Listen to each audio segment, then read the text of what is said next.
Now I think my mic is working. I think my mic is working. And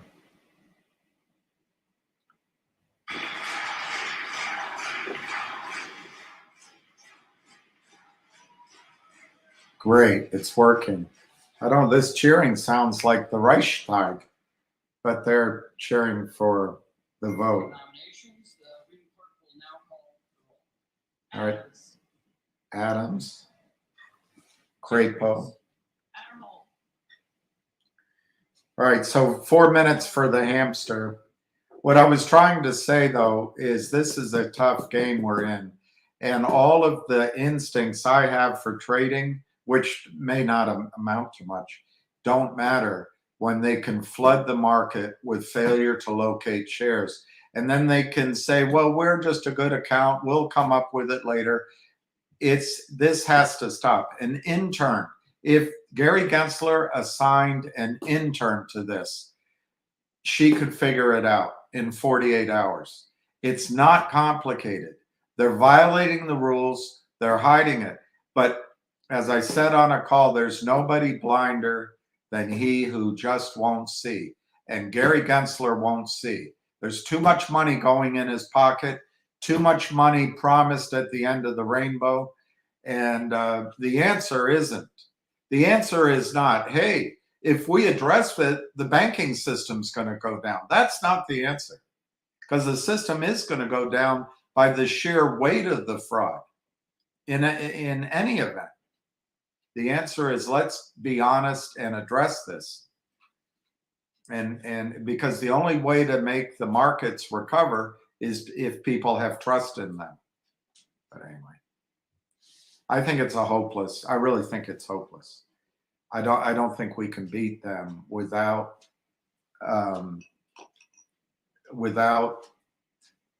enforcement of simple rules.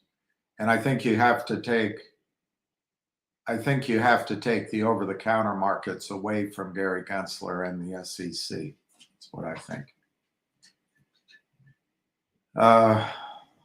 What's this? So we should sell? I don't know. I look, in finger motion, if you have calls this month, and I have some, I don't think they're going to work this month. I think by Friday, they could, but I think you have to plan on that they're not going to work. But I'm not saying sell them, because it can change in a dime, just like that, and it's up. But the stock itself, I think the stock's going to do great, but I actually think it could take till the end of the year or January. You're dealing with Chinese bankers and Chinese managers and Chinese customers, and it's a different and perhaps better culture than what's here. Hardworking, smart, dedicated, never make a misstep. But you don't have Elon Musks in China. You don't have Jack Welch's. You don't have, what's that other gentleman, Richard Branson's. Because they work as teams. They work together. No one pops their head up. It's all collectively done. So I just don't expect anything by Friday.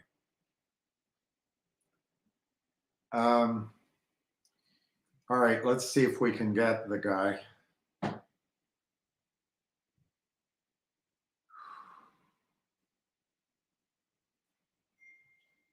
I am calling. Relax, everyone.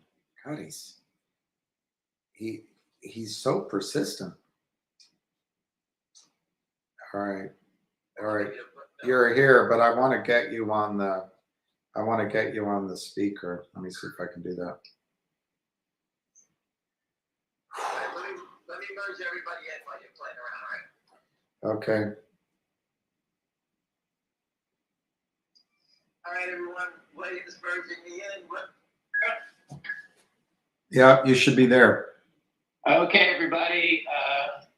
This is not financial advice.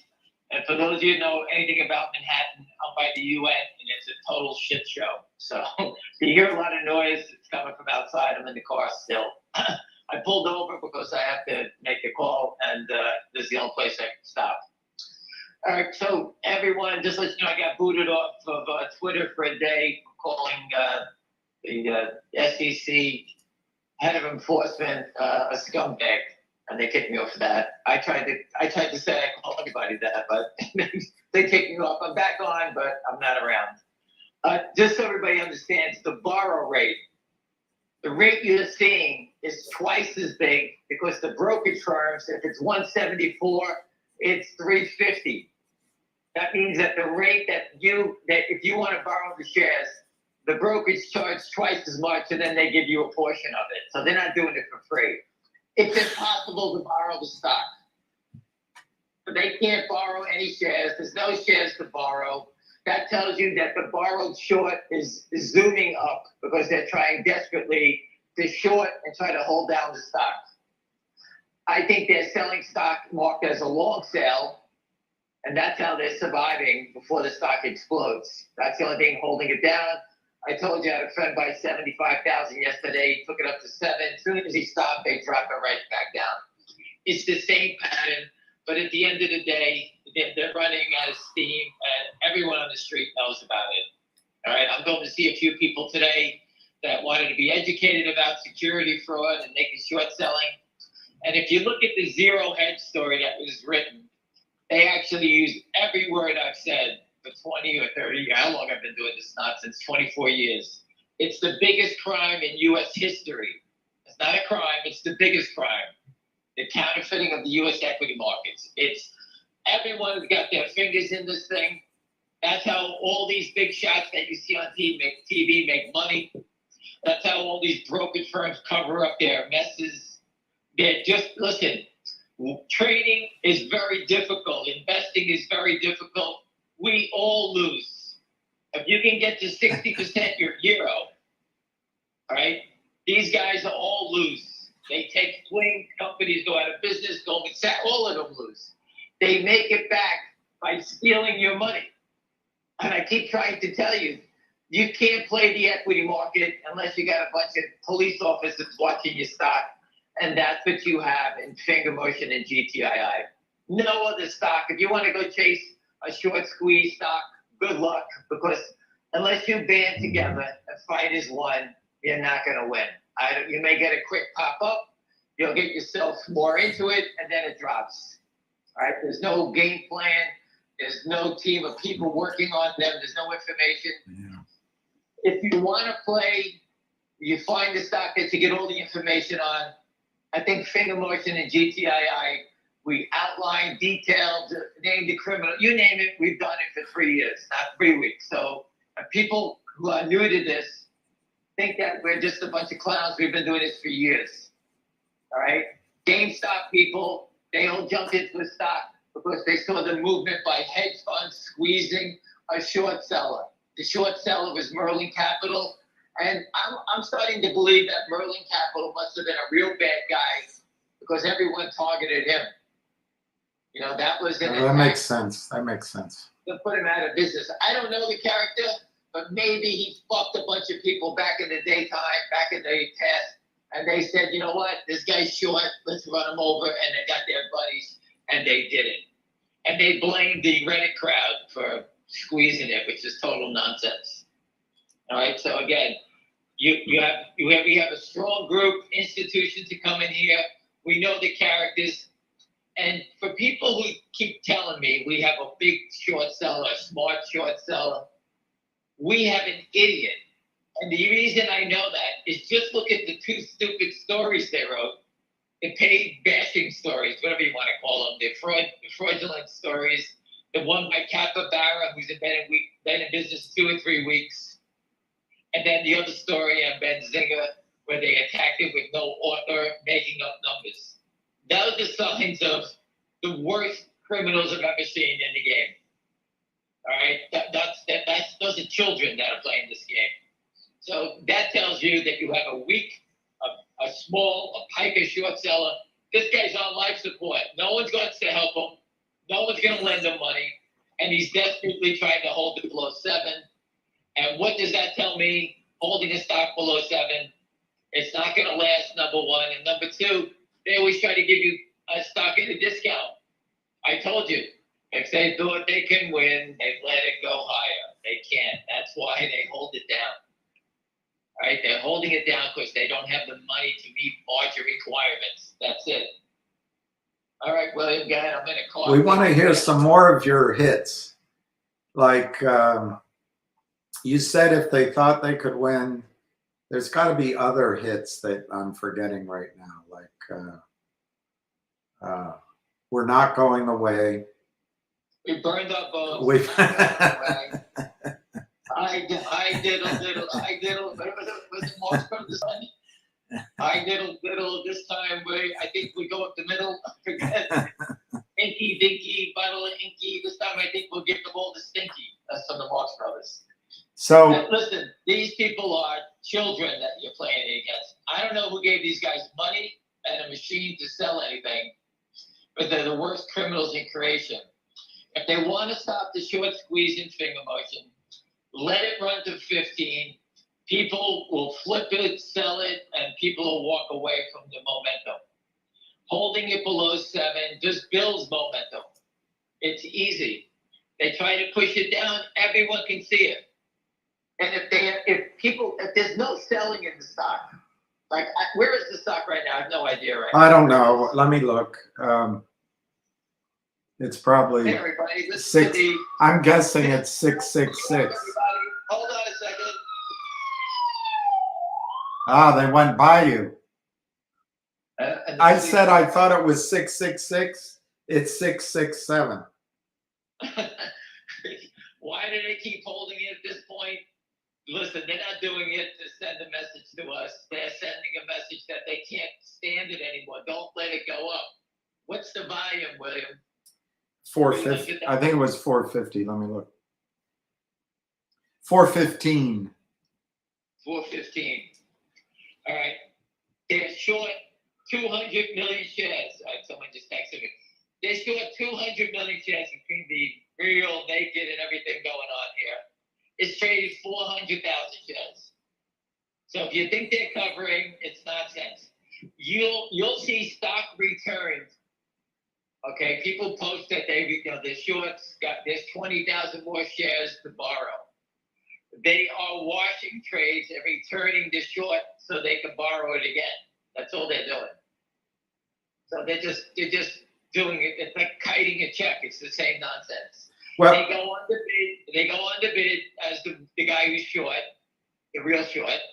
He buys back 25,000 shares. They hit him. And then he goes and returns the 25,000 shares he bought. Says, I just bought it. Meanwhile, they bought it from who? They're short. They make it short into each other. They may be marking the tickets as a long sale. They can't hide the shorts anymore. It's like rising like yeast. It's all coming out of every pot or pan. They can't keep it in. It's all over the place. That's how big it is. so I started before you came on. I started by saying a couple of things. One, that all of my instincts of trading, which are worse than yours, really don't help when there's massive fraud. When the stock starts running up, they do the crappy barrel report. They hit it with fail to locate shares. That's one point I made. Second point I made to people is I don't think anything's going to happen by Friday for calls, maybe. And third point I made, the stock's going to be fine. I don't know. Do you want to tell me I'm wrong and tell me I'm a jerk? I'll answer all three. Okay, all right. All three are terrible trading predictions. This stock looks to me, and I spoke to my friend E.F. Hutton, and he was around before. He was around when they invented dirt. So he's a professional that he's been here since the Great Depression, I think, or the crash of '29. And he said to me this morning, this stock is ready to explode. He got up to go fill his water bottle, and you can come back and the stock would be up $10 in a floor. That's what the stock looks like to professional people. To a novice, William, Like me, you can finish the sentence. You can finish the sentence. All right, open your eyes, William, because the stock has a look that is not seen before is that this stock is basically, we have someone who's desperately trying to hold on here. All right. And you can sit there and say every day we buy another 2, 3, 400,000 shares. It's true. They can't continue on this. It can't happen. I told you the other day, big players are buying it. They accumulate it. One guy asked me, where are the whales? The whales are buying the stock. What do you think the stock is staying here? Because you guys bought 500 shares, 1,000 or 5,000 shares? There's real players. I just told you a guy bought 75,000 yesterday, and he owns a lot already. They suck up everything. They keep sucking up the sellers. There is no selling. It's them. There's no one selling a share. If you didn't see the manipulation in the marketplace, trying to get it down all the day or get it to 666, this stock, last 2 weeks ago, we said this is trading like a normal stock. The stock moved up. As soon as you see the manipulation, then it's not trading like a normal stock. And William, I can actually trade stocks that are being manipulated. What it's called, buy the dips, sell the rips. So when they attack it, I would buy it, and if it ran up a lot, I would sell it. That's called And buy date- the dips, sell Date the rest. Buy the dips, sell the rips, date the rest. It doesn't quite work. That's how you can trade these names. The funny thing about finger motion is they give you the dip, and they hold it, and then all of a sudden you'll get a rip. Right? The other day you had a rip in pre-market, right? So if you're a professional trader, you have access to pre-market. You probably made sales at 710, 720. And when they gave you the dip, they bought it back at 650, 660. And that's what's going on. It's bringing more buyers to the stock because it's very predictable. They're actually doing the worst thing possible. They're bringing in more buyers. If the stock would gap, it would bring in sellers because people want to make a profit. So they're doing the wrong thing, and it can explode. It can explode by the time I go to the light, make a right-hand turn again, it could go. It's very different. It's completely wrong, William. But you weren't a trader. You were a philosopher. I told everyone here that when I was on Wall Street, if I had a guy like you, I would have made $1 million a month, because we didn't get the knowledge and the information that you're sharing. There was a Chinese wall, and anyway, so I'm sure. So I worked on the part of Wall Street. There was no Chinese walls. Everyone spoke. The information was flowing everywhere, and it still does flow. So if the SEC is listening, everyone on the street talks.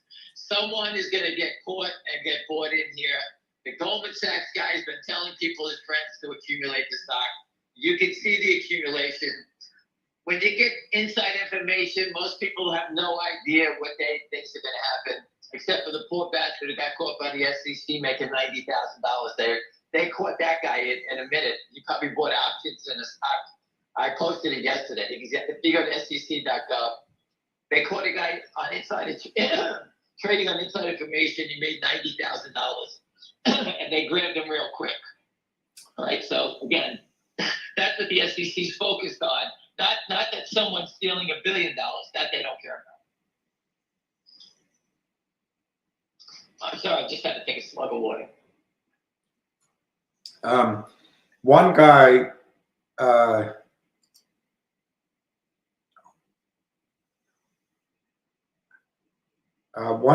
is pointing out that the quiet period for earnings ended, and I had somebody Googled it.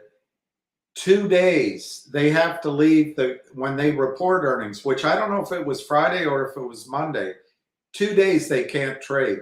So is it possible, this guy's implying that now that the quiet period is over, certainly it's over by yesterday, somebody could start buying? I think that the Chinese are figuring out their game plan based on what the stock is doing.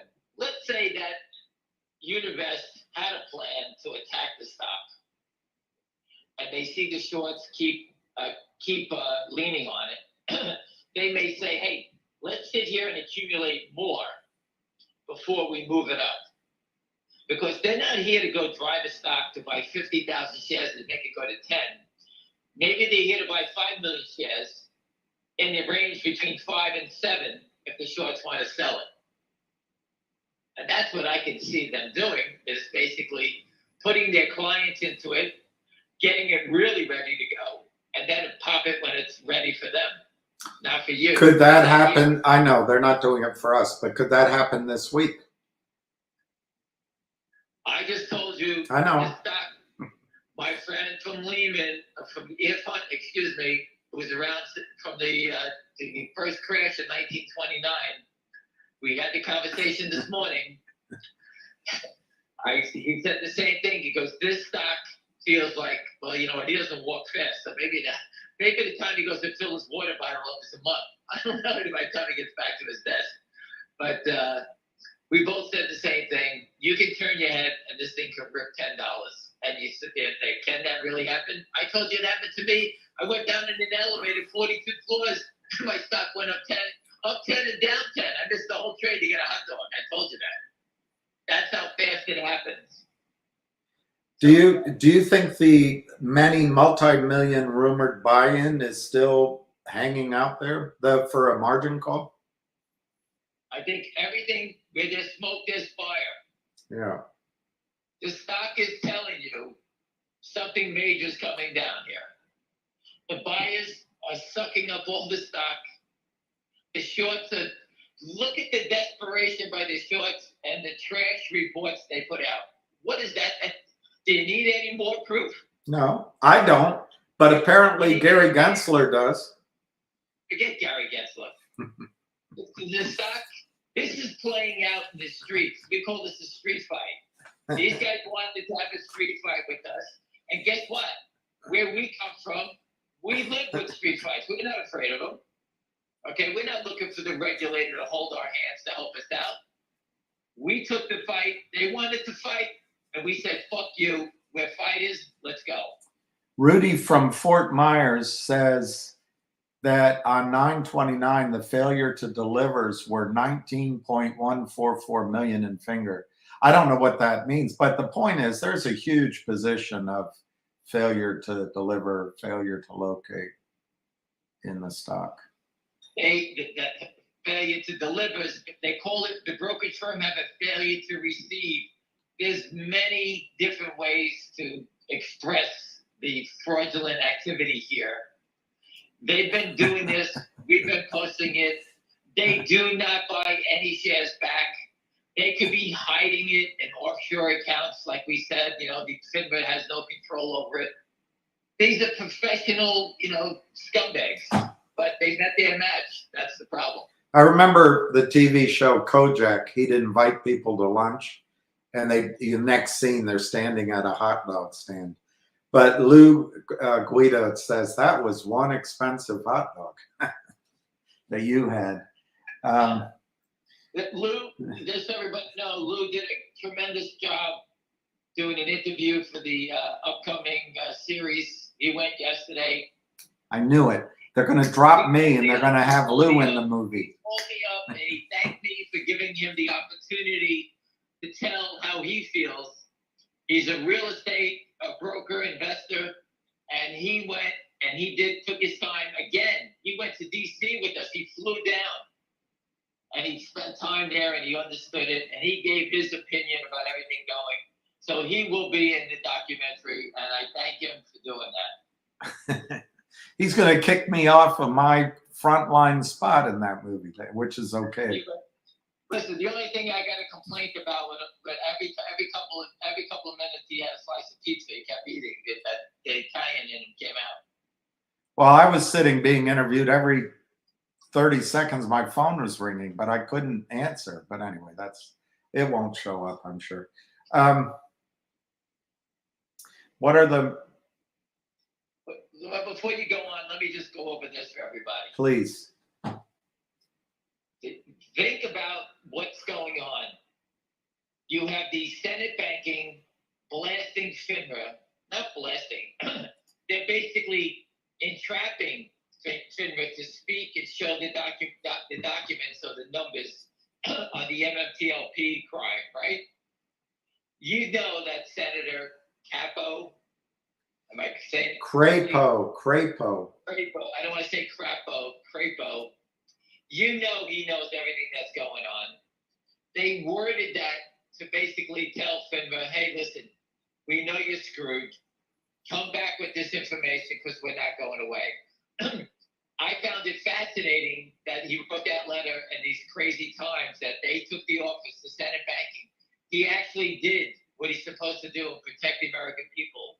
And he's demanding answers. Okay? That is major league stuff. The people who actually fought and educated that gentleman on that did a wonderful job. And it's going to help all of us, but it's really going to help our cause in finger motion and DTII because we're the most educated, most knowledgeable about what's going to happen. Once that information comes out, FINRA and the SEC fold here, we are going to be the winners here. All right? There'll be other names in here. But again, like, you know, I can go out there and tell everybody like the story in Zero Head said, oh, Peloton or Beyond Meats. We all know they're shorts in these stocks. TLRY. You can go forward dart. But when you work as one, that's how you defeat them. Once you spread out chasing every stupid story in the world, you're never going to make money. You'll make a quarter, you'll make 30 cents and flip it, but you're never going to make life-changing money. Finger motion will lead to a life-changing event, and that'll lead to another life-changing event, GTII. So we have the Senate banking, okay, pressing ahead, exposing the shorts.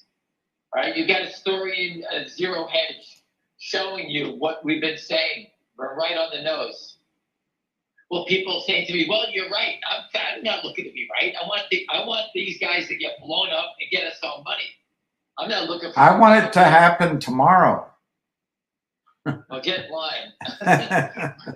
We want it today. We want it before you do. But there's so many positive things, and I just went blank for a second. We had the SEC. Oh, on that article? Yeah. The SEC is going after stock loan. Wow. Look at the borrow rates in finger motion. Where are they coming out with shares, any shares to borrow? Stock loan, fraudulent activity. That's how they do it. All right. If someone's willing to give them a bag of cash, they'll let you some shares. That's how stock loan works. It's complete fraudulent. And the SEC is going after stock loan. You can see they're coming in many different directions to force this issue and expose the criminals. They're going after them. They can't do it in one day because the SEC has let this go on so long, the whole system is fucked. Okay? They can't do it in one day because every bank, everything will blow up in an hour. But they can't stop what's going on in finger motion. There's no one going to protect anyone here. Robert Shapiro said the SEC likes short squeezes because it takes care of the bad actors. They like them. Well, Reg Show, as you know, Reg Show was designed to delay the day of reckoning, but to give time for them to work this out, and they didn't. They just opened the sluices. Well, Robert Shapiro worked on that. And the other day when he was going on the conference call yesterday, I told him, Mr. Shapiro is a great guy, but he's a politician. He's not a disgusting animal like we are, William. He's not an animal. Talk for yourself. You're an animal. Speak for yourself. Oh, well, I am an animal, so that's all you need to know. I'm a disgusting animal. Yeah, when I latch onto you, I'm not going away. All right? I'm like a pit bull. You rob my money. I own a pit bull. They're the goofballest dogs and nicest and kindest dogs. I'm not saying. I'm just saying that when they do get you, they find you and they don't let go. Right? That's what we're about. Everyone that I know, people from the street, we all have the same personality. We don't let you off the hook. If you robbed us, we're coming back at you. Everyone I know is like that. You're the only person who's not like that. Yeah. You're too nice. You're letting them off the hook. We're not letting them off the hook. My dad told me that my mother took the fight out of me, and he was angry when he said it. Well, listen, growing up in Brooklyn, me and my brothers, my mom used to come in and whack us with the wooden hanger when we were babies, right? And she used to hit my younger or older brother with the wooden hanger so hard it'd break. And I always snuck away laughing about it, saying, okay, we got away with this. Then my mother decided to up the ante here. She came in with the iron hanger. That didn't break. We shut up then. she came back with better ammunition. So we knew better. So that's how I was taught. And we fight back and we don't quit. Yeah. So the SEC is going after stock loan. That's another way to close the trap. Mark Brazil's going after our friends on the fraudulent stories on Capybara and the Benzinga story. I hope Mark Brazil will be representing finger motion going after what? The unregistered toxic lender. Okay? We know who they are, so we'll see if they go after them. That's the next battle here. So we're putting the pressure on it because if Lynn is an unregistered toxic lender, they're exposed and they'll be up Schitt's Creek, and the pressure's coming from many different angles here. West Christian is going after the brokerage firms for fraudulent activity, unsettled trades, and that's the long haul. So again, this whole thing is building momentum in many different ways. And as it comes to my mind, I'll add on whatever I forgot. I put a list of things up. I forgot what I said. What else do you always say? I wrote some of them down. I have some of them here. You say, make your determination that protects your family. We won't stop until they are all taken out in, I can't read my writing, in handcuffs. They need to stop the momentum. Their time is coming to an end. But again, I want Dirty Mayo and Busy Brands to fight Lynn Partners in a pillow fight. Only in their pillows we're gonna give them 2 big bricks to whack those guys. These low life beasts on Madison Avenue. What street are they? I'm on 42nd. Where the hell are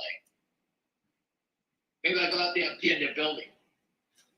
they're at the, I think the 400 block. I can look it up.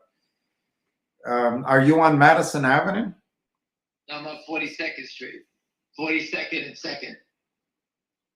42nd and Toit. What's the name of their shitty firm? Lynn Partners. There's a good Lynn Partners in Chicago. Yeah, that's a real thing. One of the things people have to understand, a lot of times these guys have names of major funds. Right. Back in the day, right. Back in the day, there was a lot of 444 Madison Avenue. Yeah, it's only 44. Yeah, I'm close by. So anyway, back in the days, people used to have brokerage firms, and Goldman Sachs, they used to call them, something Goldman, this Goldman, that Goldman, or they used to have an office in the Goldman Sachs, a building, for example, maybe in Atlanta, Goldman Sachs is in a building. The scam artists used to have a brokerage firm in the same building. So when the client came to visit them back in the old day, and they say, "Where are you located?" "I'm in the Goldman Sachs building." And they go, "Oh, that means you got a real business then." So Wall Street has many things that we all learned that over time. But again, these guys are just Madison Avenue. They put a suit and tie on, lend you the money, make you sign those documents, and then they rob the shit out of you. That's what they do. And the same thing as the thug on a corner. Yeah. Yeah. But they don't go to jail. Oh, they go into jail soon. Just look what happens when you lose $1 billion, the feds show up. Lose $5 billion, the feds are showing up. And when they knock on their door, everyone's going to rat each other out. What was that movie, Reservoir Dogs, where they all saw each other? Yeah. That's what That's what it's gonna look like in the courtroom. He made me do it. She made me do it. He did it. I did it. That's what's gonna happen. No one wants to go to jail. Go look at the sentences they're giving these people now. They're putting them in jail 5, 10 years. Yeah. I just saw a guy sentenced the other day for some fraud. They were robbing, I forget who it was, out of Florida, broke. The guy was 70 years old. They put him away for 15 years. That's the end of him. So you can steal all the money you want and throw you in jail, and the life is over with. Go lose 5 years, 10 years of your life. You have one life. All right? Money's not worth it. I got it. We all want our money to survive and pay for our family and pay our bills. These people are so disgusting, they don't even give a shit. They have everything. They stole it already and continue to steal. But now we've trapped them. And what's that movie from the Bronx Tale? What does he say? Chaz Palminteri? Now you can't. They closed the door. They closed the door and said, now you can't leave. You can't leave. Use. That's what's going on here now. We told them, hey, buddy, you ran into the wrong bar. Now you can't leave. That's what's happening. What's a grit? What's a what? What's a grit? The two Utes. Can you explain that? The two Utes? That's cousin Vinny, my cousin. Cousin Vinny. Right. The two Utes. Listen, in Brooklyn, we have a different language, so it's very different. So, if you want to learn how to live in the streets, come to Brooklyn. You'll learn from the school of hard knocks. You'll learn fast. So many great people come from there, smart people. We sound like we're knuckleheads, but very, very brilliant people, great traders. The commodity exchange is full of people from New York. So great people, and that's the way it is. What can I tell you? And we're very aggressive. What else can I say? I got that story up that is at the end of the naked short selling. And then they have 15 companies, Tesla, SoFi, Beyond Meat. They should have finger motion here. They have no idea. They have Casanova Sciences, SAVA. So that's interesting. They have Lovesac. That's a bad name. Guess. I could give you 50 names. If there's going to be a squeeze in a name, go to Etsy, ETSY. Those people beat the shit out of the stock, and I'm sure they're still short. There's Etsy. I can show you TLRY. You could use CGC. They killed all these names. I mean, they just killed them all. And it just doesn't matter. I mean, they put up 15 names, William. Go throw a dart. Why does everybody go? Why does everybody have the balls? Go pick a stock that they posted and put up on Paper Trade on Twitter which one you bought. Let's see how well you do. Let's see the short squeezes you get. And those are big names. These are not like little names. These are companies. These are big name companies. Groupon, Big Lots. Yeah, Groupon, was it GRP? Fisker Inc., Cassava Sciences. They went after that car, Big Lots. It was a car company. Yeah. They killed that company. They killed Carvana. Carvana was down to 3. It ran back up to 50. It's just the cleansing action to get rid of corporate fraud and it's just disgusting, the whole thing. Carvana. I sold 2 used cars to Carvana. It was the greatest experience I've ever had. They come, they inspect it, they give you a price, they don't haggle. And they come, they pick it up, and your money's wired at the minute they come to your house. It was unbelievable. Instead of going down to the local dealer, oh, you got a scratch, this is leaking, you don't know what's going on. They just, and they rob you. You get these guys, it's a great thing, and they tried to kill it. They tried to put it out of business. I mean, so again, that's Wall Street. Instead of rewarding these guys, they tried to piss on them and drive it out of business. That's Wall Street. I don't know what that accomplishes, except for the 10 cannibals that are stealing all the money. What does it mean? I'm lost for words on that. How many people lost their jobs? How many people who have pension money in those? These are big names. Funds invested in these things. How would you have your teacher's pension involved in Carvana? They own Etsy. All it takes is one big position in Etsy, and you're down $60 to destroy your pension. So instead of being up 10%, you're up 1%. All your winners don't equal that loss. All right, so it happens all the time to pension funds. Only they're too stupid to say anything. Well, they're worried. They're doing this House Speaker thing, and one of the issues is the huge budget debt because of Social Security, Medicare, Medicaid. Well, just tax these guys that are stealing trillions of dollars and not paying taxes. Listen, I'm not going to give you how to. I'm not going to tell you how to. Stock settlement will fix everything. Stocks will go up. People will raise money. People will make money in the equity markets. They'll pay their taxes.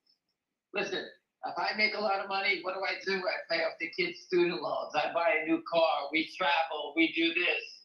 We can make anything happen, right? All those things go away. People, you can buy a bigger house. You can buy a vacation house, travel around. You spend the money.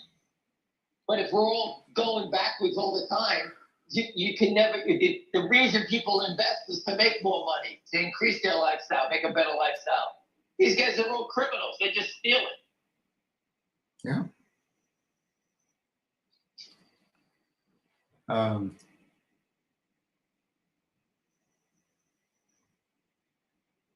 You're doing a good job. I don't know how to help you.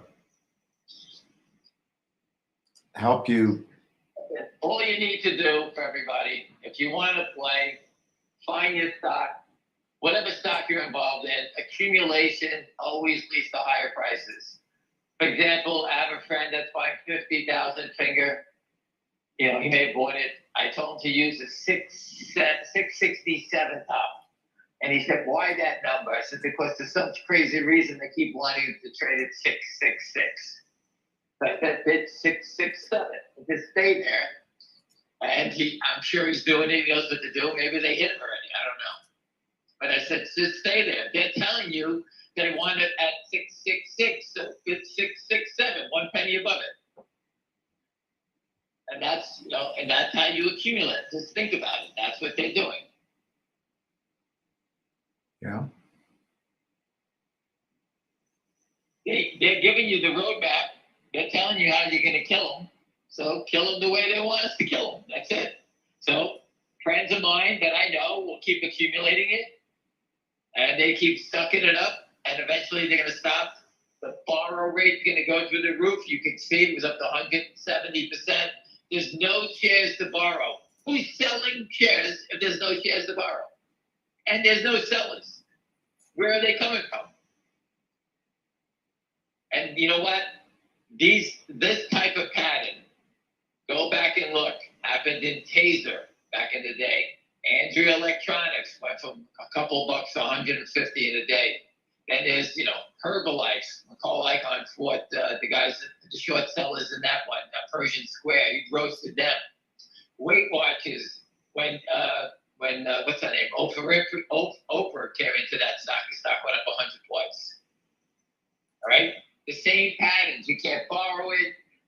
Everyone knew about it, and all of a sudden, boom, they just go one day, and that's what happens. Finger motion is super well known on the street. The company's fundamentals are all in the right way. They're positive. Go read the story. That woman wrote a story from Seeking Alpha, the one you read. Her name is attached to it. The analyst that put the story out, the positive story, she has her name attached to it. Isn't that strange? On the negative side, we got fake stories with no names attached to it. And just so everybody knows, Benzinga, the CEO, Jason, has agreed to the interview. And Jason, if you do listen, they're going to ask you what are the parameters for stories to be posted on your site. And then we're going to let him talk. And then if he tells us his parameters, then we're going to say, what the fuck is this?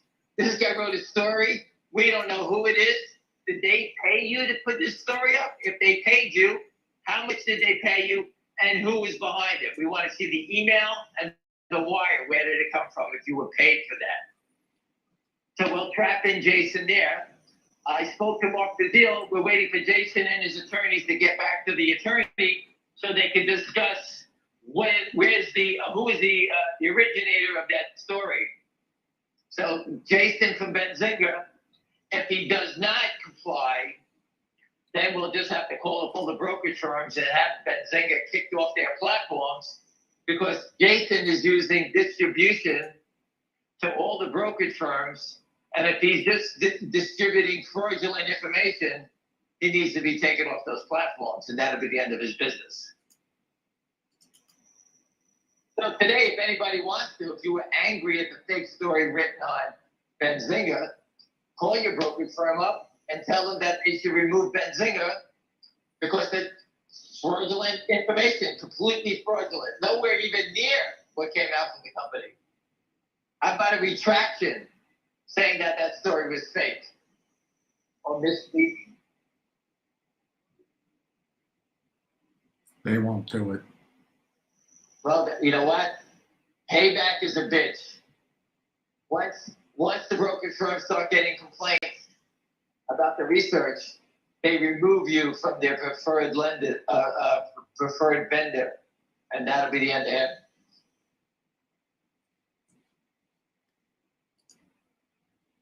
Is the stock up, down, sideways? Anybody? I think it's at 666. Let me look. Again? Let me look. I'm guessing. Again? No, it's at 664. So we're in the same stupid spot. And the longest stocks stay in the same spot. Smart buyers keep accumulating it. So they're buying at 667. You know what? The next buyer is going to be 668, then 6670, and this moves up. The slow walk up is the best. One guy's asking you, do you have an update on the large purchase / sale involving the finger short and prominent shareholder? Well, they're not calling me up, so I'm not that guy. The prominent shareholder is out of the country, and that's up to him. I'm not involved with that. Trying to see if there's any question.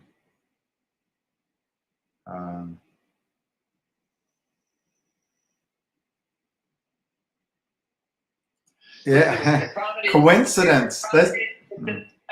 If the prominent shareholder makes that trade, you'll see the stock reacting like you can't believe it, because he will sell it at 13 and come back into the market and buy it back to 12. He'll buy it up to 12.99.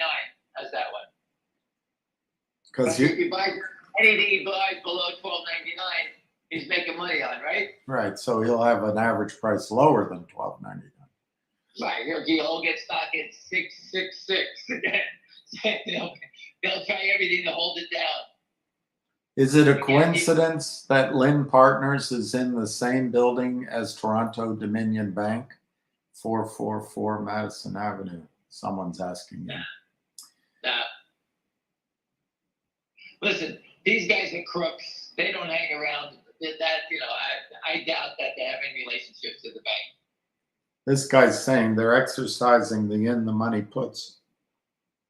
The open money on interest on the sixes is over 1,700. So they started buying those again. Well, he's saying that's where the shares are coming from. I haven't seen it. So that if that's where they're doing it, they did it already. Look, if there's any trading on the put side today, that's when you'll get the new sales. So we're sucking up all those shares that they keep creating. That is correct. Now it's down to 1,094 from 1,700, maybe. The entire market is red. Finger is still green. And it's 6,665 right now. This is an interesting point here. Toronto Dominion, TDA, has been, that's whatever that is, has been randomly canceling my GTC orders. So when they cancel them, all of a sudden there's stock that can be lent out. That's exactly what I think they're doing. They're canceling, borrowing your stock until you come back and, not everybody's paying attention. Yeah. So that's how they're borrowing shares. There's no shares to borrow. They can't even borrow a share. If they borrow a share, they're paying so much over time. They're losing so much money because it's ridiculous. The numbers. I want you to hear it first. Poo Sus, if I'm saying that right, to go. Don't worry, guys. I've got this. I'm going to start buying it around 1:30 p.m. today. Today is the day. So we'll know who to thank when it starts running. Well, I'm actually going to meetings around that time too. So hopefully I can front run your buying. All right. The people I'm going to see in Midtown. If I said I'm an animal, these guys would kill you to make a quarter. Well, is part of your pitch going to be, guys, get it going, and the gamma squeeze by Friday will help you out. It'll launch it. Well, I wasn't going to say that, but now I'll say it. See, If it can help you out, if it's going to help everybody out, I will say it. see, some. And one of the things I'm going to say is you have to own the stock by 3:40, 3:59 on Friday. Well, you can. Is that better? Well, I'd like to see it catapult upward. Listen, I pitched guys over the weekend, friends that I knew called me up. They bought 300,000 in 2 days. They said they were going to buy it. They're going to buy it. A friend of mine texted me this morning. He has a broker that bought over 250,000 in the last 5 days. These are people that are buying it and putting away. If the stock was 20, this would be a tough fight. It's 666. If they give it, people can buy 5,000 shares of the stock. It's $30,000. $5,000 at $20. You need a lot more money if you haven't figured that out. Do you think people playing the options are helping to fund the shorts in Finger? I think people buying the options, no. When you Playing the options, yeah. When you buy a call option, the market maker that sells it to you is short. Okay? He's sitting here saying, I don't think the stock is going to go above 6. Or let's go back. He didn't think it was going to go above 5. So when the stock goes above 5, he hedges himself by buying the stock. Because he's not going to go out there to try to buy back the calls because the calls are going up in value. Right. So he's not going to do that. So he's going to buy the stock because if he buys the stock, if he sold a call at 50 cents and the stock is $5, he's profitable up to $5.49 if he buys it. Right. So that's what they do. Once it went above 6, now the $6 calls, hold on a second. The $6 calls that he sold, he has to start buying the stock because now that's hurting him. Now, if the stock goes above 7, he does the same thing. Once it goes to 7.25, that's when he really panics and he drives it to 8. Once it goes past 8.25, I think it drips towards 9. And that's how it starts to walk up and then it starts to run. That's how you do it.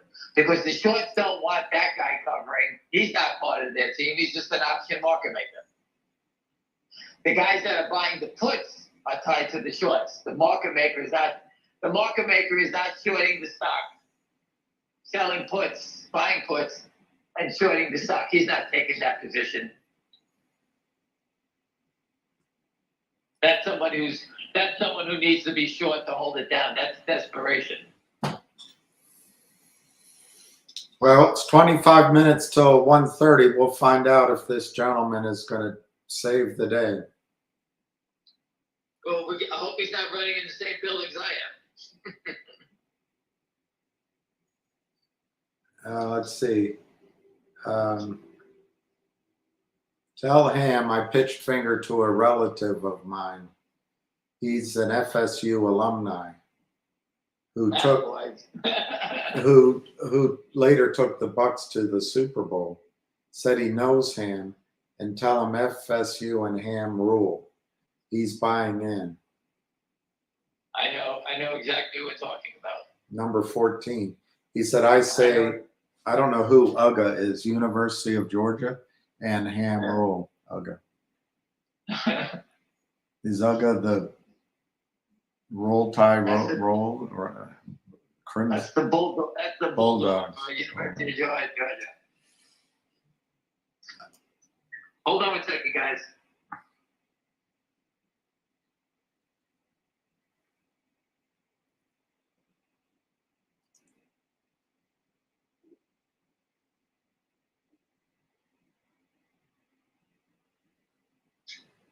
I'm sorry, that was one of my clients I'm going to go see, and I told him I'm running late. But what was I saying? Yeah, it was a Bulldog, yes. Jeremiah was a bullfrog. Oh, bullfrog, not a bulldog. One gentleman knows who wrote the letter that Crapo put out. If you want to know who did it, I'm sure he can let Busy Brands know, and you can find out. Let Busy Brands. He knows the. Oh, wait. Say it again. He knows who wrote the letter on behalf of Mike Crapo. I don't know who it is, and personally, I don't think it's earth-shattering either way. Every senator has ghostwriters, so. Well, listen. If someone helped write that letter, I thank you. We should all be thanking you. Well, you just, according to him, you just thanked somebody that I'm not going to mention. All right. I don't care if it's Attila the fucking Hunt. If he's going to save and break the stocks, I'm here for it. I've been doing this 23 fucking years, William. Soon to be 24. I don't give a fuck who we team up with here. All right? I don't care if they let the inmates out of Rikers and they're on our side. I could care less. All right?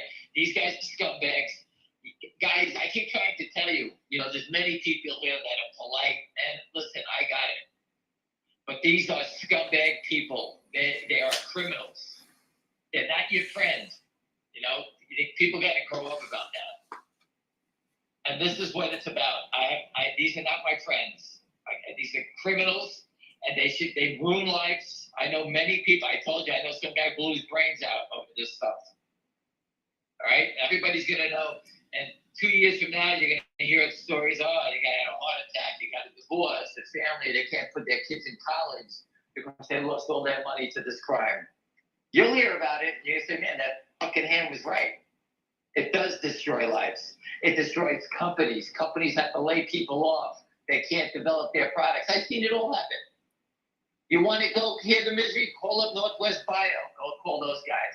XXII, go see those guys. CBM, go see those guys. Go see OPK, this one. RWLK, EKSO. You keep going down the path. They destroyed. It's so funny that all the pot stocks have been wiped out. Yet someone sent me a guy from Long Island the other day.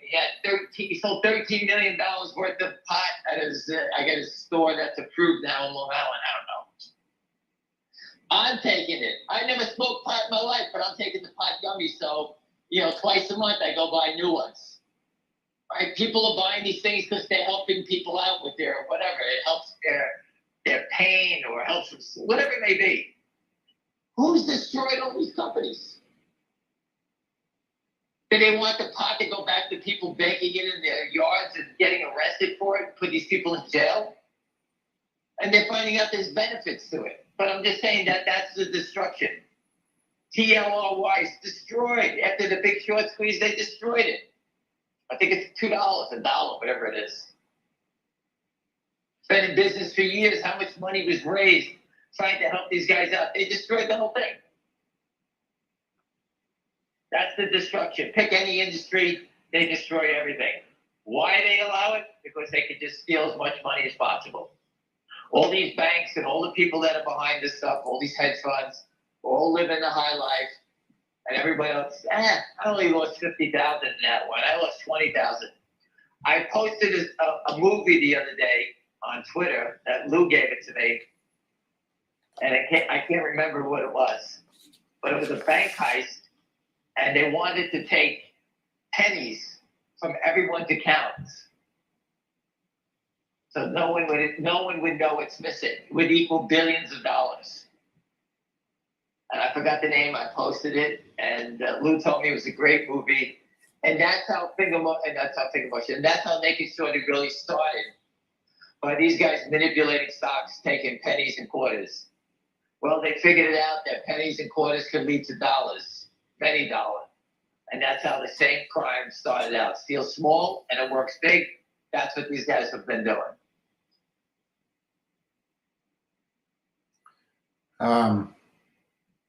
Do you know Richard Handler, the CEO at Jeffries?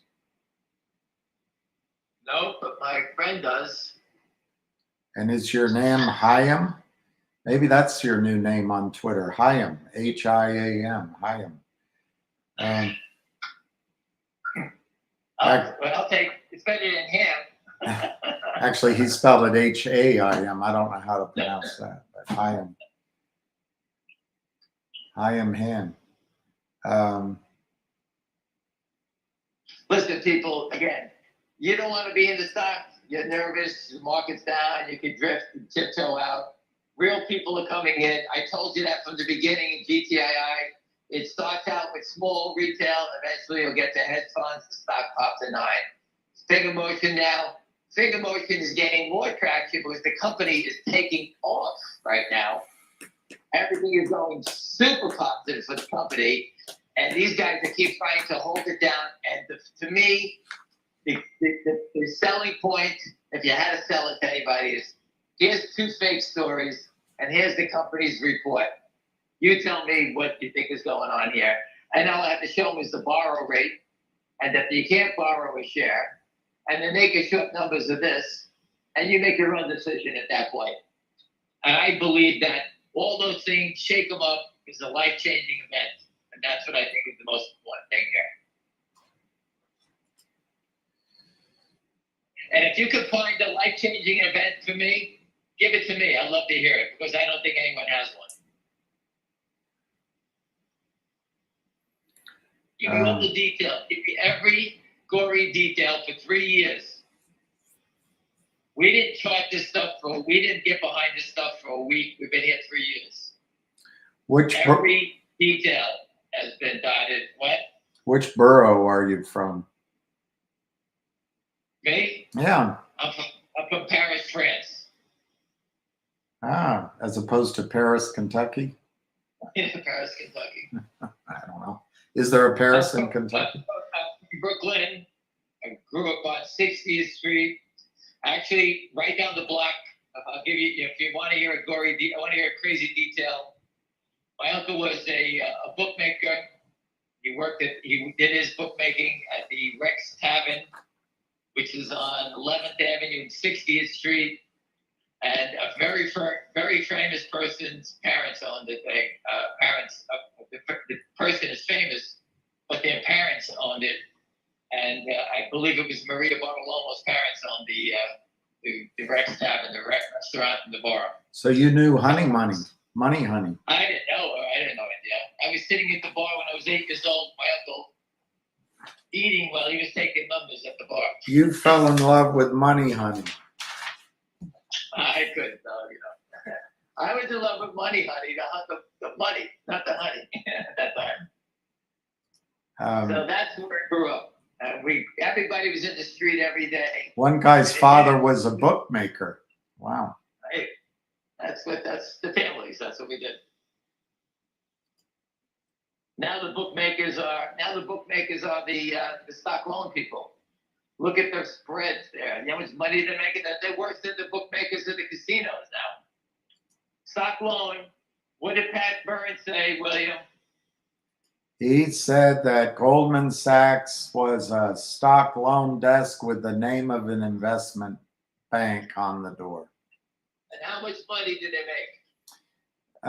Something like 75% of Goldman Sachs prime brokerage revenue comes from stock loan, and then 75% of that is profit.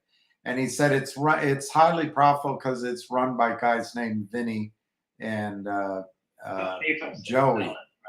Yeah. From Staten Island. Yeah. And where is John Tobacco from? Staten Island. So if anyone wants to ask him, go ask him. Who are the bad guys? It's right there. He knows them. Tell him to give up the bad guys' names because those people don't leave the business.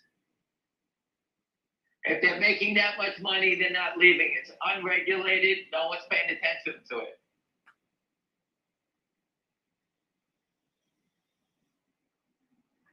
Um, And there was a famous guy, I can't remember his name, a stock loan guy, that went to jail and he worked at Smith Barney maybe 30 years ago. And I heard he got out and he built a $30 million house after going to jail for a bunch of years. Huh. And the name of the guy was Palmieri. That was the oh, name. wow. I met him. Joe Palmieri. The Palmieris are a stock loan family. So let's say, I'm just going to guess. Let's say he was at Smith Barney. His brother. He got the job because he took a desk in the hallway outside of Sandy Weil. And then Sandy carried him up. He graduated my college and was in my fraternity, but, much younger, much older than I was.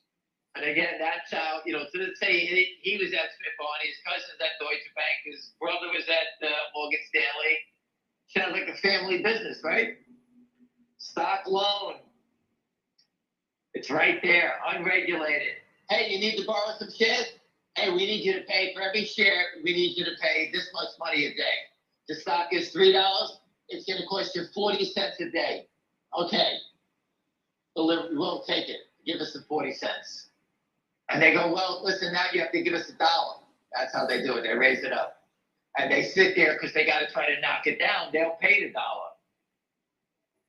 Because if they don't, the stock is going to go up and kill them. And that's what's going on in finger motion. They're looking to pay anything to stop it. Please get us another 100,000 shares. We'll pay you every day. We'll pay you $1 a day. We don't care. One guy's saying the 20-year bond is now 521, and that's a big move. But I remember when those numbers were much, much higher. I think you could see 10%. It wouldn't shock me, but whatever. People thought that the rates were never going to go back up. They were going to be zero forever. It's free money. What kind of insanity? Human beings are dumb. Well, it's a younger generation. They thought money was going to be free forever. We could buy houses. Everything's free. I can go out and get a fancy Porsche and pay 2%. I don't care. Now you go out, the rates, a car that cost you $500 the lease is now cost you $800 the lease. Right? So everything is starting to triple, and that's just what listen. I don't want to get into the real world. I'm in the make-believe fraud world right now. I live with this. I told you when the world's going the other way, our stock is going to go up. No one is going to lend money to criminals. No one's going to keep giving them credit. If you're getting hurt somewhere else, the banks are going to call in their money, wherever they are. Whoever's giving these guys leverage is going to say, hey, we lent you 10 times on your money, we're cutting it down to 5. That kills them because they have to now buy back stock. They can't maintain that.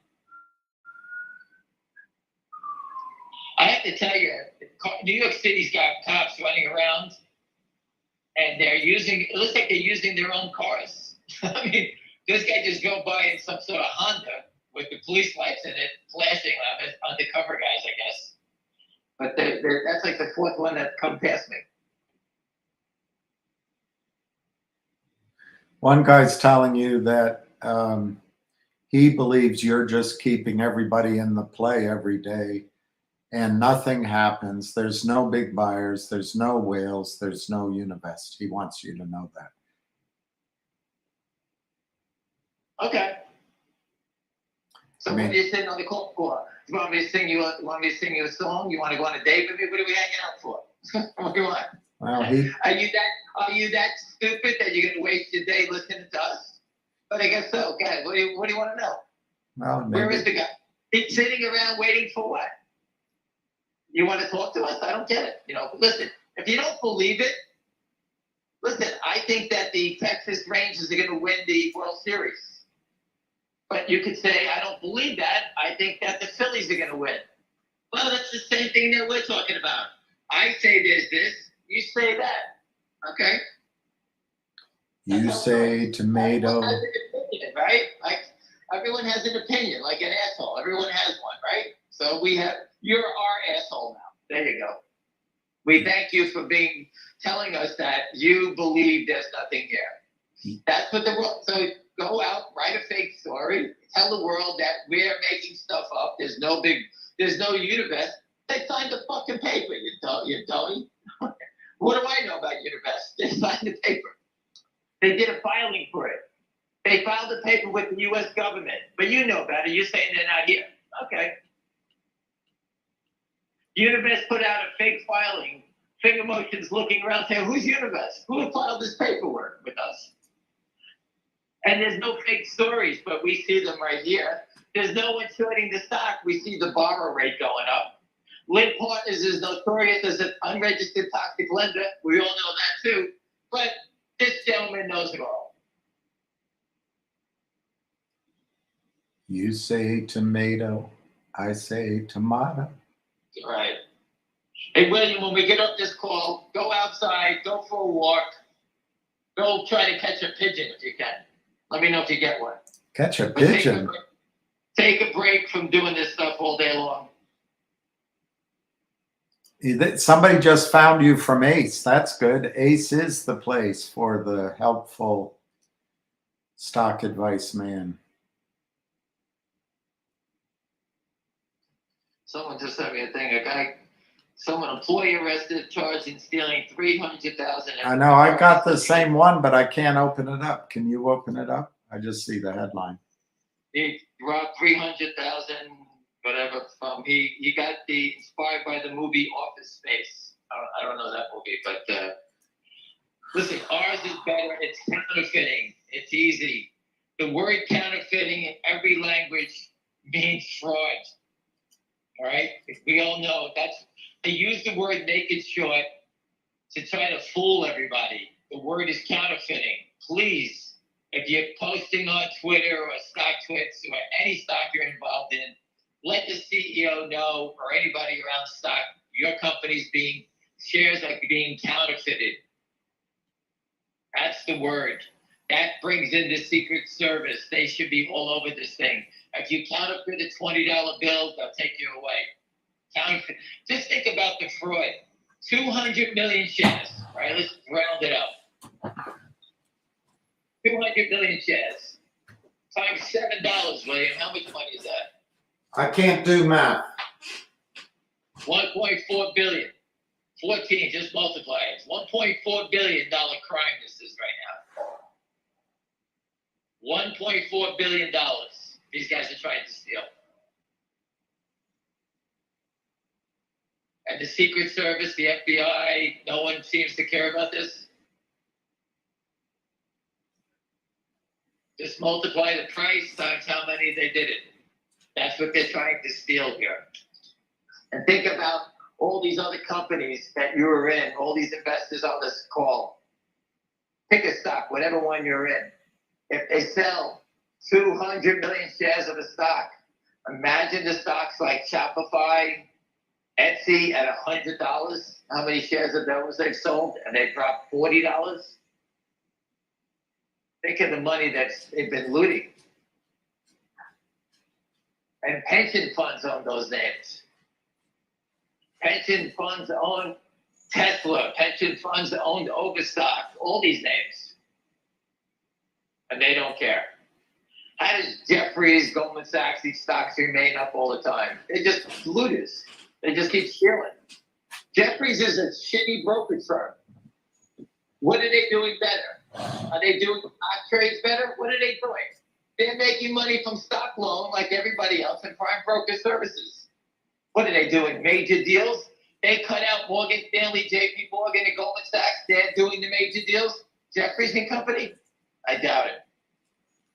That's why they opened an office in India, because they can't get a deal here. Now they're in India looking for deals. That's the brokerage firm that's doing so well, $35 stock. Meanwhile, when Lynn goes down with the ship, Jefferies is going to get vaporized because they're attached to Lynn Partners. And we have proof of that because it's in their filing. For the idiot that says we have no proof, there's more proof for you. And if you want more proof, we talked about naked short selling. Now it's in zero heads. The Senate banking, the SEC is going after stock loan. But you know better. There's none of that. We're making it all up. There's lawyers, Robert Shapiro. There's Mark Brazil. Everybody knows about it. There's unregistered toxic lenders. And then we got that fat fuck, Sheldon, what's his name, from Savvy Management, Hal Mitz. He stole so much money, he bought a $10 million condo. Doesn't that piss you off? That this fat bastard is in a $10 million condo on Fisher Island. He paid a couple $1 million fine. The SEC called him a scumbag one day and the pay on their filing, and he's up there at the beach laughing right now. This guy points out, and I kind of agree with him. He says it in a very dramatic way, but he says no one cares about this at all. They're all friends. We're the dumb asses. Sorry that I'm ranting. I've lost everything. And it does feel like all these guys up in New York are all friends working with each other. Well, you know what? That gentleman needed to be with me 23 years ago. Because if you 23 years ago, we would be saying the same shit that you're saying now. But this is a different time. The DOJ is going after this short and this short guys. That's from the DOJ. I'm not making it up. Google it. It's right there. All right? This is a different time. The walls, all the crime is being exposed and will be shut down. I agree with you 23 years ago. Today, I don't. Listen, I've been fighting this the longest, and I agree, but that was 23 years ago. I agree with you then. But now it's very different. This comment, it's a great comment, although I don't know if it helps us by Friday. FNGR is a growth company which doesn't need capital raised at low prices. That kills shorts. It's probably true. The company said that in a press release. Yep. You're just repeating what the company said, which is the company understands it. Yeah. They all know what's going on. What the U.S. stock market is selling off. Just think of this. I'll just say it a different. I'm not here to blow smoke up your ass about fundamentals. All right? But everyone on this call has a cell phone. Take your cell phone and don't use it anymore. Tell me how many days you're going to last without your cell phone. Everyone's attached to it, like hooked on it like crack, right? Same thing in China. Finger motion is in the business that is helping you keep your crack alive. All right? That's what their business is. You want to use your phone, you got to pay to upgrade up your minutes in it. You can't use it otherwise. If you want to get a new phone, you have to insure it. Finger's part of that. You have to have a phone that's a working phone in China because there's no money in China. You got to use a cell phone. Okay? Everyone needs to have an active cell phone. So the Chinese government is forcing people in China to obey and get their cell phones, keep them proper, make sure they work. It's right there. So the company's in a business that's not going away. No matter how ugly it gets here, how many people are going to not use their cell phones here? Right? Everyone's going to do whatever it takes to keep the cell phone. You may sell your car, but you're going to keep the cell phone. No one's turning off their cell phones. That's how I see it. That's what somebody just said, by the way. Cell phones are an extension of our everyday lives. They're a necessity. No one can give them up. 1.6 billion people. If we're all addicted to it, so are they. And they need to keep their phones alive. And that's what are they doing? They have to pay for their minutes, to top up their minutes. If they want to send corporate people want to send a text message, they go through finger motion. The data that's provided by the people with the cell phones, finger motion has access to sell that, monetize that. I mean, I don't want to be a poster child, but do your own homework on the Finger Motion. It's right there. Watch the CEO. He tells you the whole thing. Wow. Let's see. From Investor Turf. In the third quarter, Bank of America has reported an unrealized loss of $131 billion on securities. What's the stock down? 2 cents? I don't know. What's the symbol? ML? BAC. BAC. Yeah, buy all you can. BAC, buy all you can. Yeah, Buffett used to own that. I wrote it down last night. I hope the thing Mrs. Buffett's about. It should be down. It should be down dollars.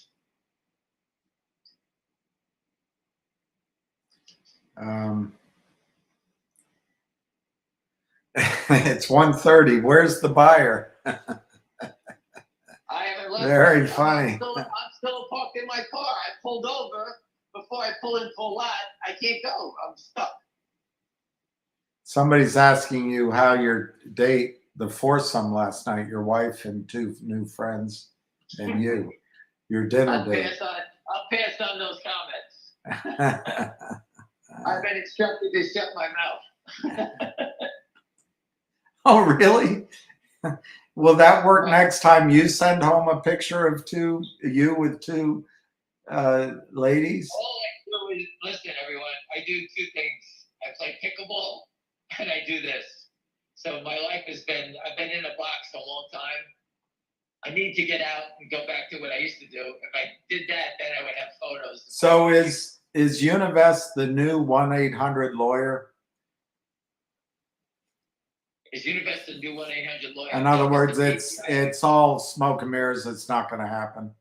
So you guys understand, the gentleman that knew 1-800 lawyers, 1-800 walked away because they fear what you see going on in the equity markets. If you had a company, would you merge it into the company, into the U.S. equity markets? I'll wait for your comment. Does the gentleman have this? Dun, dun, dun, dun, dun, dun, dun, dun, Take your dun, family's dun, business and dun, merge it dun, into the, if someone said to me, would you merge your father's cement company into this thing or whatever we owned? I would sit there and say, you fucking nuts. They're criminals. They would destroy it. Maybe the guy from 1-800 lawyers got the same feeling. Or do you think that people sign paperwork because they've got nothing better to do? They're lawyers. You don't think they know what they're signing?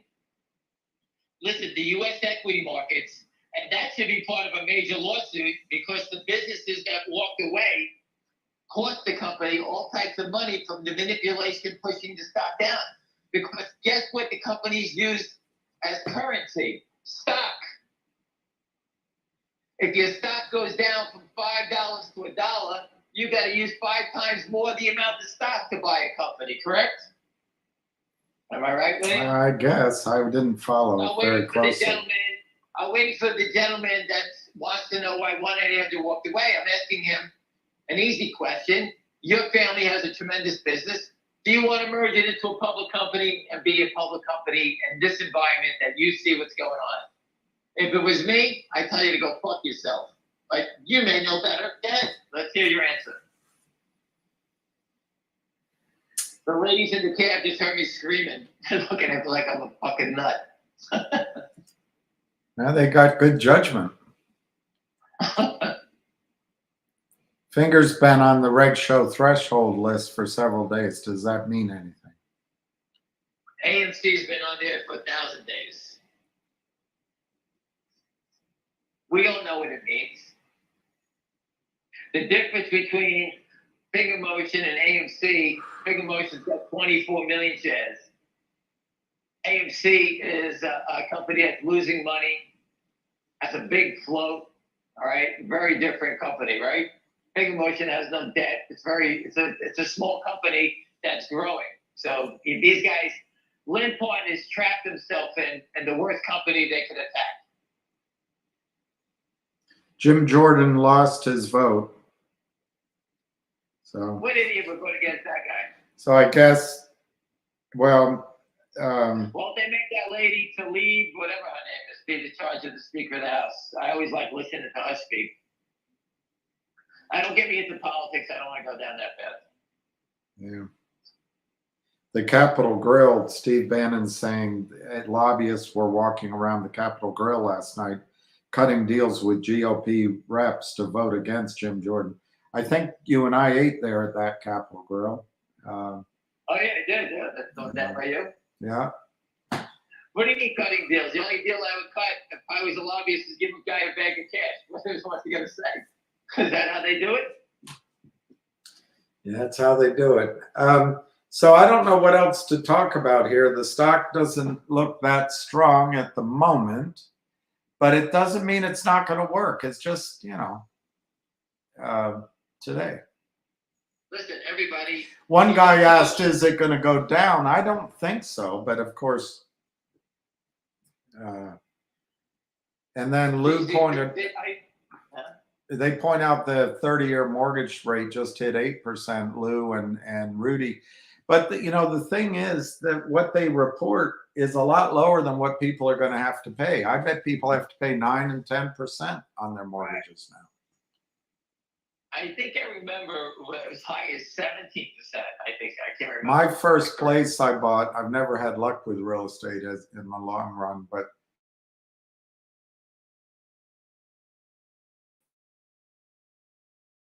I think I got a teaser rate at 11, and after 6 months, it went to 16. Imagine 16% on a mortgage. Well, listen, I don't want to hear about your misery. That's a long time ago. That was 40 years ago. Well, listen, that shows, but you're saying interest rates, they hurt everybody. That's what happens.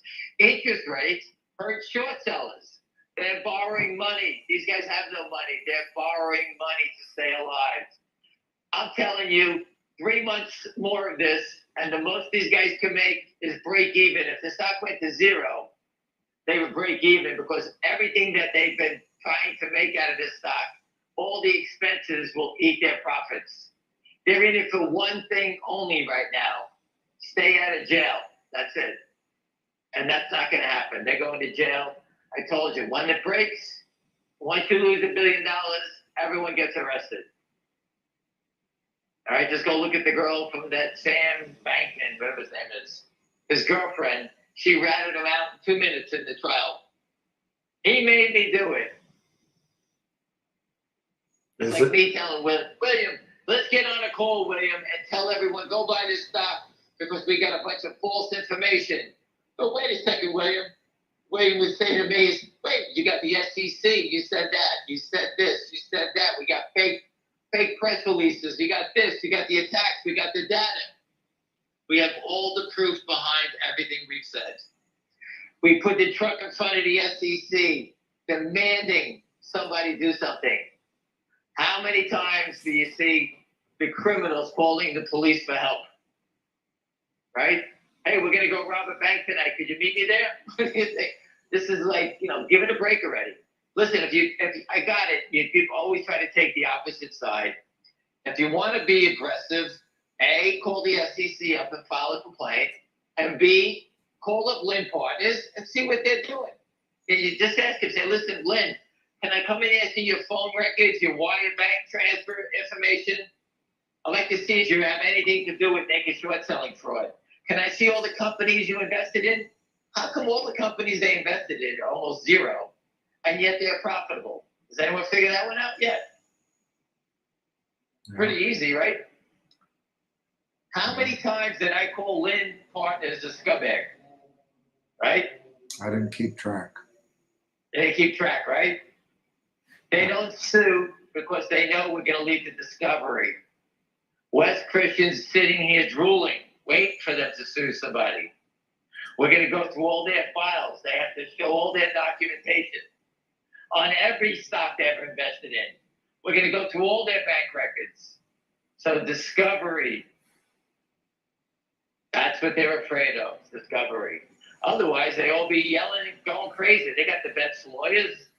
I didn't know this happened. This guy's asking you, what do you think about the SEC proposal banning volume-based transaction pricing?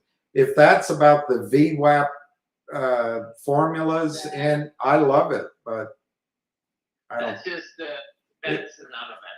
It won't go Basically, through. there's big parties crossing trades, you know.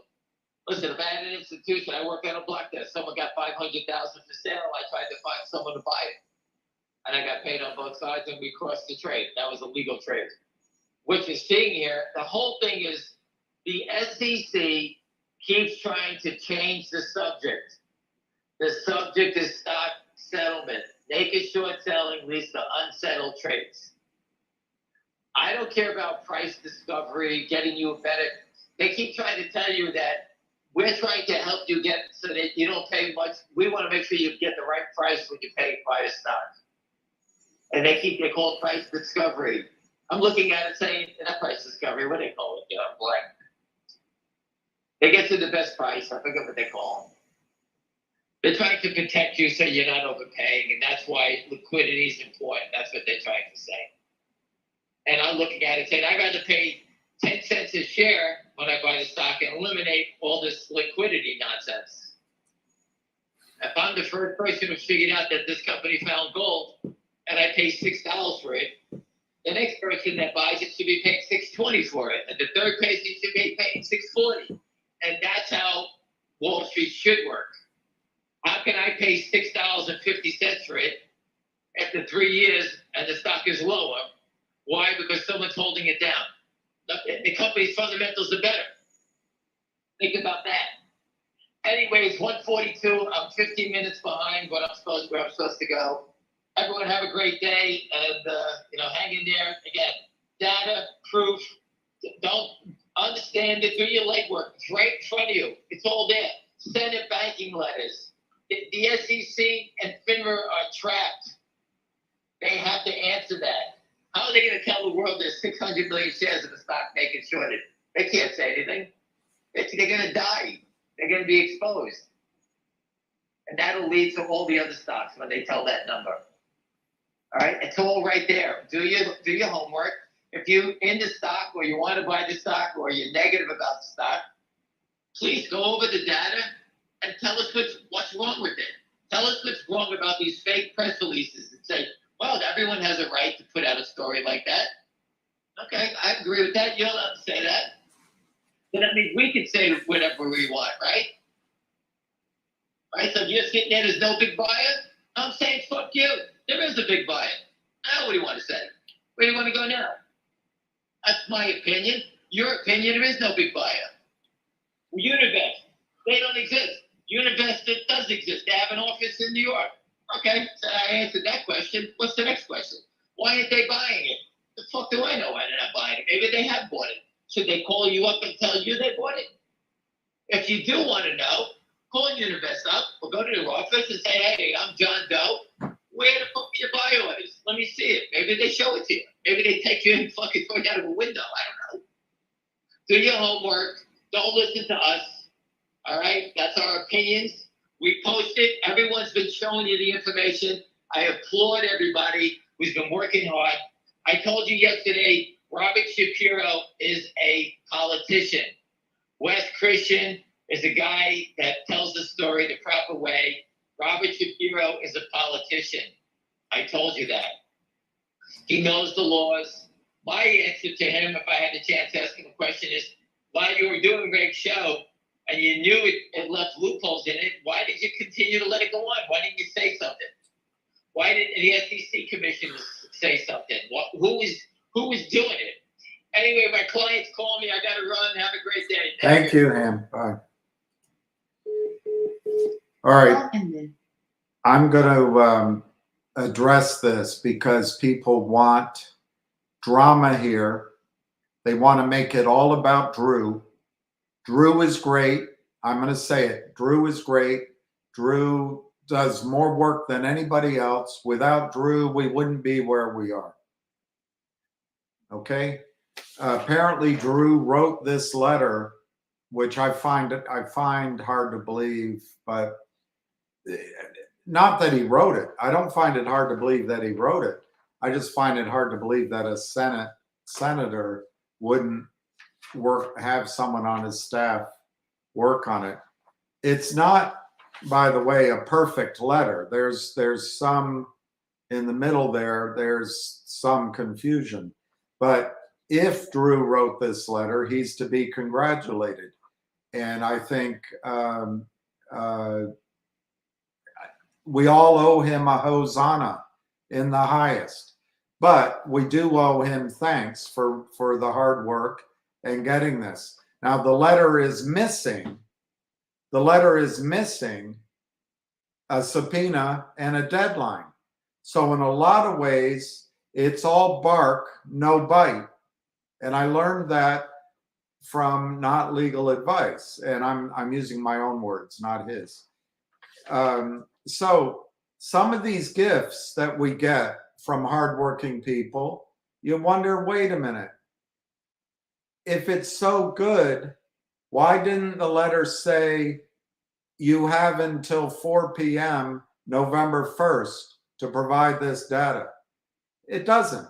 It doesn't have the force of law. Was that on purpose? Or was it because Drew didn't know? I wouldn't know.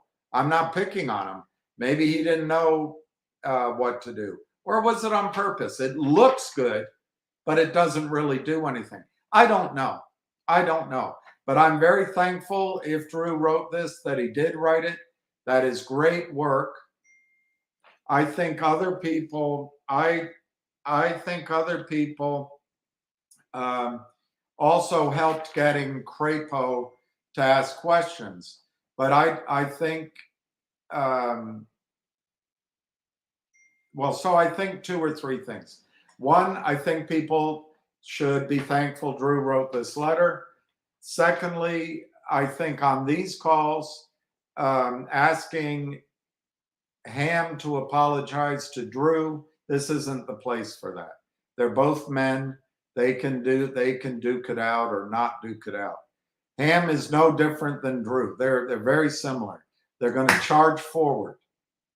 And what Ham was doing, I believe, was defending Anna. I've known Ham for quite a while. Ham doesn't spend a whole lot of time going back in the conversations and all that.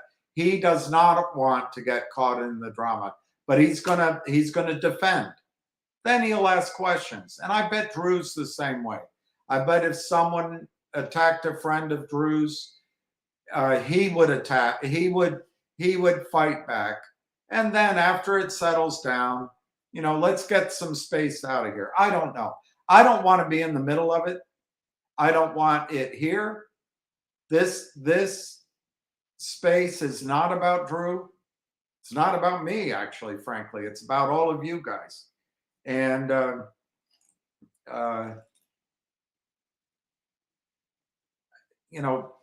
don't know. Look, I don't know. Contact Ham. If you want an apology from Ham, contact him. I think Ham was honorable to defend Anna. There are people that have different opinions back and forth about Drew, but hey, that's what leadership's about. That's what always demanding the microphone, always pushing, contacting every person in the community, always driving. That's the risk that comes with it. And I know Drew doesn't hesitate to say what he thinks. So, he steps on some feelings. Well, Ham stepped on some feelings. And I don't know. I'm not here to defend Ham. I'm not here to cast aspersions on Drew. I just don't want this drama here. It drives people away. Do you know most people, when they see people fighting, they just walk away? They don't want it. I don't want it here. Anna is a friend of mine. Ham is a friend of mine. Drew always treated me very well and honorably, as far as I could tell. That's all I can say. So I'm going to leave it at that.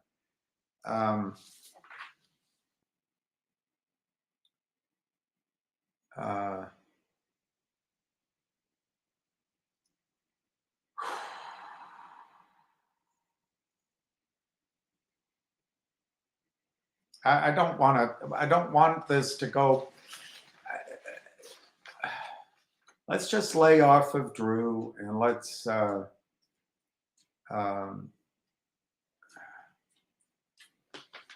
you know, on many calls, I've pointed out that he's done a lot of work. And if he wrote this, that's a lot of work. This is a huge breakthrough. And regardless of what you feel, this is a tremendous milestone, tremendous success. On the other hand, it could just be all bark, no bite. But I choose to look at the positive. I love the last sentence. Deliver an audited and consolidated count of shares held by the investing public related to Meta Materials Series A preferred shares on December 9, 2022. And audited. It's pretty powerful. All right, now let's just, I wanted to talk about this quickly. I don't know, this is the article on Zero Hedge.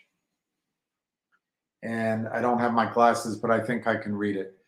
I just want to, it's just a couple of pages. I just want to read it out because I think this is possibly the beginning of the end for the conspiracy. You have to understand, trillions of dollars are at stake, hundreds of billions of dollars. It is the SACs and the Citadels and the Goldman Sachs and all those funds. I agree with that gentleman. The people in New York all know each other. CEOs can be bribed. People that come into this community can be bribed. Some come in with smiles. Some come in hitting hard. Some come in quietly. We don't know. I don't know. The only one I trust is me, and I'm not even sure I trust myself because I get all confused sometimes.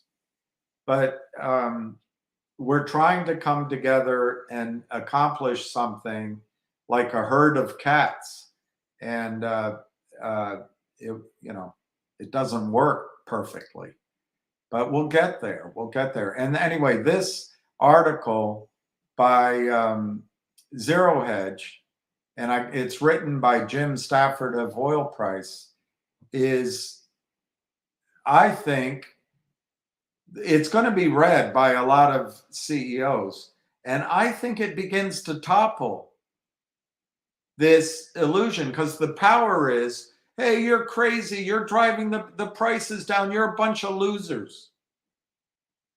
Well, they're the losers, they're the thieves, and they're laughing at you. And it breaks my heart for Locomotion, but I got to tell you, Locomotion, the shorts have won as far as a number of people I know are concerned, including me. The shorts have won in the short term, and I give them credit. Bravo, guys! That was a round one, or round two, or round three. But I think with articles like this, the shorts will not win the war. They might have won a few more battles. But let's just read some of this. American investors have been taken for $1 trillion ride by naked short sellers in what could turn out to be the biggest financial regulatory scandal in North American history. While what is now an all-out war on naked short sellers intensifies, there is a new flashpoint on the front line, a potentially devastating ruling targeting those who are alleged.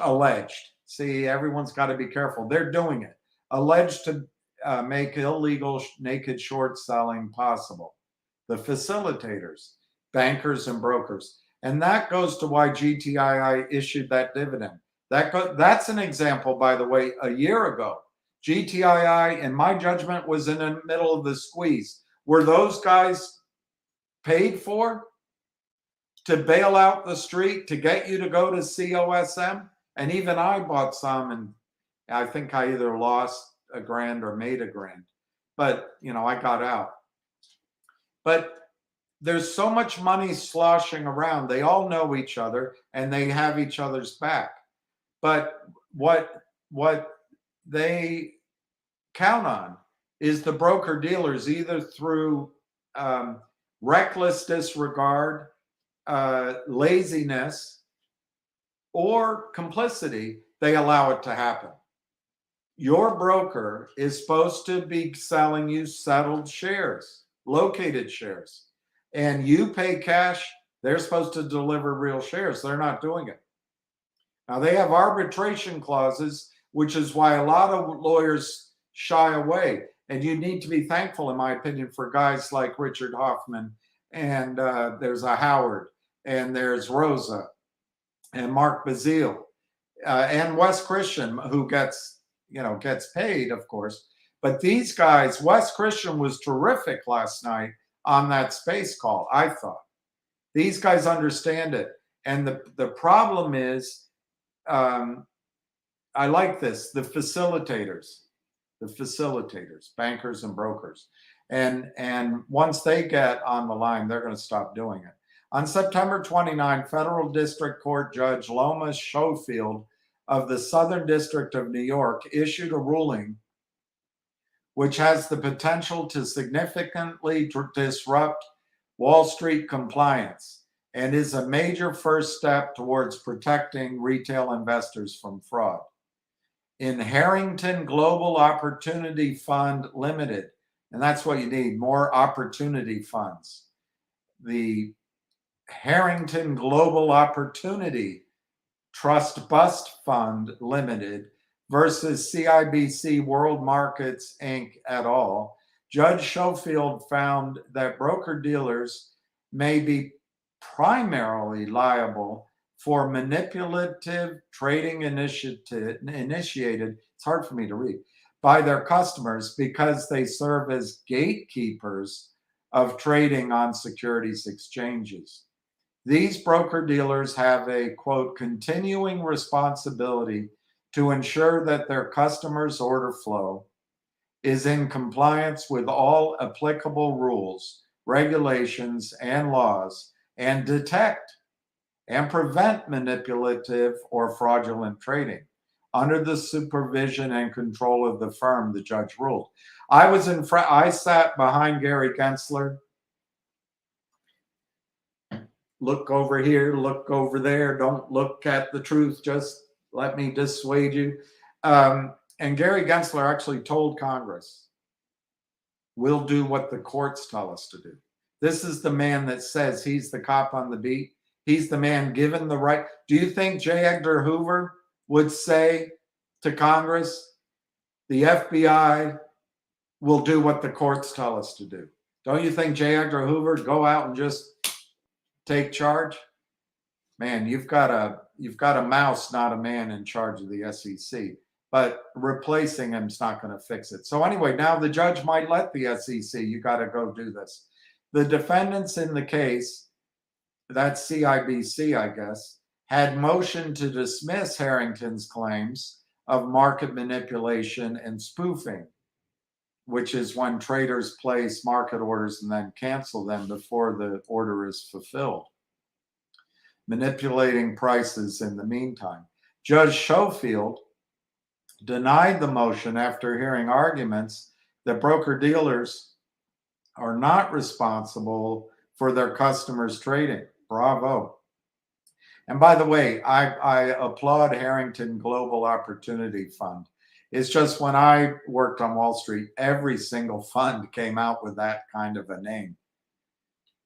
I'm not making fun of Harrington. Instead, the ruling recognizes that not only are broker-dealers the gatekeepers who can enable illegal naked short selling, but they are also responsible and thus liable, bingo, liable for customers' actions. Schofield described broker-dealers as, quote, reckless in not knowing. Reckless in not knowing. Reckless in not knowing that the trades being executed at their customers' direction were manipulative. When this kind of thing starts getting through court, even Gary Gensler has admitted that he'll do what the courts say. So maybe he'll grow a pair and enforce the rules that exist. You don't need new rules. The rules exist. You've just got a milk toast SEC. Naked shorting creates a dangerous minefield for retail investors. That, who wrote this? James Stafford. Naked short selling creates a dangerous minefield for retail investors. But it's a minefield that dealer brokers may not be held liable for thanks to their recent ruling. Short selling itself isn't illegal. We always hear that. But short selling isn't per se illegal if you borrow shares. And then it's a battle between longs and shorts. The problem is they use the term short selling when what they're doing is mimeographing. They're mimeographing titles to automobiles, titles to houses, titles to share certificates that don't exist. That's not short selling. As Wes Christian says, down here in Texas, we call that stealing. And that's what it is. It's stealing. So they hide behind the language to confuse you and confuse others. But finally, because of articles like this, and this is a front page article on Zero Hedge, I can't read that word right there.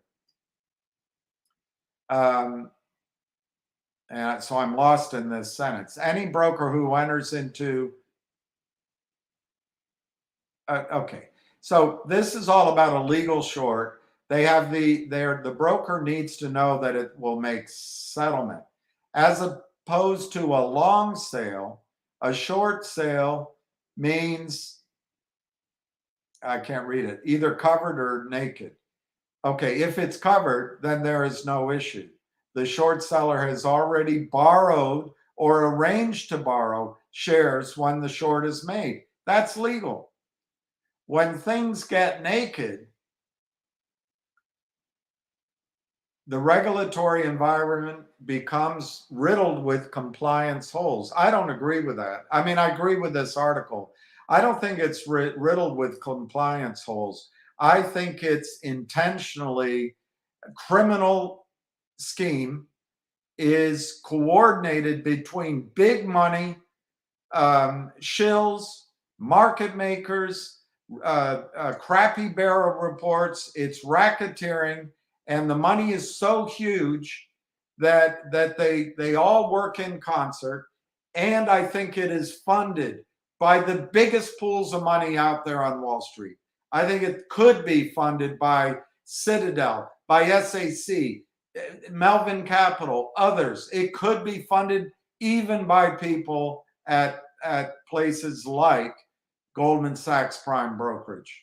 And then they go offshore and they flood the markets. And I'm going to have a gentleman on who gave me permission to describe, but I can't describe it as well as he can. All they need to do is work with this one group out of Chicago, create a non-sponsored ADR, American Depository Receipt, one share, move it to the UK. And the next thing you know, whoever's over there representing SAC or Goldman Sachs or who, I'm making those names up, they start flooding the market with millions of shares that don't exist. And then others out there say, well, just get the God, I'm forgetting it. The FOBO, it's not FOBO. Just get the NOBO list. Just get the NOBO list and then match it up and you'll see it doesn't really happen. Well, what one of those criminals is going to say they don't object to reporting on their accounts? Of course they object. You're not going to get it on the NOBO list. A lot of those shares don't ever show up anywhere. They don't. the simplest rule of that's in the securities law, which is huge, from 1990 for the 33 and 34. Know your customer. They start selling, and there's no way the market makers know who's selling those millions and millions of shares. Why do we need market makers anymore? They're just taking the orders to help the criminals. They're not standing in to support their price. Why do the prices always go down?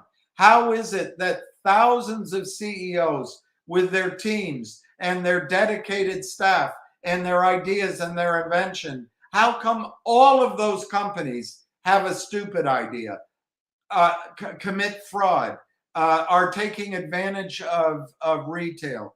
The technology isn't any good. How could that be? It doesn't make any sense. This is coordinated trillions of dollars stolen, and it's hard to beat because they're all in on it. And we live in a world of corruption now. It's all lawyers. It's not about right and wrong. It's about what lawyers can do. What is the definition of is? I did not have sexual relations with that woman. Christopher Hitchens' book about Bill Clinton.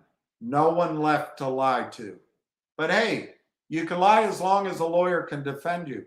These guys can crime as long as their lawyers can, quote, overwhelm the SEC. Maybe it's true. I think the SEC's captured. And I don't think Gary Gensler would ever go against Goldman Sachs.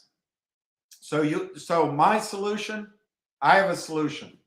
Take the over-the-counter markets away from the SEC. Let the rest of the markets, the NASDAQ, which used to be over-the-counter, and the New York, let all of those go with the SEC. They can have high-speed, high-frequency trading. They can have naked shorting. They can have all the bullshit. Make the over-the-counter markets transparent. No high speed, no high frequency trading, no short selling, or at least enforce that if you're going to sell, you have to locate the shares. If you haven't located them, you can't sell. What? It's so high speed. These markets move so quickly. You got $2 million market caps, $20 million market caps. Why the hell do you need high frequency trading strategies? Why do you need to barcode shares? You know why you do? And this gentleman will explain it to you. Because they're bringing shares in from overseas that don't exist. They're stuffing the market with hundreds of millions of shares so they can screw you. Screw you, screw me, screw me, screw you. What movie is that from? I can't remember. I think it's Rodney Dangerfield, though. Anyway. I think it's time to take the over-the-counter away from Gary Gensler. And imagine if a group of us could put together a firm, an investment bank, or even a trading desk. And we started with one company. We had research, we raised money, and then we made a market. And we enforced the securities laws. The only way you could sell is if the shares were real. Go back to physical shares. How hard would it be to have a competitor to the DTCC for the over-the-counter and keep physical shares? You can still track them with computers. It's not hard. Anyway, what's great about this article is when they say naked short selling and they do all that, they try to confuse you as if it's a strategy or as if short selling is allowed. They try to make it all complicated and as if we can never get to the bottom of this. I'm telling you, an intern could figure out, if Gary Gensler put her on this, an intern could have this solved in 2 days because it's there. Gensler just doesn't want to see it. He just doesn't care. And there's plenty of other people too. They don't want to admit that the systems they worked for all their career are completely taken control by organized crime. And I'm not saying it's the 5 families. I'm saying organized crime by banks, hedge funds, market makers, the shills, people they pay, people they give bounty to. Go into the spaces, rattle them all, and if you keep us from a settlement, we'll give you a percentage of what you save. Yeah. Anyway, all right, let's see. When things get naked, the regulatory environment becomes riddled with compliance holes. With a naked short, the short seller is selling shares it doesn't own, they don't own, and made no arrangements to buy or to locate. That means the seller cannot cover or quote unquote settle. Why settle in brackets? That's the whole responsibility of your broker dealer, is to provide you with settled trades. More profoundly, it means that they are selling ghost shares that simply do not exist without their further action. Now, right there, they don't have to take further action. Or let me say it differently. You need to locate the shares before you sell. Taking further action does not get rid of the fact that you broke securities laws. All those shares that they sold in FNGR with the cover of the crappy Bear report, if they cover them later, I don't think they have, it doesn't absolve them of the crime they committed selling shares they hadn't located. That's the rules. Gensler says it's a level playing field, the most transparent, and he'll root out fraud wherever it exists. He won't take the over-the-counter markets away from him. Put someone in charge that's honest. Gensler is not an honest man, or he's stupid. I don't know which one he'd like to be called, stupid or dishonest. I have a feeling he'd rather be called dishonest than stupid. The ability to sell an unlimited number of non-existent shares. God, it sounds just like me. Or do I sound like him? In a publicly traded company gives a short seller the ultimate power. It gives the short seller the power to destroy and manipulate a company's share price at will. It goes further than that. They're able to take the entire market cap, steal the entire market cap of companies, and then force them to do a reverse split, and they do it again. My second solution, by the way, is that it should be illegal for CEOs to sign toxic convertible notes, and you would define that. VWAP, warrants, backward-looking, tranches, all those things. Make it a criminal, a crime with criminal penalties for CEOs to sign it. Then the SEC would go after the CEOs. The SEC loves to go after CEOs. FINRA goes after CEOs. They don't go after the banksters. It's time for us to stop glorifying banksters because they wear nice suits, they have young wives, they fly everywhere, they buy condos. They are criminals. They're stealing from you. Not everybody on Wall Street's dishonest.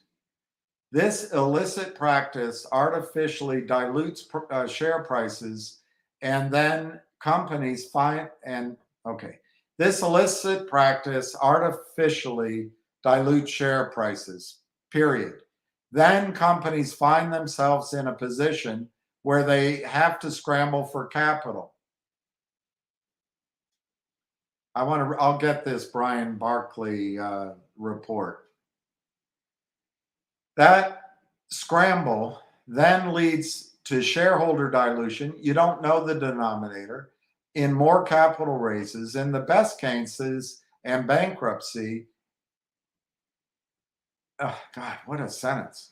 That leads to dilution in the best cases and bankruptcy in the worst cases. If things get to bankruptcy, The short seller wins because they no longer need to close out their short positions and they don't pay taxes. There's no 1099. Congress, you want to cover Social Security? You want to pay for the war in the Ukraine? Get these thieves just to pay on their closing transactions. Following the 2008 financial crisis, naked short selling was classified as illegal in the United States. It was called illegal before that as well, though that labeling has done nothing to thwart the lucrative gain. What makes the September ruling so important? Only your teeth are impacted. This is a bad word. What makes this ruling what could make this ruling have such an impact is the correct way. Nothing is impactful. But anyway, what makes this September ruling important is this. Without the big banks and financial institutions' complicity, this highly destructive form of naked short selling could never happen. What makes it important is that it's letting Gary Gensler know the court system recognizes that short selling, that counterfeiting of shares, selling ghost shares is a thing. Professor Angel, it does happen. Forbes, it is a thing. Michael Dion at Zero Hedge is pointing out it is real.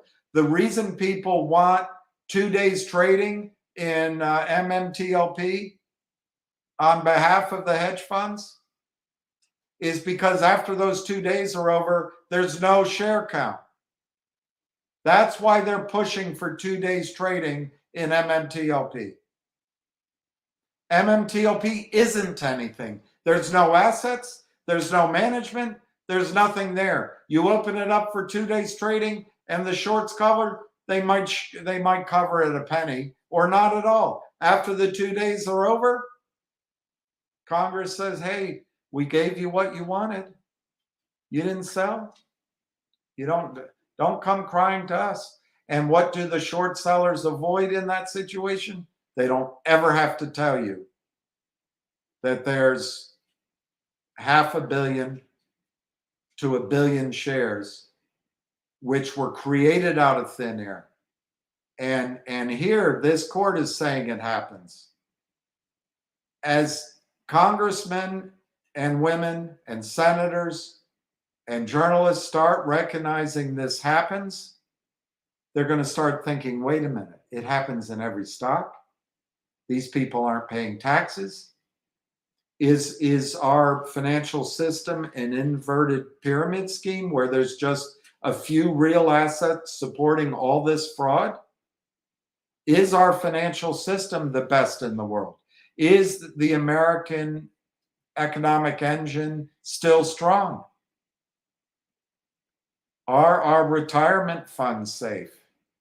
You let housewives start wondering if their children's education funds, and it doesn't have to just be housewives. Obviously, it can be women with jobs. What I'm saying, women. You let women start worrying about this, and this whole thing starts tumbling down. And I say women because I believe women have the power to affect change in this society. It's not always the case that Congress is going to listen to a guy like me, but to women who have children and have to protect those futures for their children, people are going to listen to them. And it'll be all over. It'll be all over. The reason some big banks allow it is because they're profiting from it. Despite their sizable compliance departments, well, I debate on that. I think compliance departments have been reduced. I also think the big banks have been split in two. It used to be that inside of a bank like Goldman Sachs were the trading desks. And then Goldman Sachs essentially became a big hedge fund. but the compliance was attached to those trading desks. And there was research and there was market making. Well, when Goldman almost went bust, but they got information first because they cheat. They drove Lehman Brothers out. They drove Bear Stearns out, but they survived because they were in the White House first. But then they split their bank in half. They got FDIC insurance, and they were at a disadvantage because they didn't have a huge asset base. But why do you think Bank of America merged with Merrill Lynch? They have the assets. Wells Fargo with whomever, and it goes on. But Goldman Sachs didn't have it. They've added it in as much as they can. But Goldman moved their prime brokerage out. And so the prime brokerage is a separate entity. They also moved those trading desks, all those cocksure guys, they moved out and started hedge funds. And then those hedge funds signed deals with the prime brokerage. So Goldman gets to make the same volume of money and more than it did before and be insured by the taxpayer. I don't agree with this. I think the compliance of stock loan and if you want to call it naked short selling, I don't think there's very much compliance overseeing it. But anyway, let's read on. The reason some big banks allow it, despite their sizable compliance departments, appears quite simple. These illegal transactions are highly lucrative. Bingo. The short-term windfall profits associated with the creation of counterfeit shares are too tempting to resist. And besides, they don't have to pay taxes on it. Brokers will place a marker or a pledge to deliver the shares on the investor's accounts, which are made by the seller's clearing firm. Basically, lawyers write letters that say, we're going to deliver the shares later because we have this toxic convertible note. And I believe that letter is duplicated, triplicated, quadruplicated, just like the shares. And the core of it is a complete bastardization of the rules. Hey, a lawyer wrote it. Okay, we'll look the other way. But you're not allowed to sell shares that are going to come 6 months from now. But that's what they do. Well, we'll deliver it, and then they move it all around. It's all fraud. But the apologists say, hey, they're good clients. They couldn't locate the shares. How is it hard to locate shares in a company that has a market cap of 5 million? And what's so urgent about selling? Take the over-the-counter markets away from the SEC. Brokers will place a marker or pledge to deliver the shares on investors' accounts, which are made by the seller's clearing firm. This gentleman, Barkley, explains. Abusive and unchecked naked shorting can lead to a loss of shareholder rights, governance. You can't create the fractional reserve security system to emulate the fractional reserve banking system. Shares are not fungible. Money is fungible. Gold is fungible. Shares are not fungible. This is one of the reasons. Voting. BlackRock doesn't mind telling us all about ESG. They want to get all up in there about you got to have women, you got to have that word that needs a vowel, LBGTQP. Anyway, I'm not against all of that. You need that in the boardrooms. But BlackRock will tell you if you don't have it, we're not funding you. Well, okay, on that end, they're all about social governance. But on the side where they're ETFs and then their extensions arm length, in my opinion, they're funding these criminals so they can get returns. They don't mind this confusion. You all took a vote on logic. Who's voting the short shares? Abusive and unchecked naked shorting can lead to a loss of shareholder rights, including disenfranchisement by overvoting. Doesn't bother BlackRock. They're all over it. You better be out of oil and gas investments in 10 years. But overvoting doesn't bother Vanguard, BlackRock, Merrill Lynch. And the resulting throwing out, that's a hell of a word, of votes by brokers to conceal the breadth of the naked short selling problems. Do you hear what he's saying? The brokers throw it out.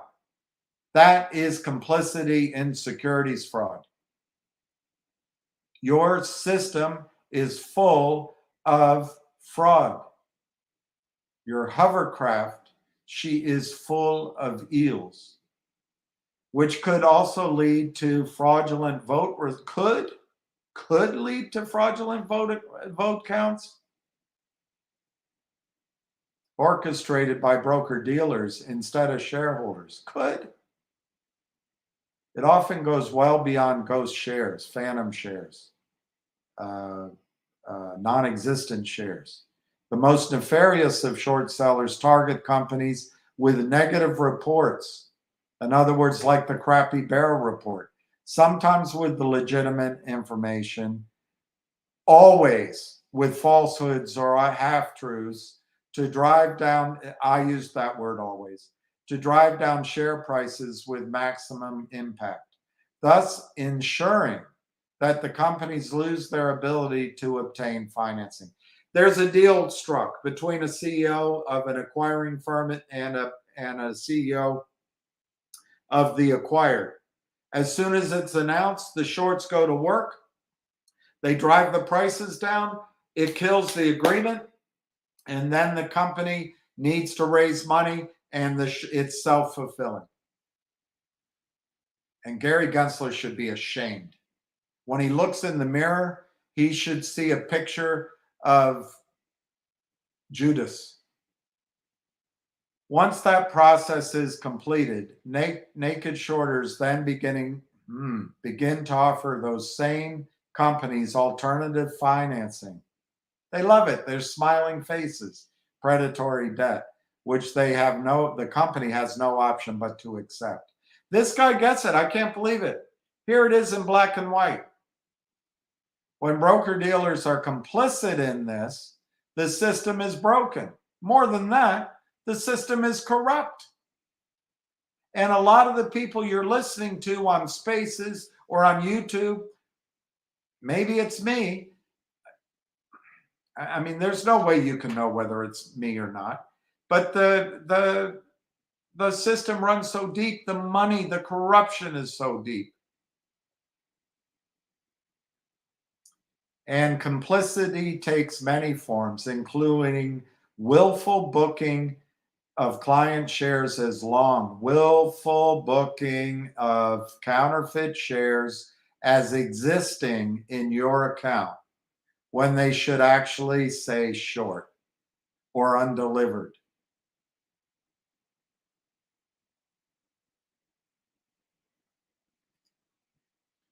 Even before the financial crisis, there were measures in place to protect retail investors. The SEC's regulation show took effect in 2005 and specifically targeted persistent failures to deliver and potentially abusive naked short selling. Amendments intended to further strengthen regulations were introduced in 2008 and 2010. The flaccid SEC adopted Rule 2001, restricting the price something or other on short sales could be made when a stock was experienced, but they take away the uptick rule. Additionally, the SEC notes in Rule 204, it requires firms that clear and settle trades to deliver securities to a registered clearing agency for clearance and settlement on a long or short sale in any equity security by the settlement date, or alternatively, to take action to close out failures to deliver by borrowing or purchasing shares of a like kind and quantity by no later than the beginning of regular trading hours on the settlement day following the settlement date for short sale fails.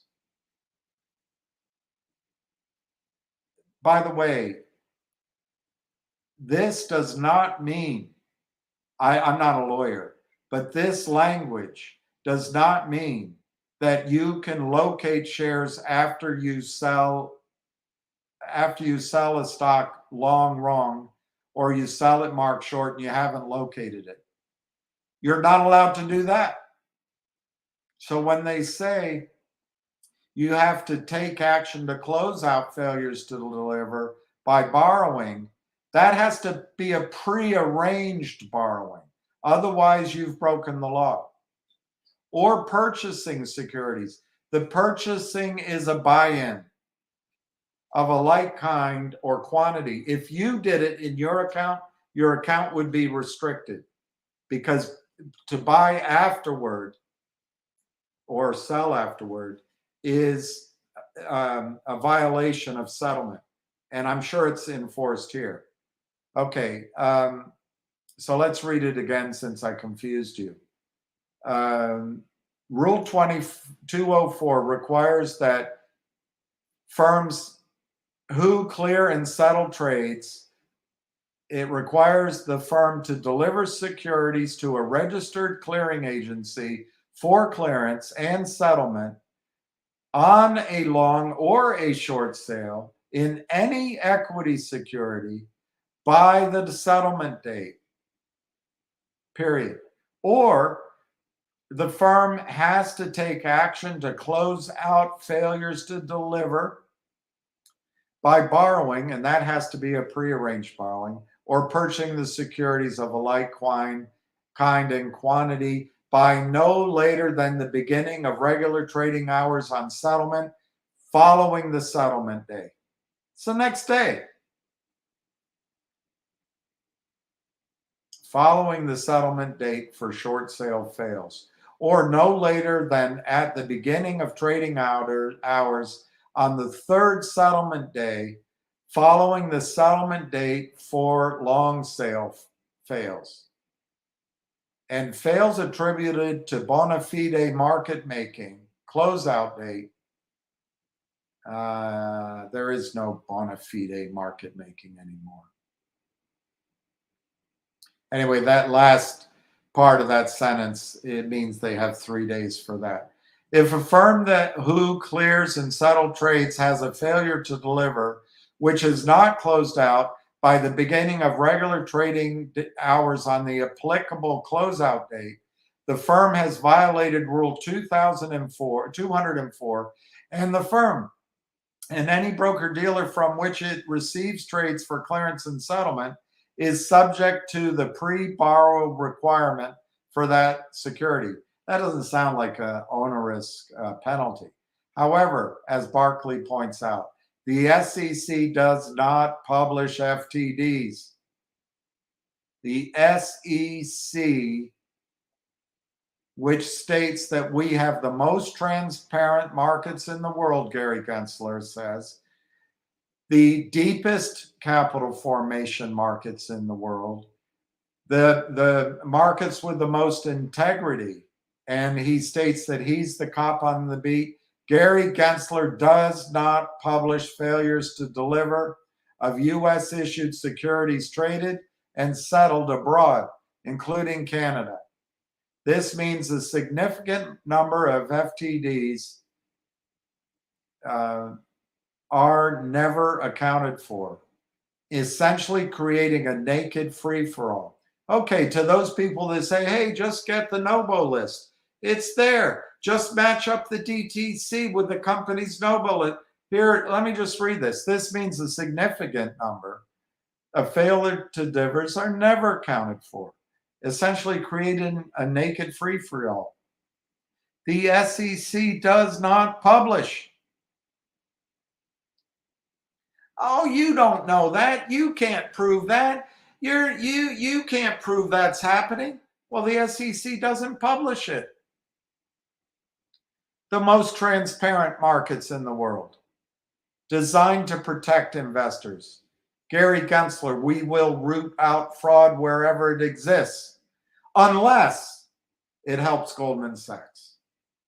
Last year, UBS Securities conceded to having failed to close out an astounding 5,300 failure to delivers in the previous decade.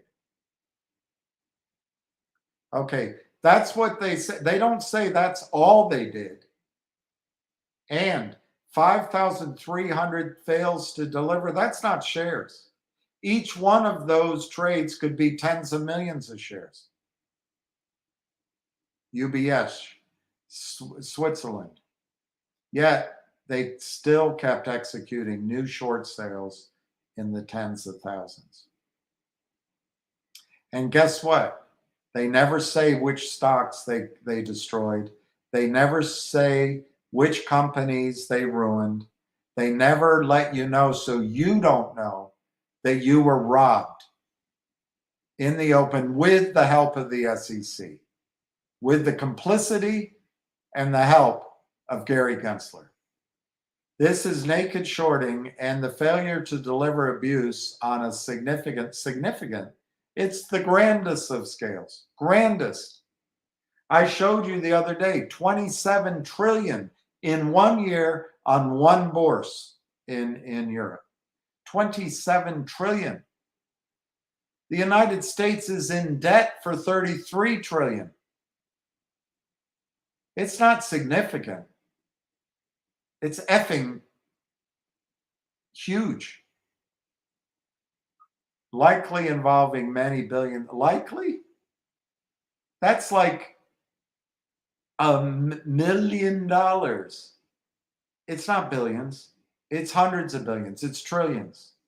UBS was fined $2.5 million for violating Reg Show. Oh, cry me a river. Shareholders were left holding the empty bag, and you don't know which shareholders and you don't know which companies.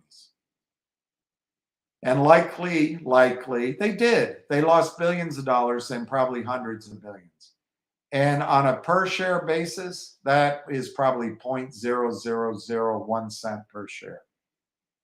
And then the SEC has the audacity. Gary Gensler goes before Congress and says, we don't have enough money.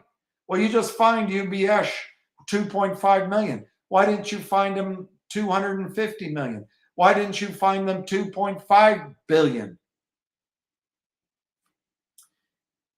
Last year, Garwood Securities was fined for accepting 2,000 short sales without the third-party brokers having located the securities they were borrowing against. Garwood was fined $100,000.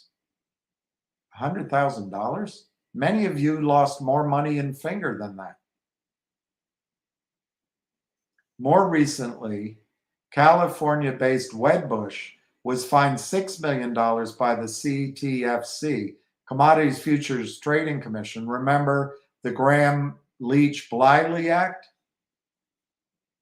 The Graham-Leach-Bliley Act, signed by Bill Clinton with a flourish of his left-handed pen, argued that Wall Street could regulate itself, and the chief salesman in charge, the one that could sell anything to anybody, said that Wall Street, this activity does not need to be regulated because Wall Street will regulate themselves. That's Bill Clinton. That's not a Republican. That's not Ronald Reagan. That's not Jim Jordan. That's not Donald Trump. That's not George W. Bush. That is a Democrat doing the Republicans' job. For failing to supervise trades from third-party brokers and for dubious private communications. Separately, Wedbush was fined another $10 million by the SEC. And thirdly, in relation to the failure to closeout, Wedbush was fined $975,000, a sum that appears to be simply the cost of doing business. Nowhere mentioned here is that $1 million fine, that $10 million fine, that $6 million fine can all be written off against their earnings to reduce their taxes in that year, whatever year that was, this year, 2023. With regard to violations of Reg 204, during the relevant firm's periods, the firm failed to timely close out approximately 2,056 fails to deliver, and blah, blah, blah. I can't read it all. During the period of January 1 for 4 years, or I can't read it, on approximately 390, it might be more occasions, the firm failed to place a security in the penalty box as required by Reg Show and send the notice as required. Additionally, in December 2020, Canadian Cormac Securities, with the SEC instituting cease and desist orders, I can't read the words over there, against Cormac for providing incorrect order-making information, including executing brokers' repeated violations of Reg Show. According to the SEC, Cormac and ITG Canada caused more than 200 sales orders from a single hedge fund to the tune of more than $660 million for 1 year, less than 1 year. Sorry, for a little bit more than 1 year. To be mismarked as long when they were in fact selling shares that didn't exist. A clear violation of Reg Show. Cormac agreed to pay $800,000. Hey, Congress, we don't have any money. We don't have the $660 million sold that didn't exist, and they pay less. You can change that to $659 million. And then ITG paid $200 million. I mean, if you can't see that the SEC works with the criminals, is complicit with the criminals, is paid off, is captured, I don't know. I don't know what to tell you. I don't know what to tell you. They're either stupid or complicit. They're either lazy or complicit. They're either slapdash or complicit. The plaintiffs in Harrington Global Opportunity Fund, the heroes of the day, versus CIBC World Markets, were represented by Warshaw Bernstein, and they have every reason to celebrate. That sounds like the group that Wes Christian works with. The judge's ruling categorically means that going forward, big banks and financial institutions won't just be fined for not actively closing shorts. They could be held effing liable for what so far has been an estimated $1 trillion in losses. It's many trillions to retail investors, companies, and the United States government. It's many trillions. Quote, brokers can no longer claim that they are not liable for their customers' trading activities because they are only following directions. A broker can now be held primarily liable under federal securities laws when they recklessly fail to monitor, detect, and prevent the manipulative or fraudulent trading of their customers, unquote, Warshaw Bernstein said. Can you imagine what Wes Christian and his team, what Mark Bazile and his team are going to do? They're going to go after the broker dealers, and they're going to become billionaires like Peter Angelos, and they deserve to. This decision is a clear and unambiguous warning to broker-dealers that unless they fulfill their gatekeeper responsibility of monitoring their customers' trading, they can be held primarily liable for their clients' manipulative conduct, the law firm continued to say. Canada is one venue where this warning should be heeded first and foremost, and where naked short sellers have, in our view, been fleecing U.S. retail investors and companies for years with the help of Goldman Sachs, the SEC, and Gary Gensler and his predecessors. I added all that, in my opinion and judgment, without actually borrowing the stock. The U.S. September ruling adds further fire to a slower moving regulatory crackdown in Canada by the OSC and other regulatory authorities. The game of capital market destruction is now hopefully coming to an end. We'll see. There's so much money sloshing around. Do you realize trillions of dollars? What if in the case of MMTLP, let's say there's 1 billion shares created out of thin air, and let's say they settle and it's going to be a settlement of $1 trillion.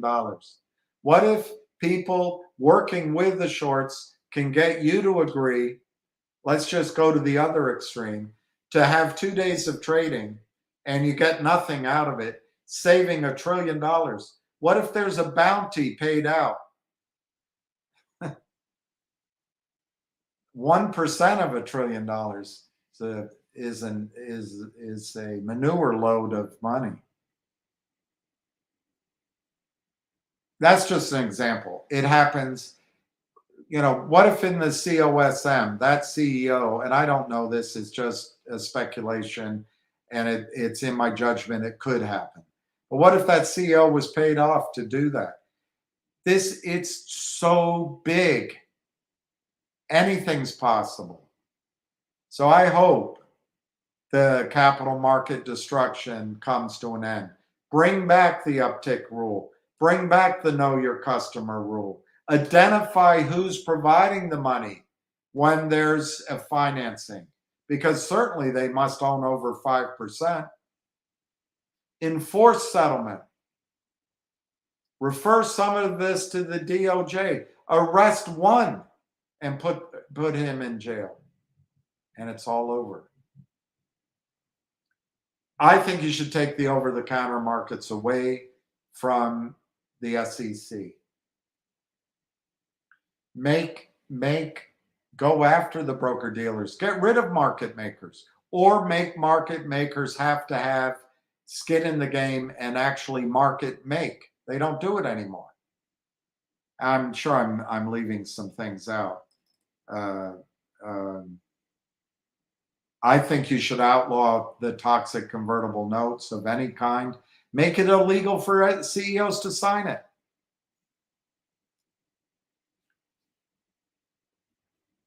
I would go further that any investment bank that finances a stock under $5, under $10, should have to make a market in that stock and provide research and maintain a stable market like market makers used to do, rather than just leaving it like shooting fish in the barrel.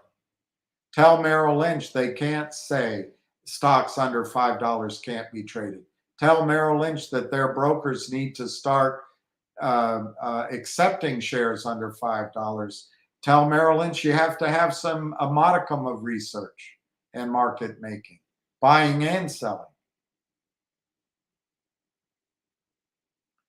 This ruling hopefully marks the beginning of the end. I hope it's the end.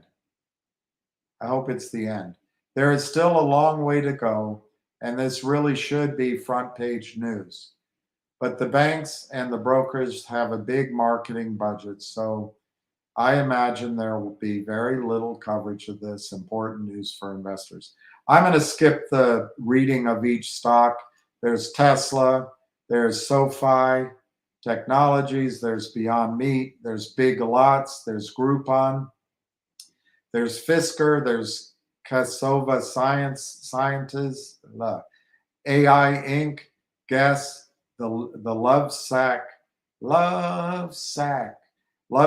Company, ChargePoint Holdings, and Blink Charging. Imagine two or three companies trying to solve the climate crisis with battery technology, and these guys don't care. SunPower Corp, Lemonade, Cipher Mining. Who does this help? It only helps the banksters. It doesn't help the United States government. It doesn't help investors. It doesn't really help the majority of Wall Street, just these banksters at the top.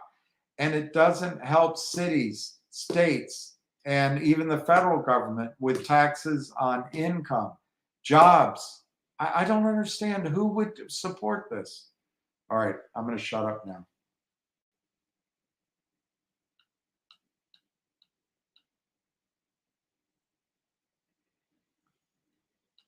I'm going to shut up now. I might read some of your comments. I want to summarize that Drew wrote this, which I think is a great contribution to the cause. I do also want to point out that I went overboard yesterday, that this letter is not the watershed that I thought it was, although I think it's very important, because it does not have according to an attorney, it does not have the power of the law. It doesn't have a specific date or subpoena power behind it.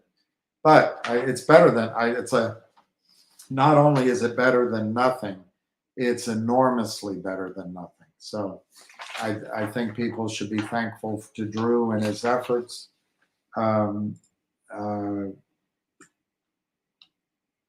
Let's see what people are saying. I'm going to go to the bottom first and go back up. Will, in your opinion, will GTII dividend cause no.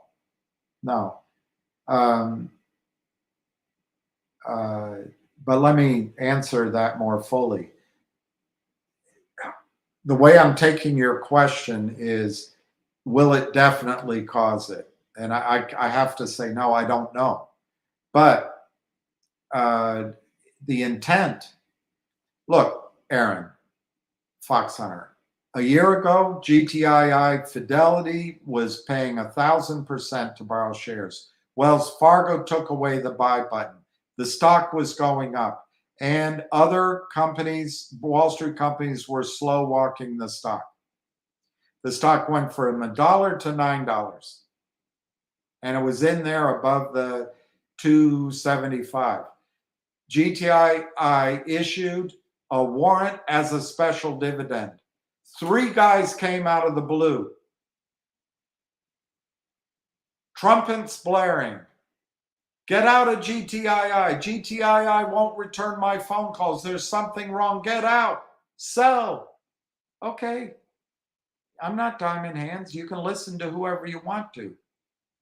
But that caused the stock to fall below the 275 and then the run downward. I think it would push credulity to think that was a coincidence. But maybe it was a coincidence. People lost at least 35 million in COSM. That company went on down the highway, and GTI squeeze didn't happen. Now, we're all suffering. No one's mad about it except me. No one gets mad about it. Hey, people are making a living. They're just okay. But forget it. Forget me being mad. It doesn't matter. It already happened. It's a contact sport. There's no crying on Wall Street. But Aaron Fox Hunter, the point is of this dividend that was issued to you as restricted shares is to catch out the system like Fidelity.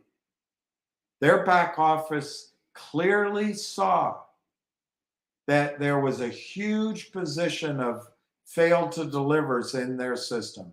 They clearly saw that they had to pay 1,000% to borrow stock. They clearly saw that they clearly saw that someone had broken the rules, so that Fidelity was on the line to exercise those warrants. Okay, that time, Aaron, Fidelity could say, you know, our back office is comprised mainly of 15-year-olds and they didn't catch it. Or our back office, our computers at Fidelity, the one of the largest capital firms in the world, are behind the shorts. We didn't invest enough in our computer systems. Or they could say, like Goldman did, we inadvertently left out a line of code. Or they could say, shut my mouth. Was that the rule? We thought that as long as the other side said they were going to deliver, that was all right. We could just continue having failed to delivers. We just keep kicking it on down the road. Okay, that's what Fidelity would argue a year ago. But Aaron Foxhunter, the point of it this time is when Fidelity sees that the dividends have to be delivered conceivably 40 million shares. Let's say that Fidelity's the only company out there. 40 million shares of restricted shares have to be delivered, which do not exist. I'm going to extremes. Then Fidelity has a choice, Aaron Foxhunter, and this is not hard to understand. Fidelity has a choice. Okay, we're going to stuff our accounts with 40 million fake shares, breaking the law, breaking securities law, and we're going to hope nobody notices. But guess what? Christian has been hired.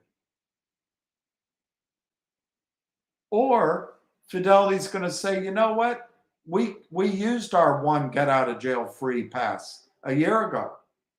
And now their lawyers are going to say, you can't tell Wall Street that we didn't know. Our back office, we just hired some people that just graduated college and they're new. You see, the problem is they're interns. And we relied on the FINRA and we relied on the people we were buying from. And we've just been too busy to really track this. We've never had a problem before. They can't say that, Aaron Foxhunter. So, Aaron, what GTII is trying to do, and it's just not that hard to understand, they're trying to get Fidelity to have to make a choice. We're going to go buy shares and comply with the law, securities law, or we're going to stuff the accounts with counterfeit shares and we're going to break the law. Well, you would argue, well, they've always broken the law before. Yes, but it's never been on the record, as I would argue it was a year ago, when Fidelity was paying 1,000% to borrow GTI. And hey, come by COSM. COSM is going to Zoom. COSM just cost people money. And people got out of GTI. Well, that's already happened. But now Fidelity has to face the fact that it happened to them a year ago. When they go before a judge, they're going to say, Your Honor, we didn't know. Well, wait a minute. A year ago you knew. How could you not know now? And in fact, it was the same stock. So, Aaron, the whole point is to try to catch out the system and do the job that Gary Gensler is supposed to do and does not do. Well, actually, I think Gary's job is to protect the banks, not to protect investors, because he's bought and paid for by the banks. I'm not mad at you, Aaron. I'm not mad at you. I'm not mad at you, Aaron, at all. I'm not mad at you at all, Aaron. Not at all. I'm just mad at the whole situation. It's so endless. If anybody, I'm mad and frankly, I'm not mad at Lou or Frank or the CEO because I don't know that they did it on intentionally. What I'm mad is we were there, and you guys are losing money. People lost money. That's what makes me mad. What makes me mad is the system has all the advantages, all of them.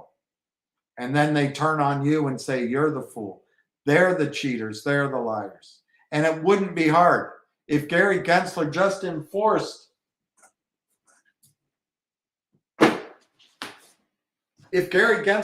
enforced, these securities laws, not new ones,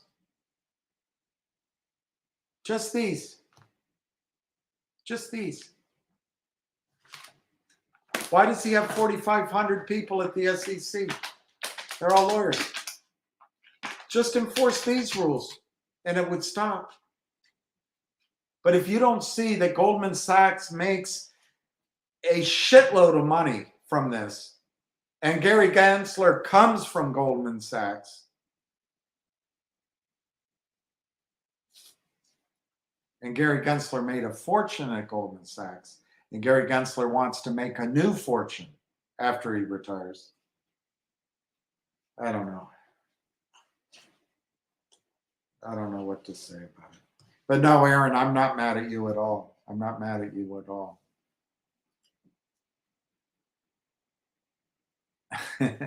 U.S. senior citizens need to try to be calm, cool, and collected. You know what drives me crazy there? You know what drives me crazy there. Yeah. Truth or BS. Let's see, the third 3-letter one. You might have stumbled onto something there.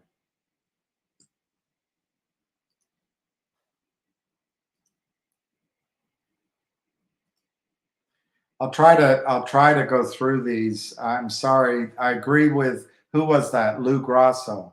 I need to be calm, cool, and collected. I get upset with it.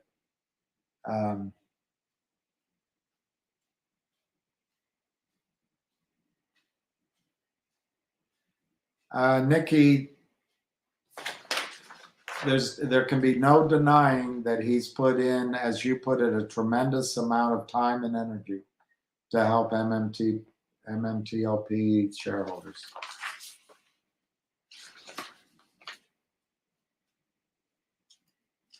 I saw a positive finger article, Scott, and I'll try to put it up tomorrow. But when I don't sort of prearrange it, I don't know how to do it. There were 2 positive finger articles. One was written by a woman, one was written by a guy, and I have to figure out where they are, download them, and then I can show them to you. But you're absolutely correct. Not 1, but 2 positive finger articles, and I think they'll come on more.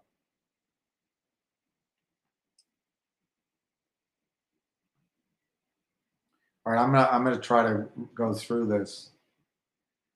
What should we do about our GTI? Well, you don't have to do anything.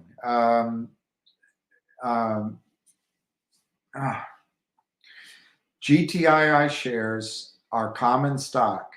As soon as the 6 months is up, the brokerage firms will allow you to trade those shares. Every over-the-counter stock who has sought capital from groups like the Lynn Partners and Power Up Lending and others have counterfeit shares created. In your account will be counterfeit shares. Why? Because that's the easiest solution. They're going to try to argue before a judge that they didn't know better. And they're going to count, Tim, on the fact that when you go to sell them, you're one person, not everybody. So they'll have time to go locate shares. If it costs them some money, they'll move their 3-card money shelves around. And they will argue before a court that we didn't know better. And hey, we're innocent. It was inadvertent. We went to the same fraternity you did. Cosmo did Zoom. Cosmo went from 22 cents to 83 cents, and many people could not buy in at 22 cents. They bought in at 30, 40, and 60, and 70, and even 80. They were told it was going to squeeze. There was 2,000% shares short. They were told that by changing the name, it was going to squeeze. They were told that by changing the CUSIP number, it was going to squeeze. They were told that the CEO would not do a deal with the shorts. They were told the CEO would not do a reverse split. So it went from, at best, it went up 4x. It went from 20 cents to 80 cents at best. 4x in a short period of time. Most people didn't buy at 20 cents. Then the CEO turned around and did a deal at 33 cents with the shorts. Exactly the opposite of what allegedly he said. And most people were taken to the cleaners by COSM. To his credit, Frank Benedetto was furious. And he expressed his outrage on Space Calls. To his credit, he said, I can't believe it, blah, blah, blah, blah, blah, blah, blah, can't believe. And remember, the CEO might just be a babe in the woods and might have been fooled by the front for what, I forget the name of the capital formation bullshit firm, the front for the short sellers. I think it was all prearranged. I think it was a way to help out the Kramers. But I don't know. It's just opinion.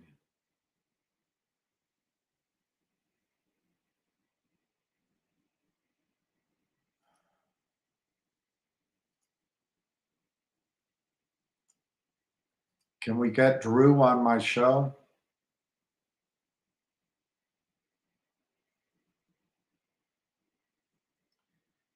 I have to think about it. Drew has some great qualities, but he also can be a bully. That's his style.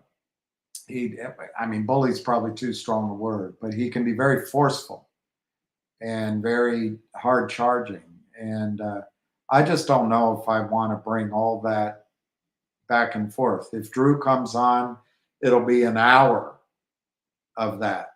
And is that helpful? I don't know. I mean, you get an hour of me, and am I right? So let me think about it. I don't have a problem having Drew on. I don't have a problem listening to his point of view or debating him. I think a lot of, I agree with almost everything. I don't agree with the 2 days, but I can be convinced that maybe you can build that pressure cooker again. I don't see how, but maybe. So let me think about that. I just don't want to turn this into a place where some people are offended, but maybe in fairness, he should have an opportunity to talk about his letter, to talk about some of the things that were said. So I'll think about it, Trucking, and I'll get advice. There's a couple of people I'll get some input from. I don't want to have a big, showdown at noon. On the other hand, if he feels that he hasn't had a chance to present his side of whatever this is, I'm not part of it. I'm not part of it. But if he feels that he hasn't been able to present that, I think he probably has on Spaces. Maybe that's something, Trucking. Maybe that's something I should arrange.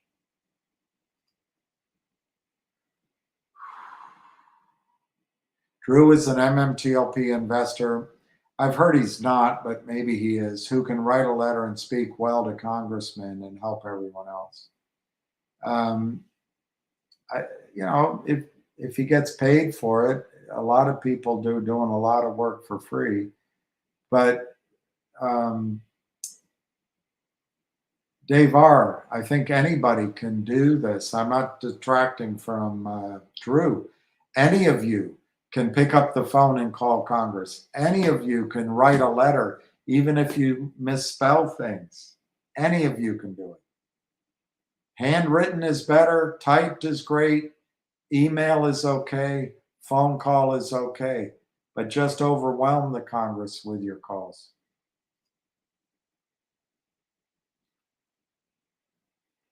Well, I agree with that, Aaron. I'm not optimistic about finger running before Friday. I really am not. I think people have to be prepared yet again to let the shorts win.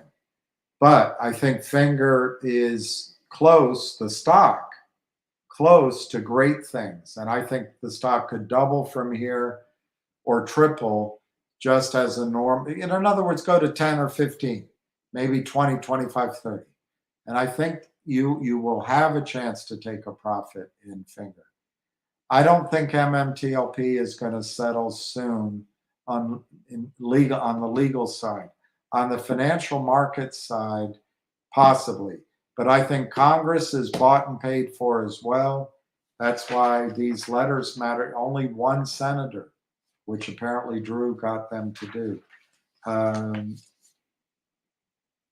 Slowly we'll break down the wall. But it's October already. I'm not sure there's going to be a settlement on MMTLP. I was hopeful by the end of the year, but I'm skeptical now.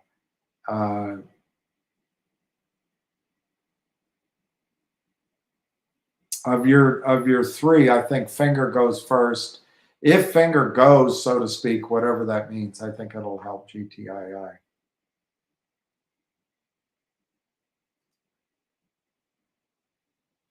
Yeah, Seeking Alpha does have a positive article.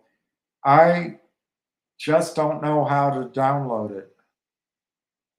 So the one that I did download, someone emailed it to me, and it took me about 25 minutes to get it so I could download it to you. Um, uh, so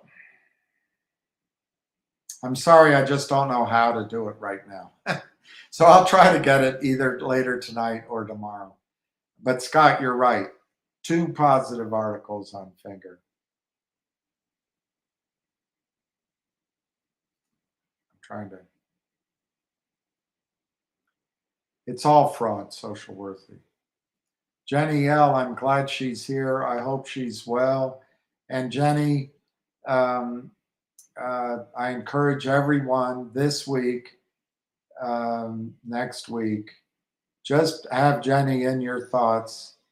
And she is a great person who has helped many, and particularly children, particularly people, young little people who can't look out for themselves. She has helped courageously. And she, of course, is a great wife and mother. And she's helped this community, helped me. So if anyone has time, just to think of her in a way that you're giving her your support, however it works in this world, this week and next would be really important. And I know, Jenny, you're going to get through all of this in flying colors. It'll just be a story in the future.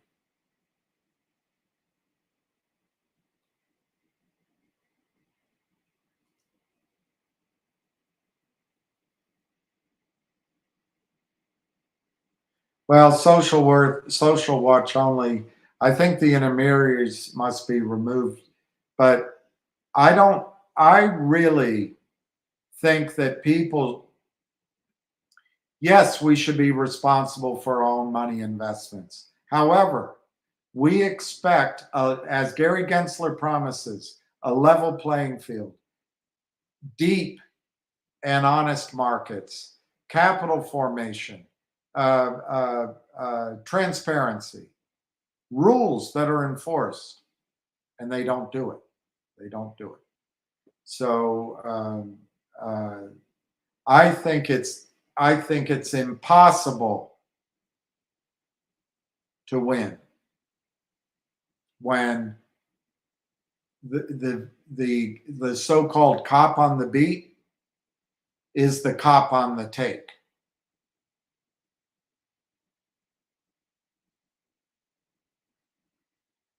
The very agencies that are supposed to allow us to be responsible for our own money are the agencies that aid and abet the criminals.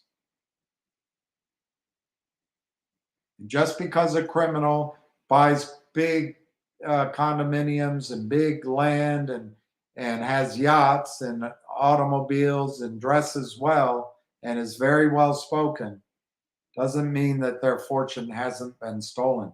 Just because lawyers can push it down the road and make it all confusing, and judges get confused, and the SEC people rotate out and go get a job at Citadel or at Goldman Sachs. Just because all that happens doesn't make what they do legal. It's as illegal as it can be.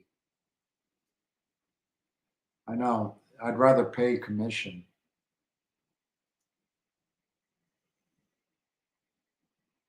Thank you, Carl. I hope I help people. I don't know. I agree with that gentleman at the bottom of this list that said I should be calm, cool, and collected. But I'm a lot calmer, cooler, and collected than I was when I was 25. So, no, I'll get there.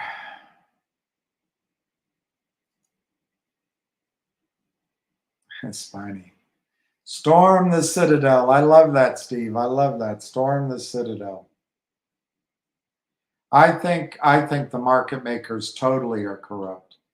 And most of them, Tim, have less money than you do. And I'm not making fun of you. My point is, they're just day traders.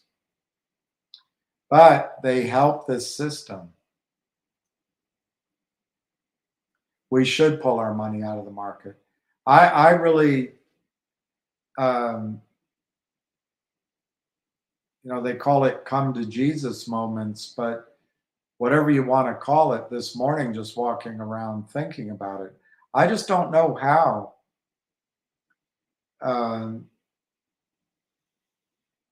Unless Gary Gensler, it's not that difficult. This request that Drew wrote and Crapo signed that says provide this data. The SEC could do this. It's not that hard. You don't need 4,500 people to do this. He could get an intern out of Howard University and they could do it. Take him a weekend. He doesn't want to do it. Gary Gensler does not want to do this. And he's all glib and, oh, it's this. Oh, I barely know about it. I'm after Kim Kardashian's tush. She's the risk. Well, Gary, just do this. You could get it done, knock it out this weekend.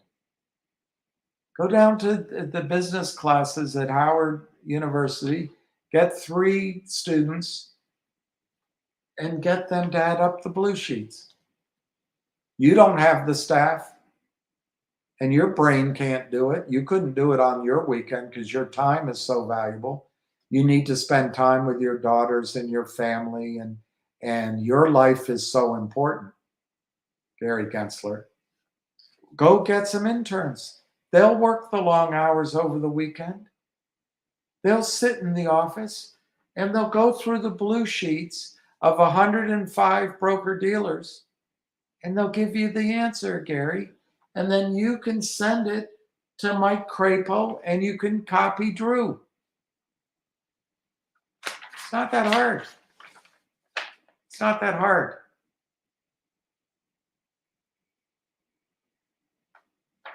But you don't want to do it. You don't want to do it. You'd rather have excuses. I find it hard to believe, Gary Gensler, that a man who made it as far as you did in life got there by making excuses and pleading ignorance and saying, I'll pass my responsibilities off to the courts. I just find it hard to believe, Gary Gensler. Howard University is in session. There's got to be 100 students there that would fall all over themselves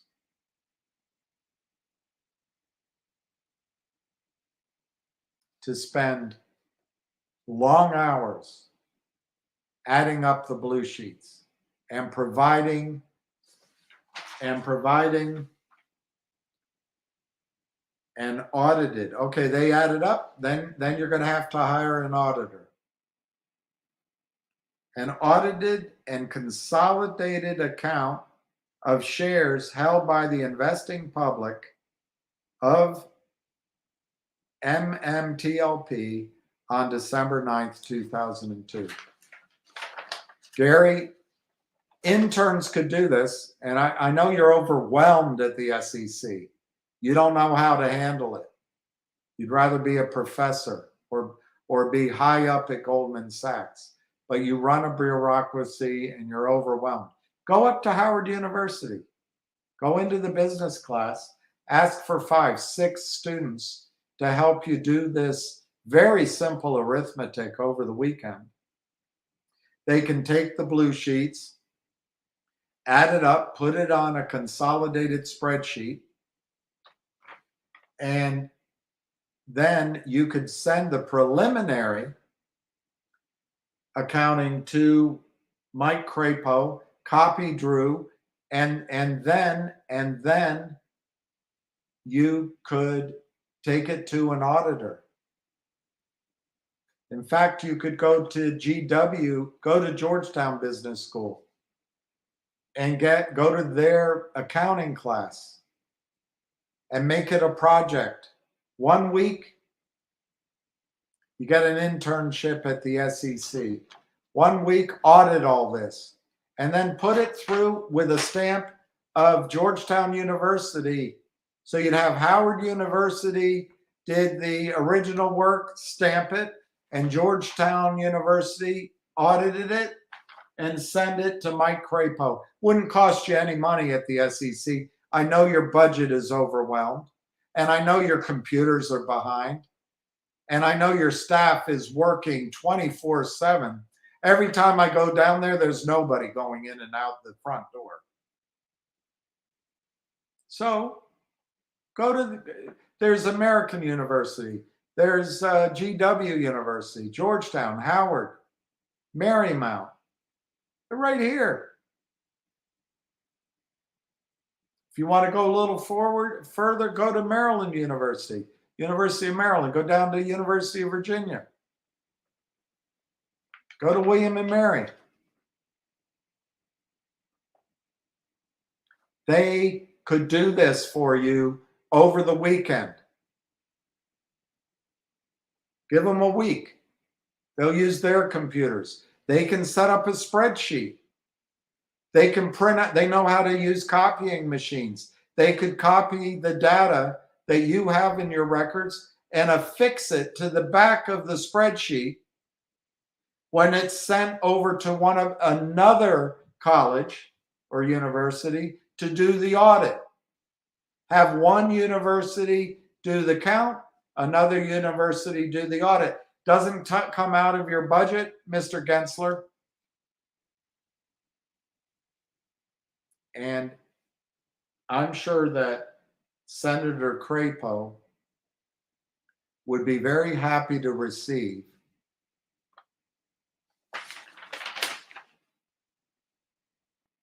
an audited and consolidated count from the College of William and Mary and the University of Virginia, or from Howard University and George Washington University, or more than one.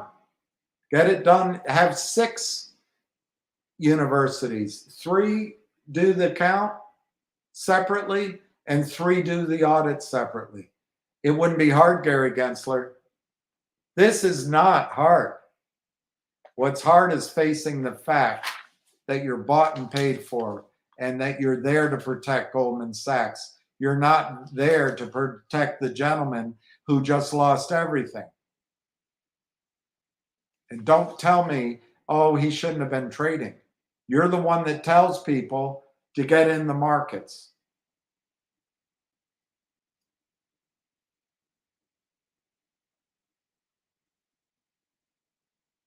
All right, I'm going to see what I can see here. This shit isn't squeezing anytime soon. You might be right. On the other hand, you might be wrong. I think Finger's not going to squeeze this week. It could still squeeze next week.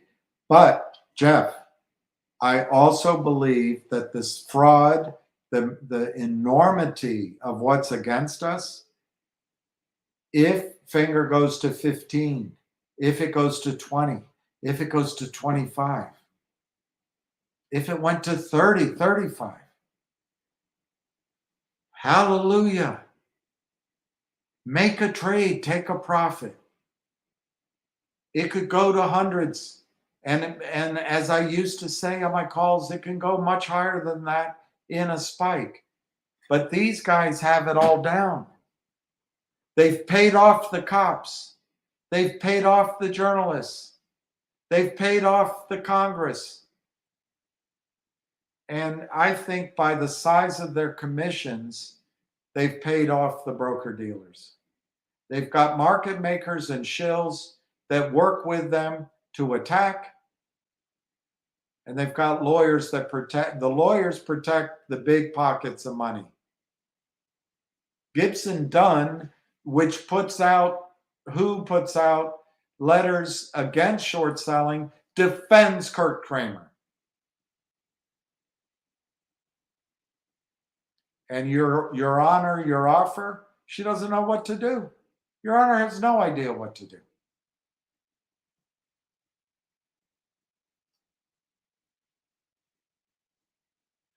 Taxpayers are going to pay for it. I like the Seeking Scott. Thank you again. I might have to not answer a bunch of these questions because it's 3:30. I agree with this. Nextbridge is worth more than 100 a share. In my judgment, I think it's 300. But I emphasize I haven't seen the engineering report. I don't know. But I think Nextbridge is valuable. But so SR 7531, to me, there's 2 things. One is, what's the value of Nextbridge? And I think that's worth exploring with all of y'all. But the other is, once Nextbridge is fully allocated, what's the value of MMTLP? On its own, 0. MMTLP has 0 value. But as an obligation, as a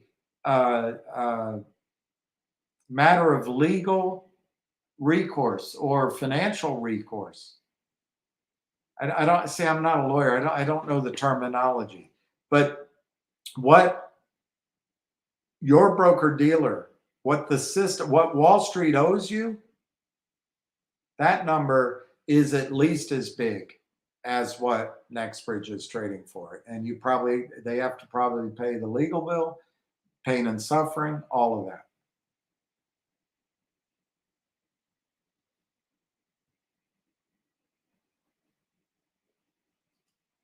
I like the Seeking Alpha article. I don't know if the vote in Logic is going to collect counterfeit shares. A couple of things about logic. I never received, for some reason, or at least I can't find it, my proxy vote. I tried. Here, let's see if I can do it. Let's see if I can do it.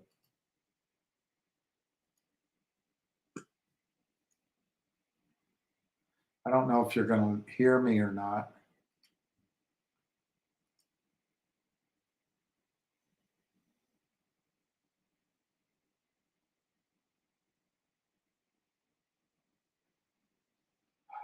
Okay, this is I think you see it. Let me just go back to, it says I'm sharing. So I think you see it. This is the Schedule 14A proxy statement pursuant to Section 14A of the Securities Act of 94. And what you have to remember is when the criminals sell, they don't file any of this. They don't take votes. So here's the proxy. Notice is hereby given of a meeting which will be held on October 23rd at 11 a.m. The proposal is the merger agreement which Aubrey SPAC buys Data Logic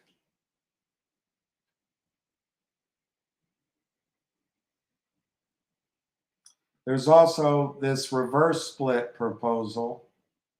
So those are the two main things.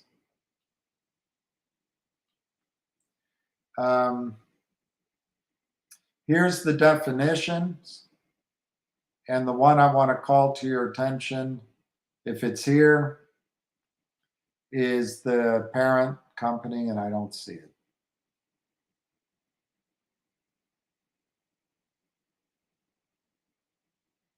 So we'll see if we might not need it. We might not need it. Okay. There, as of September, there was this amount in Aubrey's trust. The last trade date of Aubrey's shares price was $10.95.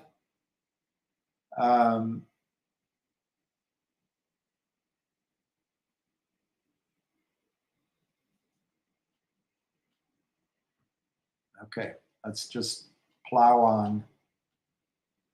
Okay, here's the definition.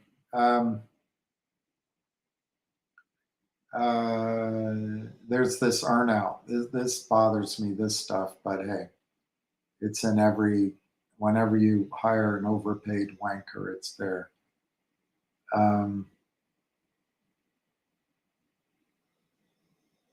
Here's Aubrey that's the sponsor is Aubrey Ventures. I want to see if I can see the parent. Maybe I don't remember the title they used. Okay, we'll come back and look for definitions later when we need to. Here's the first proposal to approve the business combination. Second proposal is the reverse split, and then to adjourn. Okay, so let's go. What are the questions?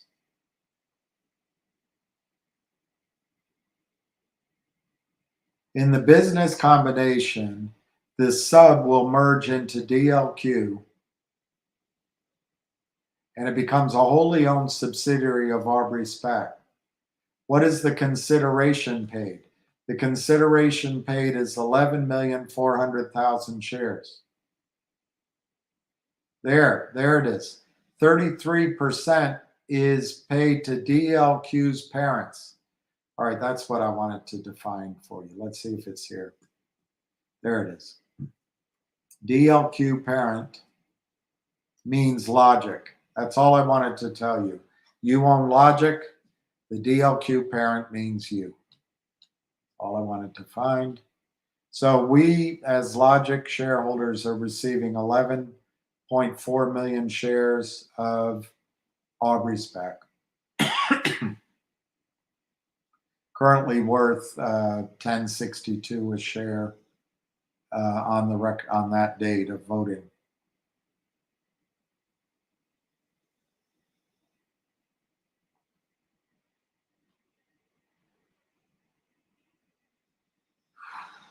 There's interest of the sponsor, which is the SPAC.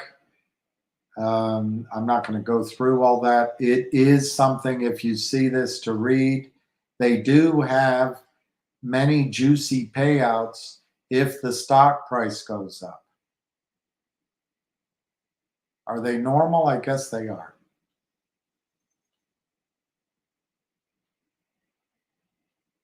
Okay, here's the board.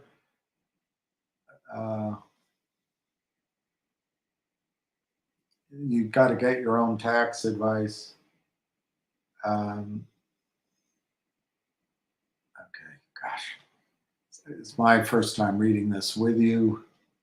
I really want to get to one other point, and then I'm going to give up on it. Okay, here you go. This is the Aubrey SPAC pre-merger. This is how they break themselves down. There's a lot of payout going on in this deal, but I'm going to skip that. Logic has DLQ, which they're distributing. They have the Rebel AI, Fixel, all that, but they're distributing all this over to the Aubrey SPAC. I'm going to skip over that if you don't mind. What I want to get down to is, okay, this is an important point. There'll be 14 million shares outstanding of Aubrey SPAC after the deal, which is why the stock, Aubrey SPAC stock, could go up a lot. Then, unfortunately, there's all of this stuff, and then it comes to 22 million. I've called in to find out what all of this is. There's sponsor shares here. There's earnout shares. And it's all of this. So you just got to be aware that it ends up being about 23 million shares outstanding. Here's the underwriting fee is 22%. I mean, to me, these are high numbers, but hey, it's Wall Street. It's Wall Street. What I want to get to show you, and I may not be able to show you here, is that the number of shares outstanding of Logic increased from the time I did my calculations with you. Oh gosh, this is just too much stuff to go through.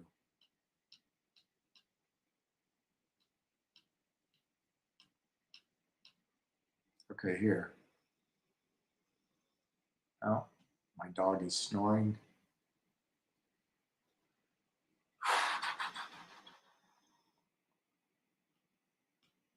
I guess these are some comps, which is good to have. All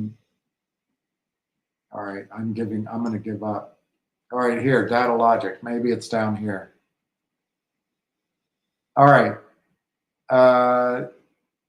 Common stock issued 105. Then they have outstanding 105. I've got to just take a quick break. I'll be right back. Hey, lovely boy, that's great. You're a good boy. You're a good boy.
You're such a good boy. Let me get out of your way. Sorry, I don't even know if you can see me, but I need to nosh. I need to nosh on something more substantial than an orange. Anyway, you see this 105 down here? The common stock authorized is 144. And, all right, I'm not going to find it. I'll come out of this. Let me just look a little further. Okay, here. Nope. All right, I gotta have something lucky to eat. My stomach is growling. All right, I won't. This is a lot of data that is wasting your time.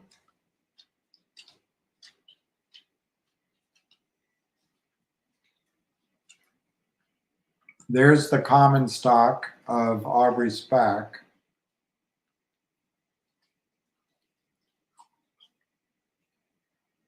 He'll be the directors and officers.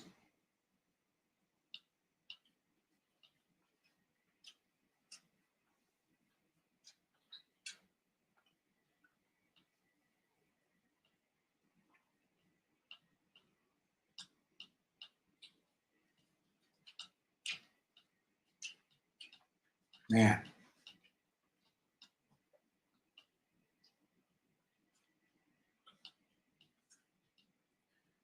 All right. I'm just gonna come back here and talk to you about all this. The point I want to make is that on OTC markets, here I'll show you.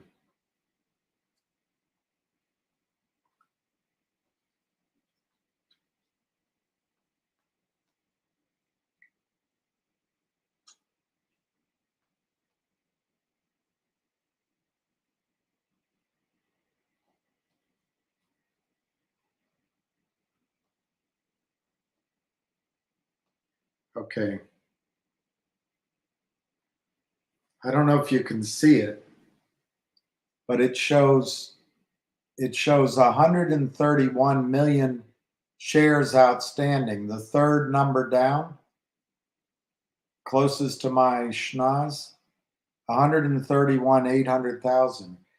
So that's higher by, I don't know, 25 million than the number I used to divide out. So here, I want to come out of this. So Deacon, what I want to point out is that when right now you can buy the stock for 16 cents, you're going to get the Aubrey SPAC that's going to be called Collective Audience, and you're going to get the shell. The shorts right now are shorting Logic, and I think illegally. Some say it's legal. Shorting it because they figure the shell is going to have no value. Why? Logic right now has Data Logic. They're going to give Data Logic to Aubrey SPAC. Data Logic is not the obligation of the shorts. It's just removed from Logic and given as a subsidiary to Aubrey SPAC. So the shorts feel like we can just sell, and we don't have to deliver anything, and we'll buy Logic back at 10 cents, 5 cents. The problem is Logic is going to get a reverse merger candidate into the Logic shell that I think is going to be worth 40 cents a share to you or more. And I think that's all in the works, that they've talked about it. We'll find out what it is. So I think the shell is going to be worth 40 cents out of the gate and maybe more. That should catch out the shorts. We'll see.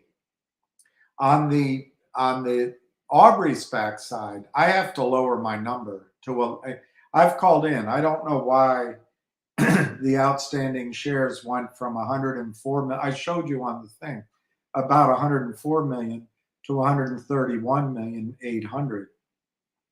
If you adjust it for that, it's worth about 84 cents to my memory. Call it 85, call it 80 cents, 80 cents a share as at $10. But remember, Aubrey SPAC is trading closer to 11. So let's call it 88. Let's call it 90 cents. I know I'm going up, but the reason I'm doing that is I actually think Aubrey SPAC could trade higher. Let's just call it 90 cents. Let's call this is now 90 cents, not $1.15. And acknowledging I could be going up a little bit higher than it should be. 85 cents, 90 cents. And then the logic should be 40 cents. So call it 90 plus 40, $1.30. Now, I think the logic shell could be worth 60 cents. And I still think that the Aubrey SPAC could be worth double what it starts out with. So call it 90 times 2 is $1.80. Call this 60. I guess that's 240. So my range would be between $1.20 and 240 would be my range of what the distribution should be worth to us. It's not necessarily where it'll trade. I don't know. That's a long answer to your question.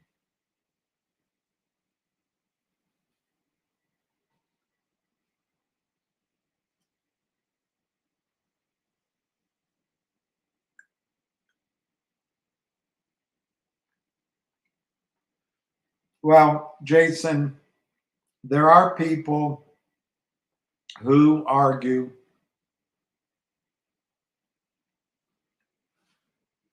that the 2 days of trading is the way to get paid quickly.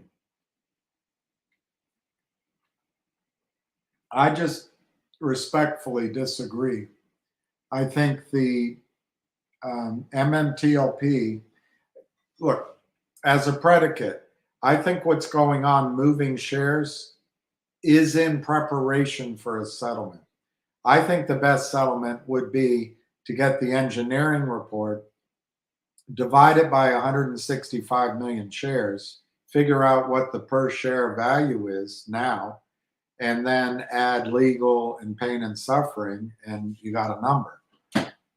Alternatively, what they're suggesting is let the shares trade for 2 days, MMTLP. But it isn't anything. There's no CEO, there's no balance sheet. To me, it's just another regulatory zero. Hey, shorts, come buy it all back, or we're gonna hit you with the comfy chair. We'll hit you with a pillow. I don't see. I really just don't see what's going to make the stock go up. There nothing. If you have 2 days of trading, nothing will survive it. So if you're a criminal, you say, "Well, I'm not going to cover it. Why would I cover?" And the SEC or the Congress will say, "Well, because if you don't cover, we're going to come get you. We're going to get you."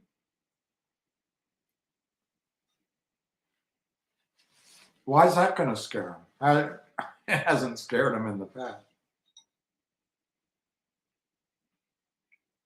So my fear is, Jason, that they'll offer a penny or half a penny. And if you want to sell, you sell. If you don't sell, the argument from the criminal side is going to be, hey, we gave you a chance to sell. We did what you wanted. We don't owe you anything. And then there avoids having the share count.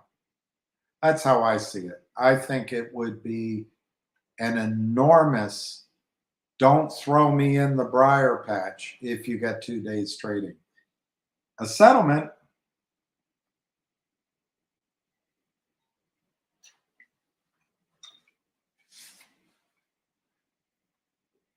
I think a settlement comes for 2 reasons and maybe combined. One is this share count. They don't want the share count to go out. The other is, as the value goes up, their attorneys tell them, you're going to lose a lot of money here. They're going to be in a scramble to settle. In all of that,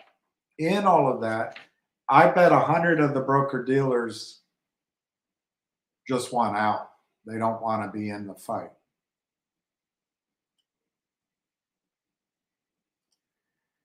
I kind of answered that, but I think the only drive to get it done this year will be because they can write off the settlement against taxes.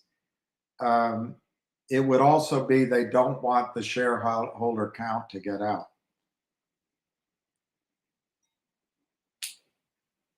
Sorry. But it's already November. I don't see it happening this year.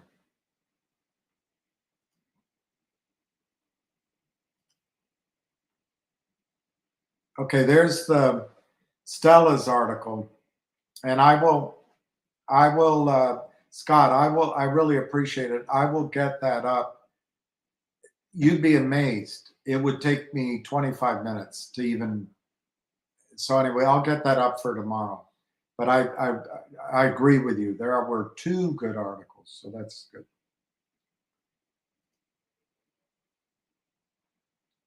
I know the drama. I know, Jack, the drama. The bells, the bells, the bells. Gary Gensler's net worth is estimated 41 million, 119 million.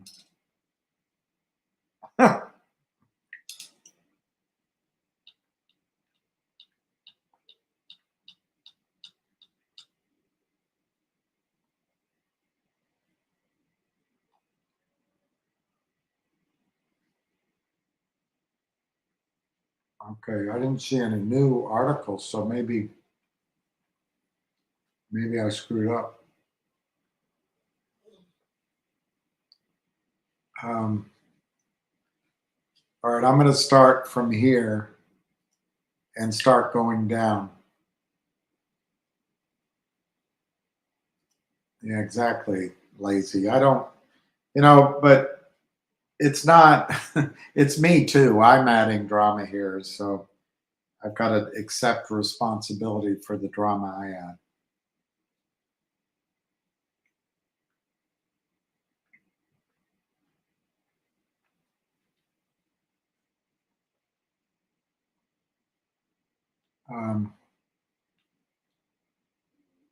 I try not to put up controversial.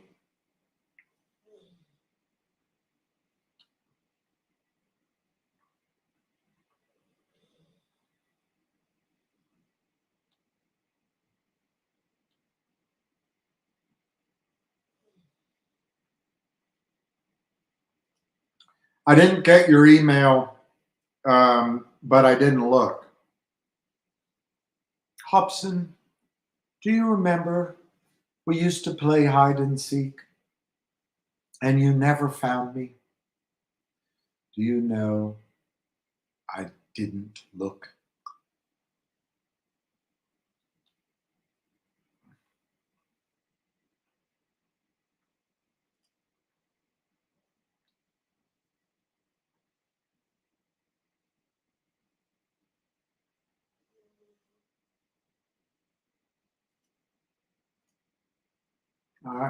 I know, Jesse. I'm sorry, Jesse.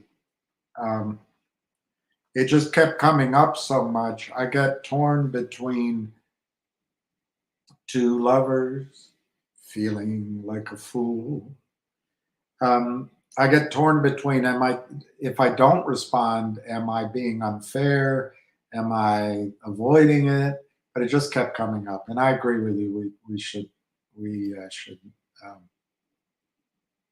all right, US one Tahoe.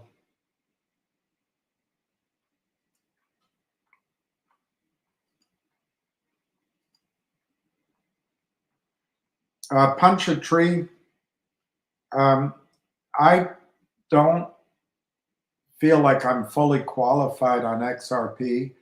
I know that Lou recommends it, and I happen to think Lou has the ability to project and see the future, sort of in a way.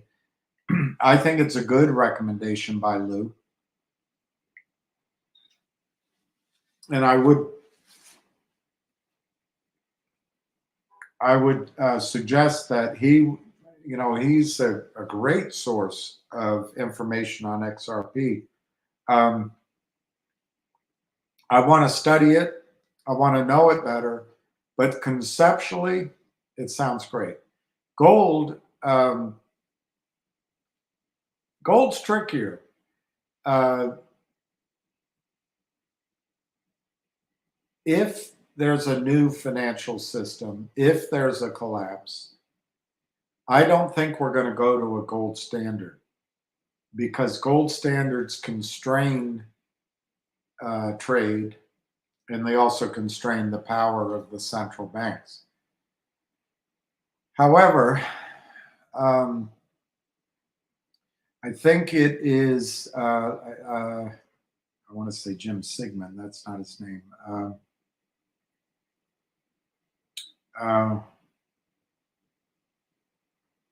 Anyway, I can see him.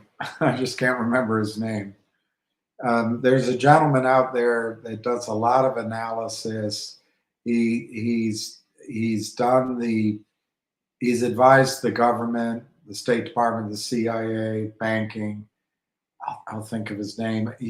I read at least 4, if not 5 of his books, and I subscribe to him. But anyway, he points out that gold, I think his number is $10,000 an ounce, would settle out the system and balance the United States anyway. Gold at $10,000. So gold becomes a repricing. The repricing allows you, in dollar terms, you're going to say, hey, I'm rich.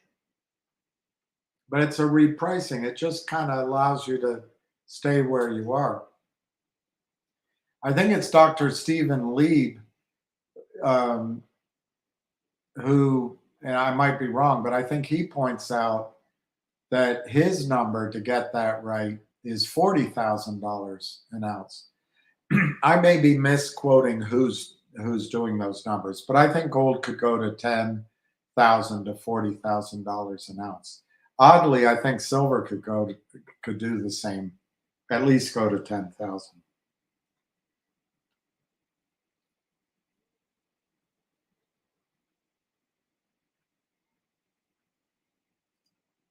That's unbelievable. They're going to sue Citadel. Unbelievable.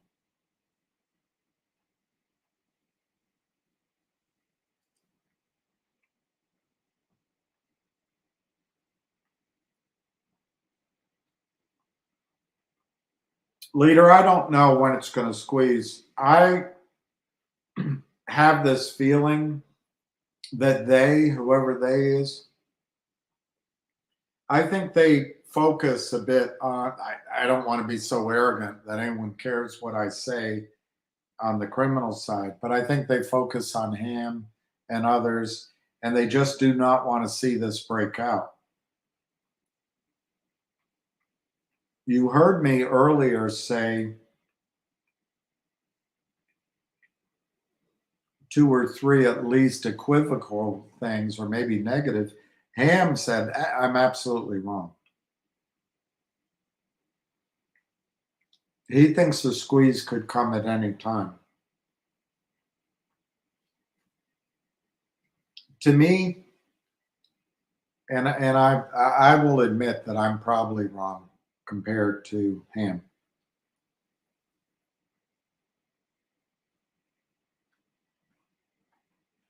The way it's trading to me, I think they have the margin call under control. I think Univest and Finger Motion are very deliberate, careful men and women, and they're trying to build their businesses for the long term. So we're hoping they do something now. I think it could take till the end of the year. That's my answer. I agree with that. And just to repeat myself, this is huge in my opinion. Although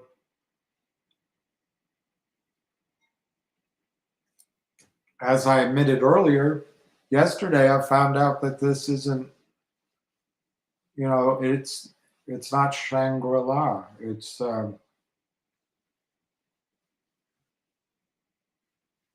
I think it's just an enormous step in the right direction. But I guess this would be better if it had a deadline on it and it had a threat of subpoena. I think it's great.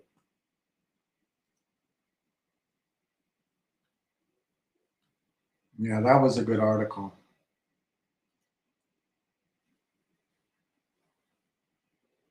I'm not saying either of those. I think what Drew said is he wrote a draft letter for the senator's consideration, and the senator probably had his staff review it. They might have had a meeting, I don't know. And then Senator Crapo put it out. Yeah, that is Crapo's signature. It is his letterhead. I agree with that. Millions. Aggregated audited share count. Well, it says consolidated. Maybe the word consolidated is in lieu of aggregated. I think in this context, consolidated means the same thing. It might even be slightly better word than aggregated.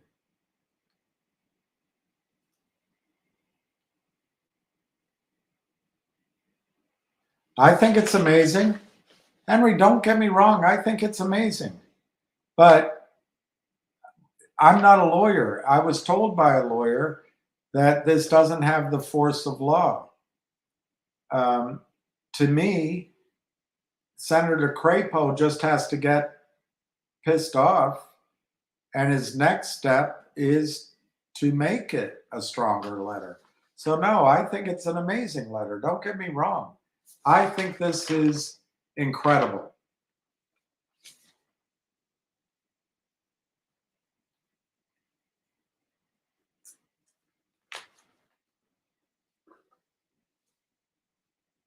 But I wouldn't be doing you a service if I didn't let you know that an attorney said it's not as powerful as I thought it was yesterday. So,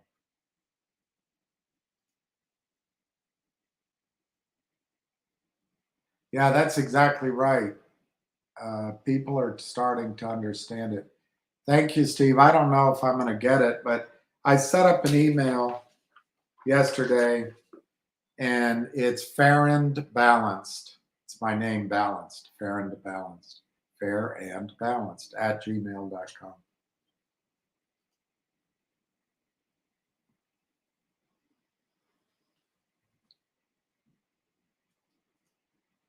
Yeah, you said it.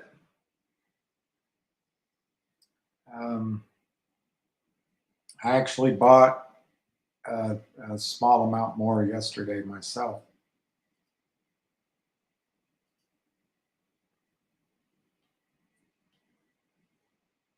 Jesse.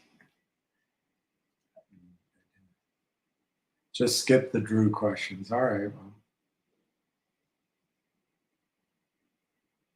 that's a good point. And now they're going positive, which is fantastic. Loopholes are to blame. I think that's true. But I also think if he doesn't want to close the loopholes, he would just have to enforce the rules. Over there in my stack of papers, and I'll do that tomorrow too, the SABI filing from the SEC makes it clear you cannot sell stock without a locate. That's not a loophole. They're just violating the law.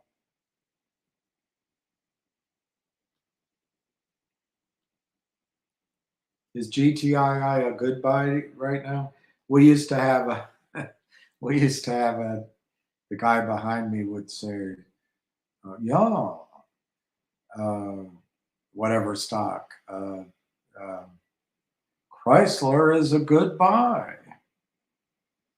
It's a good buy. Good buy, Chrysler. He would laugh.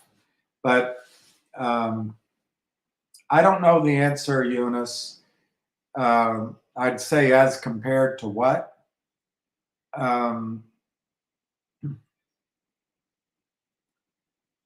Yesterday, I took a tiny bit of money and I had the choice of buying finger stock, which I didn't do. I rolled a little bit of, very little now, of calls to next month in finger. And then my choice was, should I buy GTII or Logic? I came down on the side of Logic because I know there's going to be value. However, I think the shorts might be playing there. And, the value I'm giving you that I just gave, who knows what they keep the stock price down to. And it's a longer term thing. So GTII could hit like that. It's a tough call. If I had to pick one right now, it'd be finger. It'd just be finger. It's not to dismiss GTII.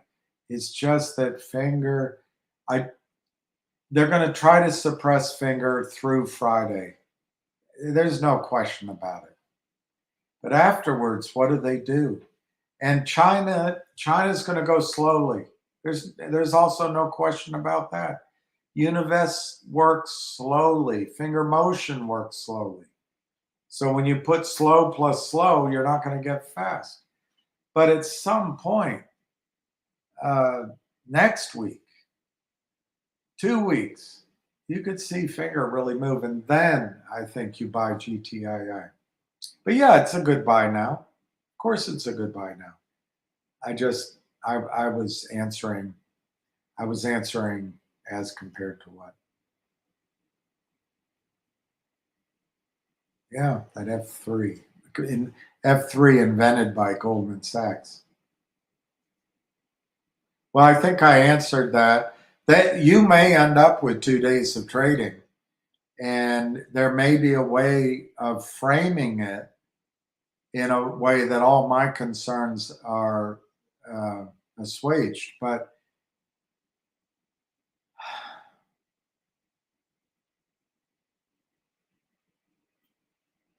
the problem with trading that I see from the criminal side is, how do they get you to sign a release?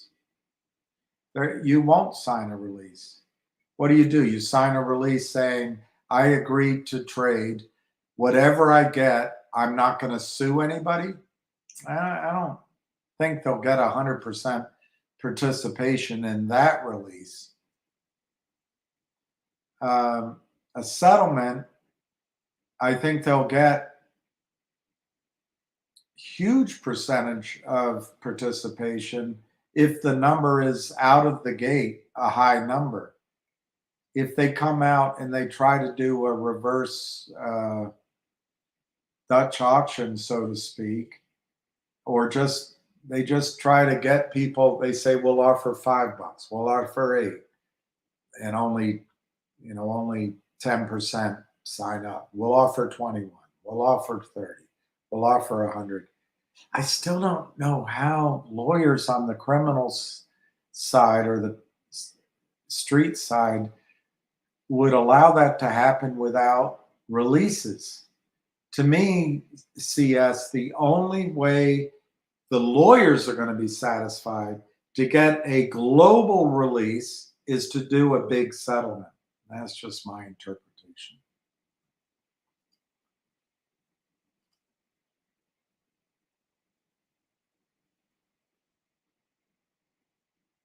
That's true.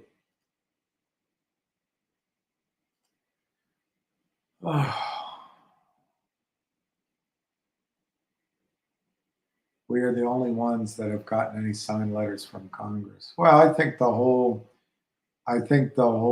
community together. I don't think even Drew would argue that this was only Drew. I know there's names that don't get any credit, and they should. I tried to last night when I listened to Wes's call with Busy Brands and Shapiro.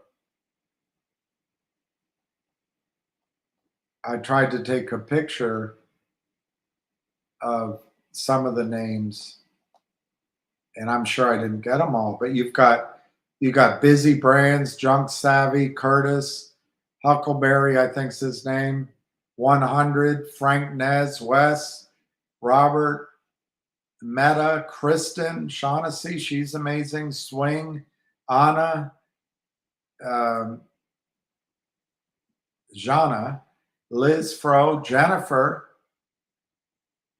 Mark Lyle, I think, J911M, Theo, I don't see the full names, Stephanie Tavern, Guess Who, Pete L, Retail, Big Dad, Kelly, Iron A, Jared, Danielle, Pops, Eric, SRC 40U, Lou Grasso, Sunman, Copy and Paste, I guess.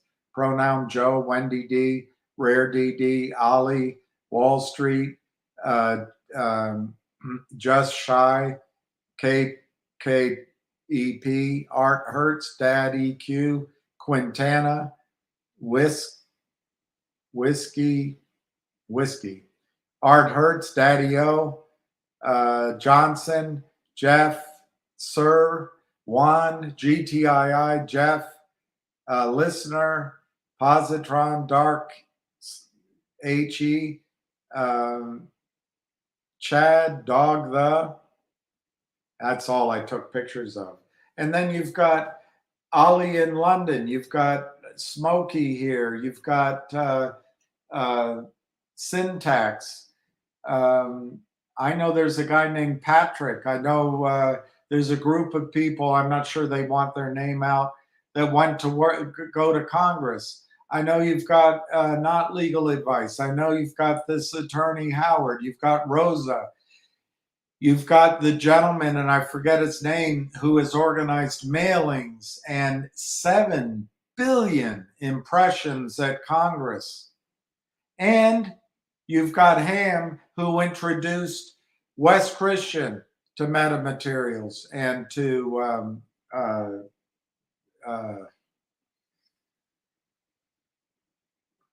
I can't remember, Throwing the Flame LLC, and introduced Sharon Tell. And I didn't see Juan. I didn't see you there, and I'm not picking on you. Not everybody can get there, but I can tell you what. I walked the halls of Congress and the halls of Senate with him for MMTLP. We walked so long, Ham had to finally say, hey, I can't finish. Can you go finish it? And that guy's an athlete, but his legs and his knees were hurting so much. It's concrete halls. He's come down to DC, with my knowledge, at least half a dozen, if not closer to 10 times. to work on behalf of MMTLP. So, Juan, I hope your message isn't that Ham hasn't contributed. And Juan, everybody's contributing. Everyone's working toward a goal.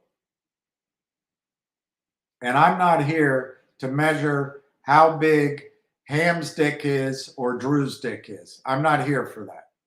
I'd get embarrassed anyway. And a fucking apology is needed? One, I don't know what happened. These are two men that are able.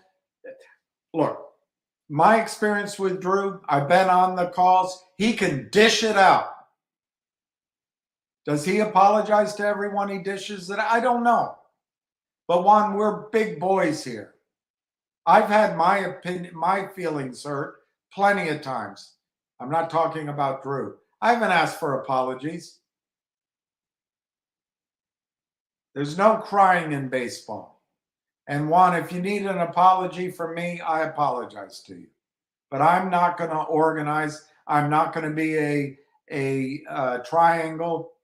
I am not running interference between two guys that know how to handle themselves. I appreciate, Juan, that you're defending Drew. I appreciate that. But I could argue the other way as well. I'm trying not to be offended that somebody called Ham a porky pumper. Does that need to be apologized for? I don't think it should have been said. But Juan, I don't want to be in the middle of it.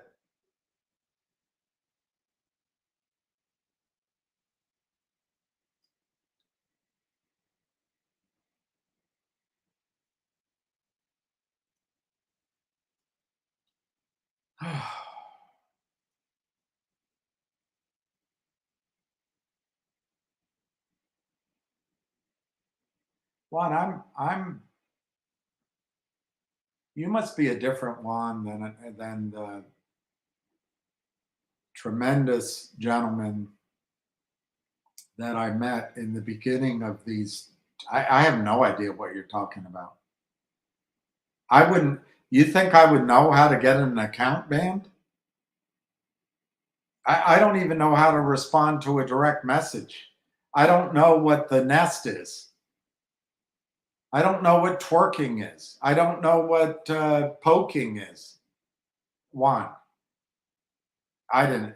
I don't know. Do I have to answer these idiotic things?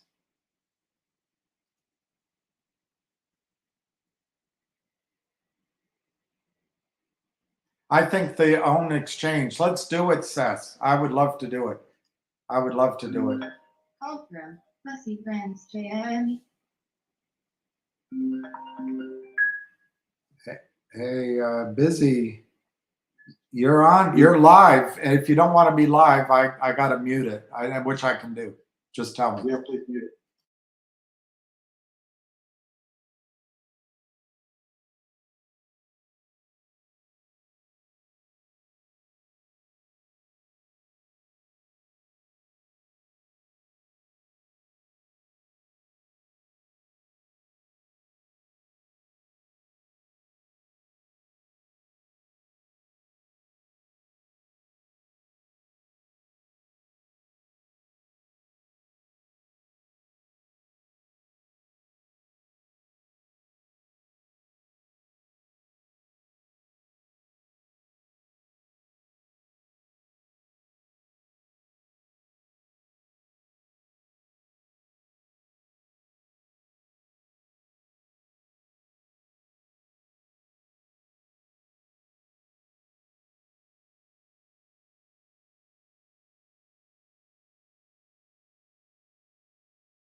All right, I'm gonna go through these.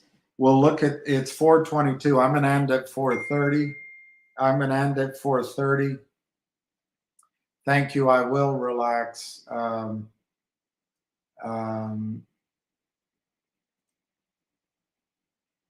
Kryptonian. Guys, I just got a phone call. I don't think it's resolved, Lou, but I just got a phone call from uh, someone I trust. And um, uh, I think what I'm going to do is just, I,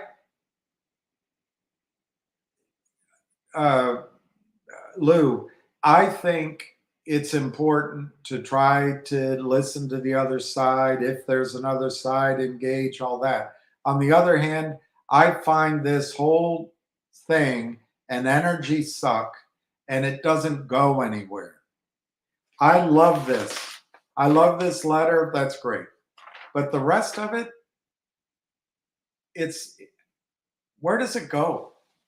And, and I'm actually not in this so that I can say, wow, I did that, I did that. I would like to accomplish something. I would like that. And I'd like to help and actually perform. But this all distraction is not helping. So what I may do is just uh, as it was just suggested to me, disengage.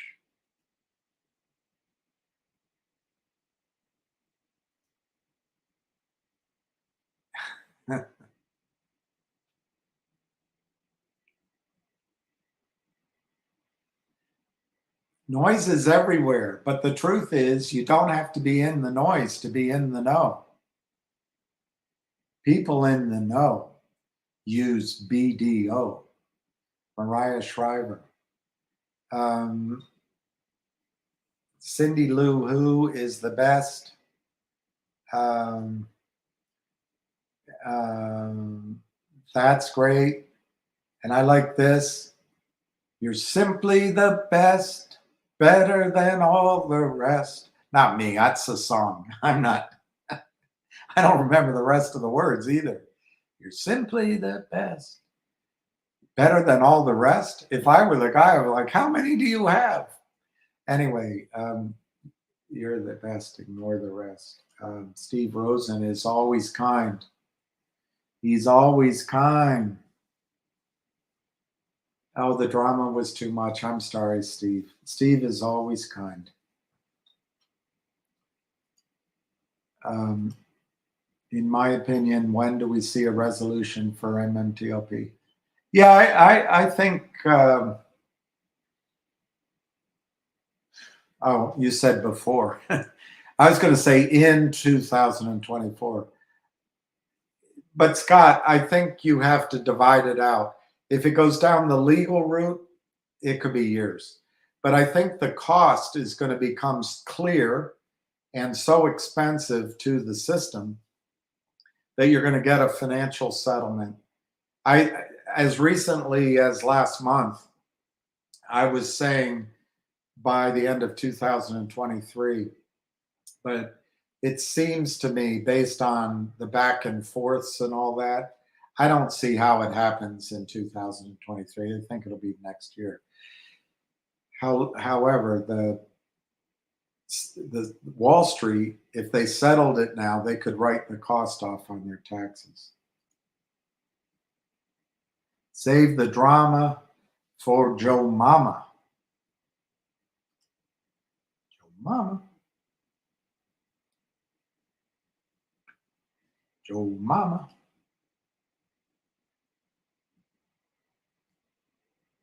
I'm going to say to Steve, Joe Mama. Thank you, Steve. You're thanks for coming back, but also thanks.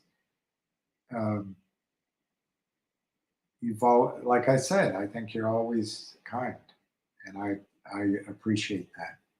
Let's see what this says. It's just irritating. You're simply the best. Whatever. I can't sing that song. Energy Vampire. I have a friend named Juan. I always say to when he calls, I always say, which one? It gets funnier every time I do it. Every time I do it, it gets funnier. I know my blood pressure. Doreen, you're right. I have to worry about my blood pressure. I told Busy Brands hi for you. And I don't want to forget about Hollywood Henry. Let's go through this. I've got 3 minutes to finish.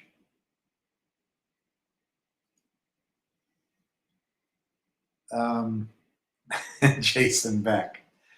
See, the problem is like, uh-oh.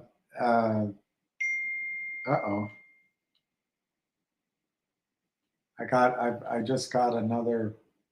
It's like Steve was saying. The problem is I go on, but someone can summarize it just like that, and that's great. I need a chess timer. In fact, I'll go buy one. Where can I buy one? At a hardware store? An egg? Maybe I can buy an egg timer. Maybe I can. No, I don't think it's a dead cat. Where's that? Where's that question? I don't think it's a dead cat. I just think Finger's in front of it. I think the energy's on Finger, and it's a lot of the same players. So, if you're a whale right now, you're in both plays. If you're trying to make something go, I think it's Finger. That's all. I'm not saying that it's a dead cat. I'm saying what, just to repeat it, I think Finger is first. That's all I'm saying. Yeah, I think they are trying to discredit us. And I think there's probably room to be discredited in the sense that I believe Ham does his best. I try to do my best. But there's some aspects of what I say that I can't know for sure. There's some of it I can't prove. So I'm always show it, show the number, show it all. If you're a short and you're on here coming after me, show me the sell tickets. If you're the SEC, show us the time and sales, and show the undelivered. So there's room, David, to say, oh, well, you can't prove that, and in that sense, there's room to discredit. But I think where the battle's really being joined is in price. And I think the shorts have been winning a series of battles. But underneath the river, there's this big current going. And I think the buying is showing up. I think the shorts are going to be in trouble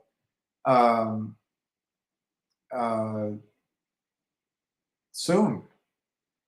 Yeah, I think they're trying to.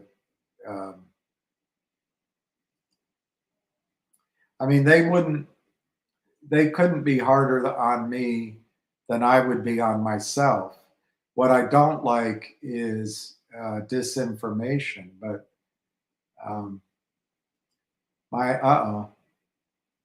what is my auxiliary mic? Darn it.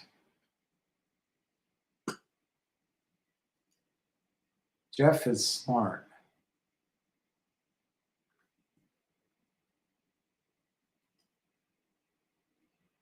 Oh.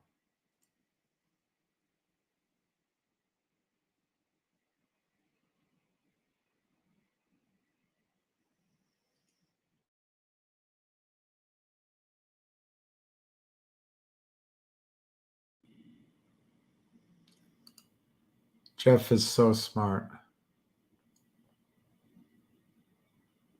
Jeff is so smart.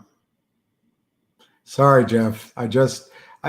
My computer, when I switched back and forth, it went back to a default setting.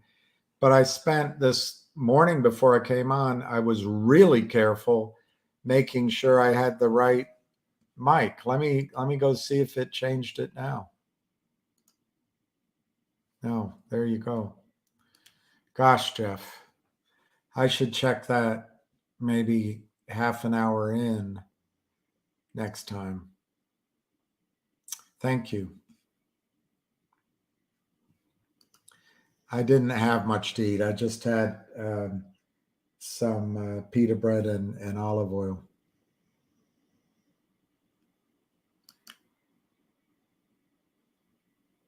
They will ignore it. They'll delay it and they'll push it down.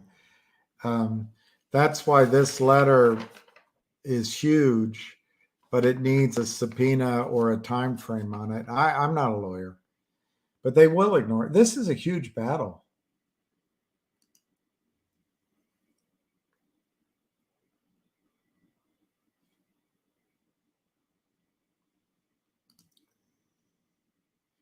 Which fraternity? I don't know. ARCA predicted 630, 641.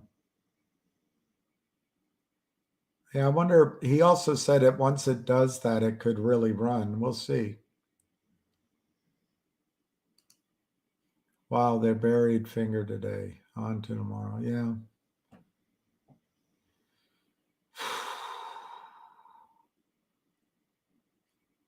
Let me see this. Sometimes you have to not equate bullion to fiat. Yeah. Dominic, the way I see gold is as a life raft through the panic to the other side, so that if you have enough gold, that when you get to the other side, you can be financially independent or secure anyway. You can start again.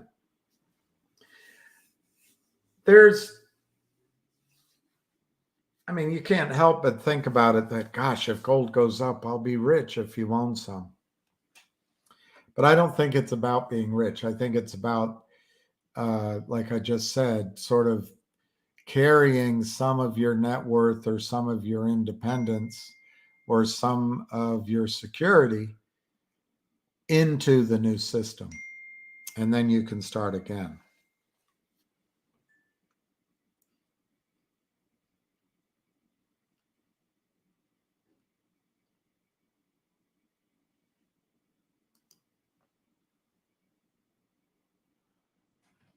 Well, I think that's going to happen, Kit Kitteridge. I think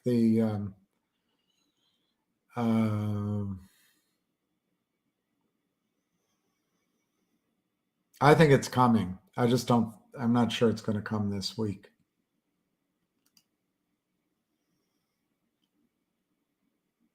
That's it, Jay.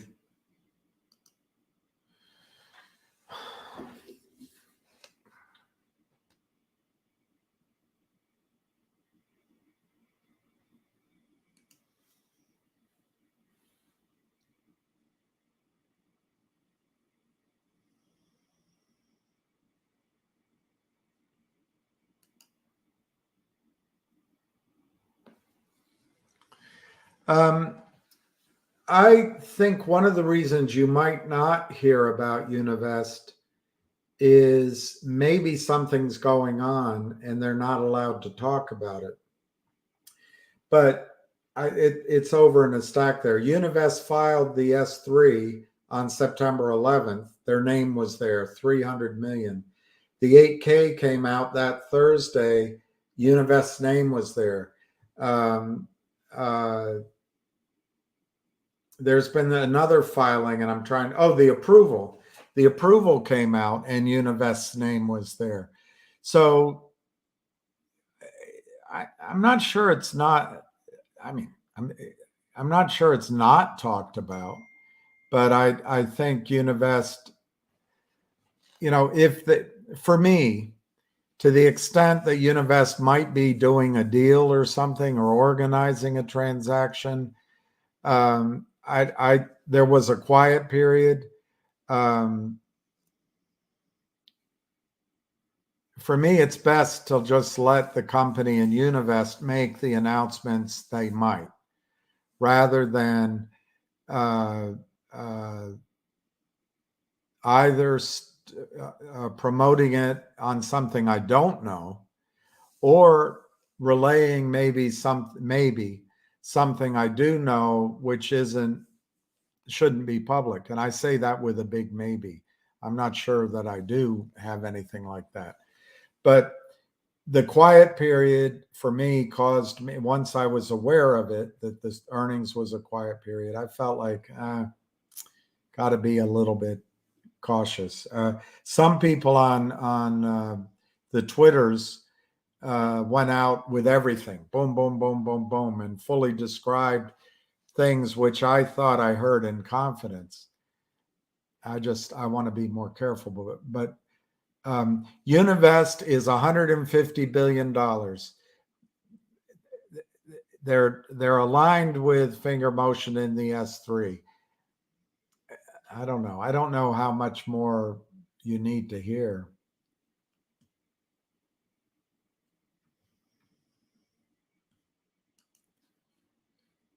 Ascending triangle, that's good.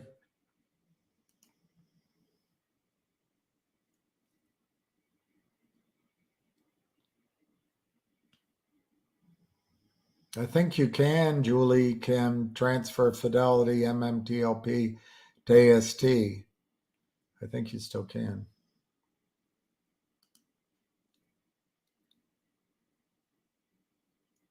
Oh, Lordy.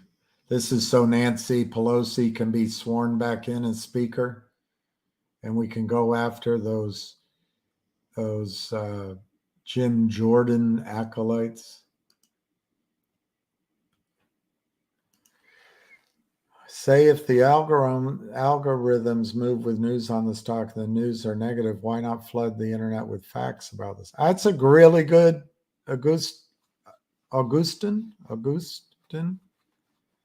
That Augustin. I think that's great. And as the other gentleman, Scott, pointed out, there's two good news stories on Finger. I just think that they're fighting for their life, and they can just sell as much stock as they want until they can't. And Ham came on today and he made it really clear that what he's seeing and what big institutional traders are seeing is a buildup of buying that is going to change this.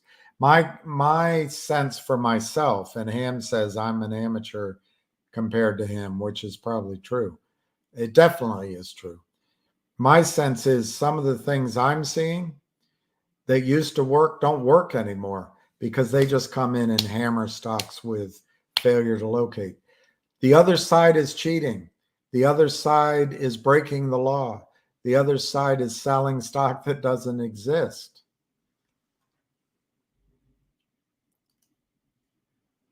I know you can't please some of the people all the time, but if you please yourself, you please me. What's that song? Univest is buying slowly. Maybe.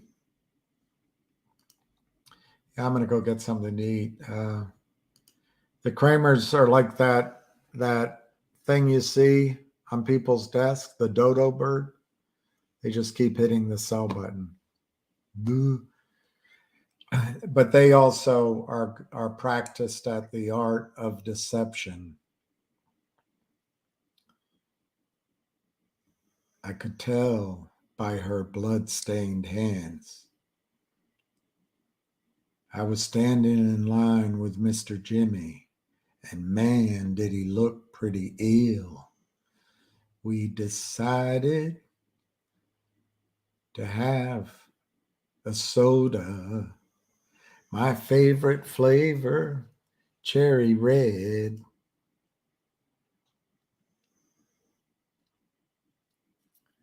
You know, don't bring me to, don't bring, I don't know what level I'm on. Yeah, I got to go walk Lucky Boy. I got to go walk Lucky Boy. We had a nice walk this morning, and I had a very nice dinner date last night. I got home late for Lucky Boy, but he was very glad to see me. I was very glad to see him. He's a senior citizen, and he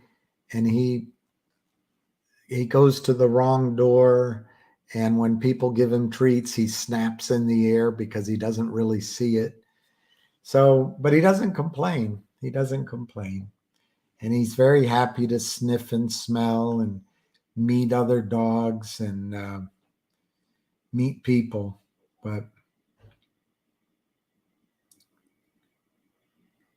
he's not the sprightly, spry little dog he used to be. One time when I first got him, he could never do that now. When I first got him, I left him in my little front yard that had a fence. And I was just running over to get, I think, a coffee or to get something quickly. And when I came back, he was gone. And he had hopped the fence and he had run all the way down to the dog park, which is the place I had just left. So he was looking for me. Man, he's what kills me, Ham gets kicked off for telling the truth about Gary Goober Gensler, but crooks can put out slander and fart and nothing happens. I know. But that's what I think is happening in all avenues of social media. It can be best summarized by Hillary Clinton's statement saying that essentially half the country has to go into indoctrination camps to get their attitude adjusted. And that's the problem. There's a side that says, God, those people are all crazy. We got to change them. There's another side that says, hey, this is how we see it. And then they get blocked and all that. I think the key is we each have to remember the one thing we can all agree on. This is a free country. And just let other people live and let live. And the whole thing government does, government is here. My rights, and in the United States, we're about individual rights. My individual rights are mine. Yours are yours. But then they cross each other. And sometimes it's okay. Sometimes it causes conflict. That's where government comes in to sort that out. But it's a free country. And I think, like you say, I think Ham should be able to talk. The other side talks. I had a date. She was great. She really was. We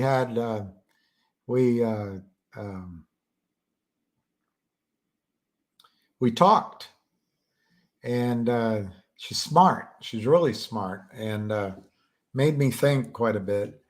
She also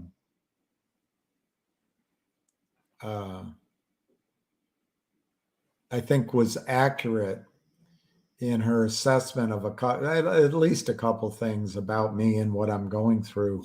And I'm like, wow, that's amazing.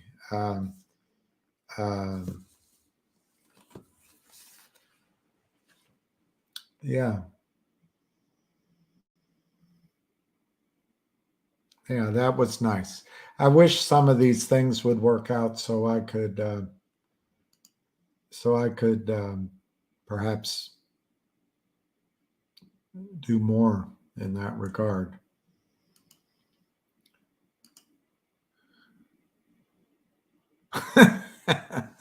I think the SEC has to be torn down. I think the SEC should become like the State Department or maybe the Department of Justice or the FBI. It should be a career. If you work at the SEC, you should be there for 20 or 30 years as a matter of practice. Obviously, some people will come and go, but I think it should be a career. I think it should, anyone that works at the SEC, maybe you could come from Wall Street, but I don't think you should be able to go back to Wall Street or the hedge funds or the mutual funds at any time until your relationships disappear. And I would say you can't go back to Wall Street until you're retired or until you're 65, 70.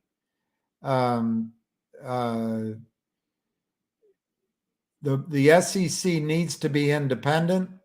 It has to have the force of law. It cannot be a self-regulatory organization. The banksters come up with all sorts of ways to take your money. It's all they do. It's what they do. They're like the Terminator. It's what he does. You can't have the banks regulate themselves. Do you think Gary Gensler's efforts on this planet are worth $31 to $141 million? What the hell did he ever do that you haven't done? He worked at Goldman Sachs. He ran Hillary Clinton's campaign. But I mean,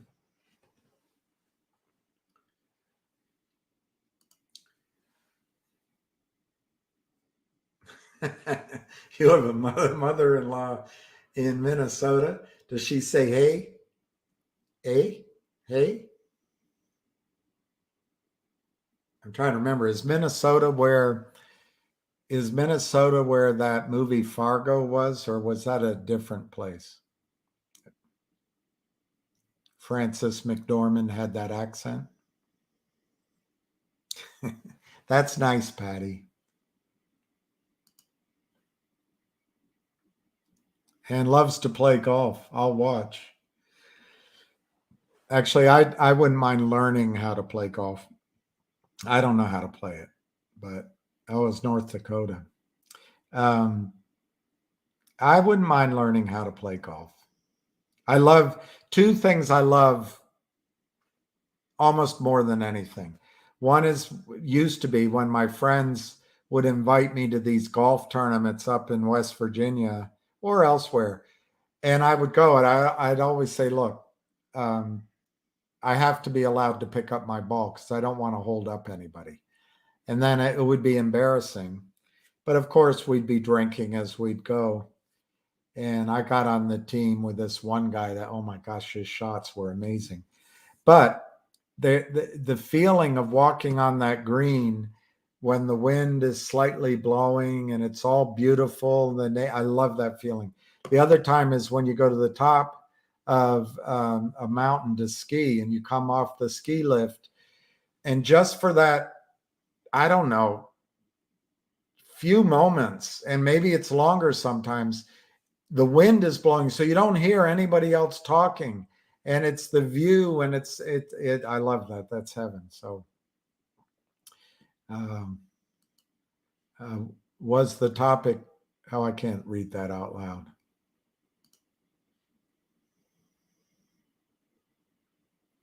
Well, James Flowers, what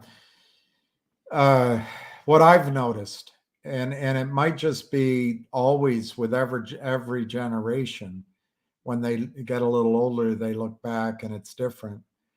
But what I remember is there were rules, things were enforced. The biggest change I've seen over the last sort of 2 generations is we have a ton of lawyers, so many lawyers. And the lawyers are taught to win, not to be moral, not to be right or wrong, to win and to figure out where the money is and to settle. It's all about that. So we've become a very lawyered society, which is okay, but we don't have the moral authorities that maybe used to be the church. I don't know. but everything's relative now. So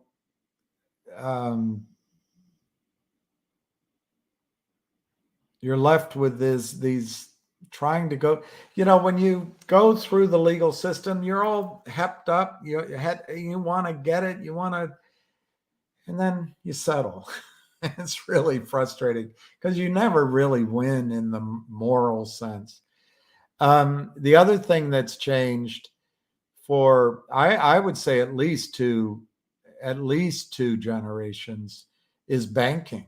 Everyone's gone into banking. Before Solomon Brothers turned the bond market into this massive profit-making experience. Being a banker meant, showing up at 9:30, checking your ledgers, going to lunch, playing golf, come back at 4:30, put a mint on your breath so that you don't smell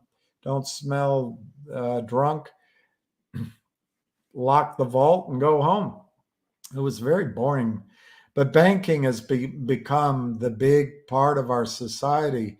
And this fraud, I think, is an extension of that, because look around you. I don't know where you live. Around me, everything's bought up, but it's not being flipped. It's being rented out, leased. And that's for the big pools of money. They are buying where we live, so we have to rent, so they can charge their annual fee on that income stream forever. So the $10 trillion BlackRock can have a constant overhead stream of $1 trillion from rent. Is that the way we want to live? That's the way it is going. And that's the concentration of financial assets with a few men. And then the government gets in trouble, banks get in trouble. Joe Biden and Trump before him print trillions. They print trillions of dollars in the Keynesian sense to get the economy going.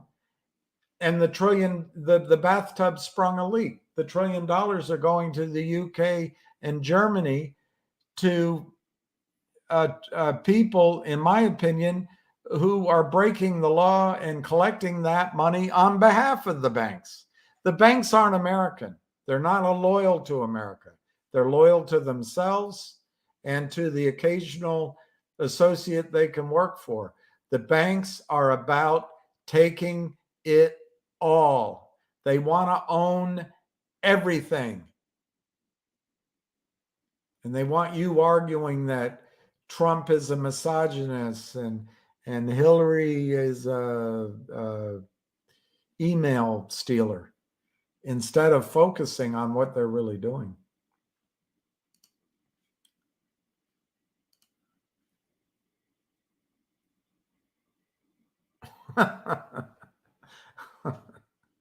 Yeah, boring topic. Boring topic.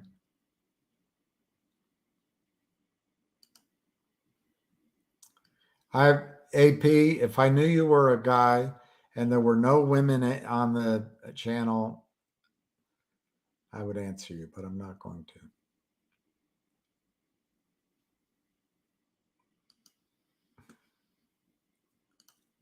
to.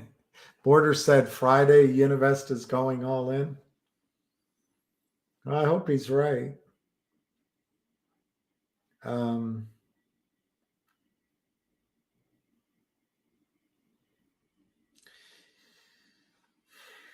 He's going to be right one of these times.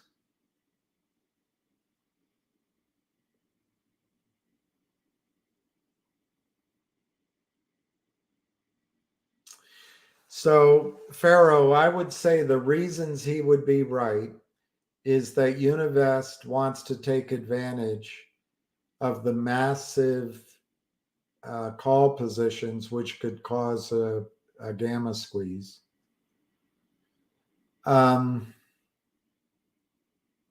He might be right that the quiet period in earnings is over with, And the debate is you can't do anything for 2 days. So the debate is, was the release on Friday enough, or was it the press release yesterday? Maybe it was the press release on Monday. So remember, China, caution. China, deliberate. China, careful. China, don't make any steps wrong. So maybe the lawyers said, okay, you put out the press release on Monday, so you've got to take Tuesday and Wednesday. Don't do anything. So that's the second thing. Maybe Thursday and Friday allows Finger to run. Third positive is that short, that 5 or 6 or 7 million share short position that was being bought in is still out there. Maybe that's running out. Maybe they're running out of time and they have to buy that in.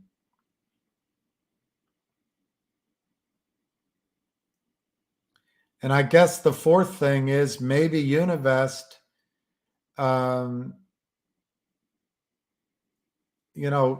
they filed that on September 11th.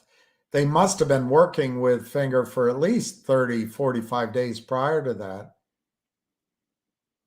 So now we're October, maybe 60, 90 days they've been working with Finger. They've got the best lawyers. And the SEC's approved the money raise in whatever form. So maybe the lawyers have given them permission to act. And so maybe it's tomorrow and Friday. And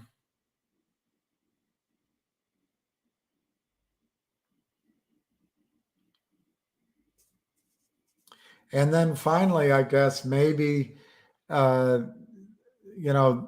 they figured that's where they can surprise the shorts is by doing something on Friday. But those are the positives that I can think of that would make border correct. My opinion is that nothing's going to happen tomorrow or Friday. And it's possible nothing happens in October.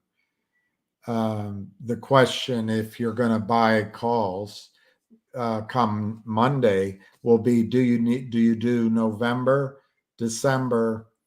I don't know if they'll have Januaries. So November, December, or Februaries. And I think come Monday, at a minimum, you have to go out to December, and maybe you should go out to February if you're buying calls. The better thing would be to buy the stock. Now, having said all that, Farrell, the setup in Finger is there. And I think the stock could be $10, $30 in 30 minutes. And yes, it could happen tomorrow. Yes, it could happen Friday. Border's going to be right one of these days when he makes these predictions. I mean, I didn't see it. You said he said it. He'll be right one of these times. And when he's right, it's gonna make him look like a genius when he's right. So and it won't happen again. It'll just happen that one time. I have the 1 and 2 calls. Thomas, what I would do, not today, I probably wouldn't do it.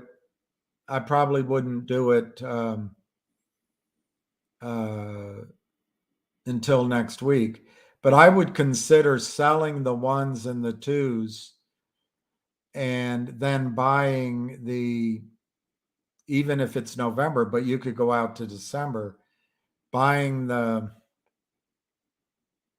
5, 6s or 7s, or the 7, 8, 9s, and then take the majority of that money back into your pocket. Just take it. Because if it goes up, you'll still get that benefit from the higher strike prices, and maybe you can buy more. But as you'll notice, the 1s and the 2s don't have any premium in them. And I would even suggest you could add, I don't know, just thinking out loud, you could sell those by the sevens and buy a bunch of the tens. You could buy then with your cash, buy the stock, or you could buy GTII, or you could buy Logic, or you could buy Borders stock. I forget what it is. Begins with an N. Or you could buy Benedetto's new stock. I forget which one. Anyway, you know, there's other stocks to trade out there. Or just hold on to them. Don't make it so complicated. Those are beautiful to own. Beautiful to own. You don't have to do anything. I wouldn't exercise them. You can if you want to, but I wouldn't exercise them. I just sell them. Thomas, just to be clear, I'm being a little bit what's the word? I'm trying to recognize what could happen, but this, maybe Pharaoh is right. It'll happen by Friday. But the way it's setting up is that it's going to happen next week. It's going to hurt the most people it can this week, and then it's going to run with fewer people involved next week. So your Novembers might do well. Why don't we talk about it next week when we see what the premiums are?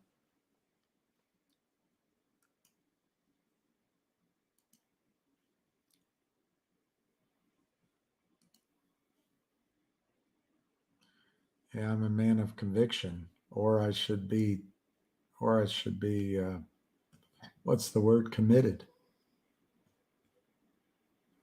I'm committed, or I should be committed.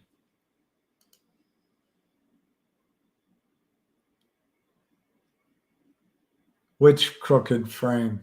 Oh, that one, this one?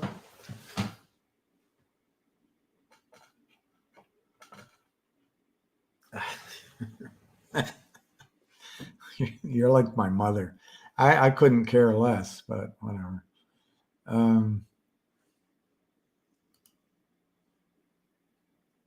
Oh, that would be fun. Although I'd probably be the one that went splat. All right, I'm going to end it soon. Where are we? 5:04. I'm going to end it.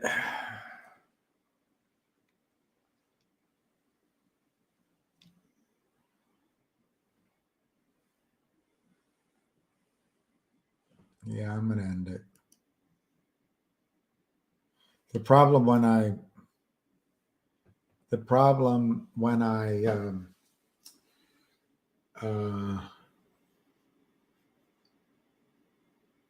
get worked up, I always feel like I've got to put in an extra effort to calm down, and it would be better if I just didn't get worked up. Thank you, Steve, and I appreciate your as ever your comments. And I'm sorry I caused drama.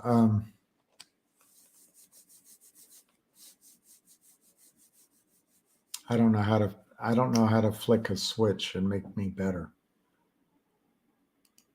But I am trying. Yes, you are. You're very trying, Bill.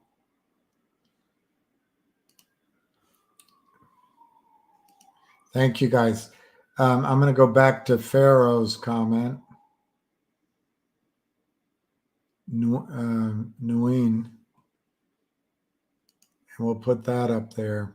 I hope that Dan Borders is correct. That would be fantastic if he is.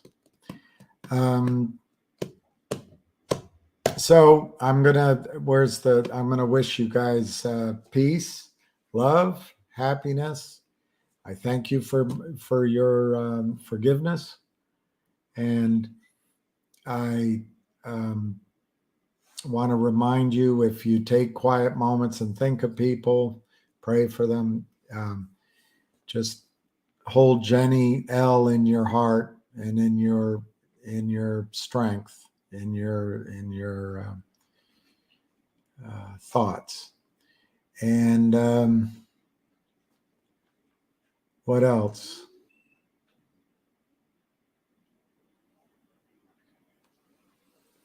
Can't think of anything else to add to that.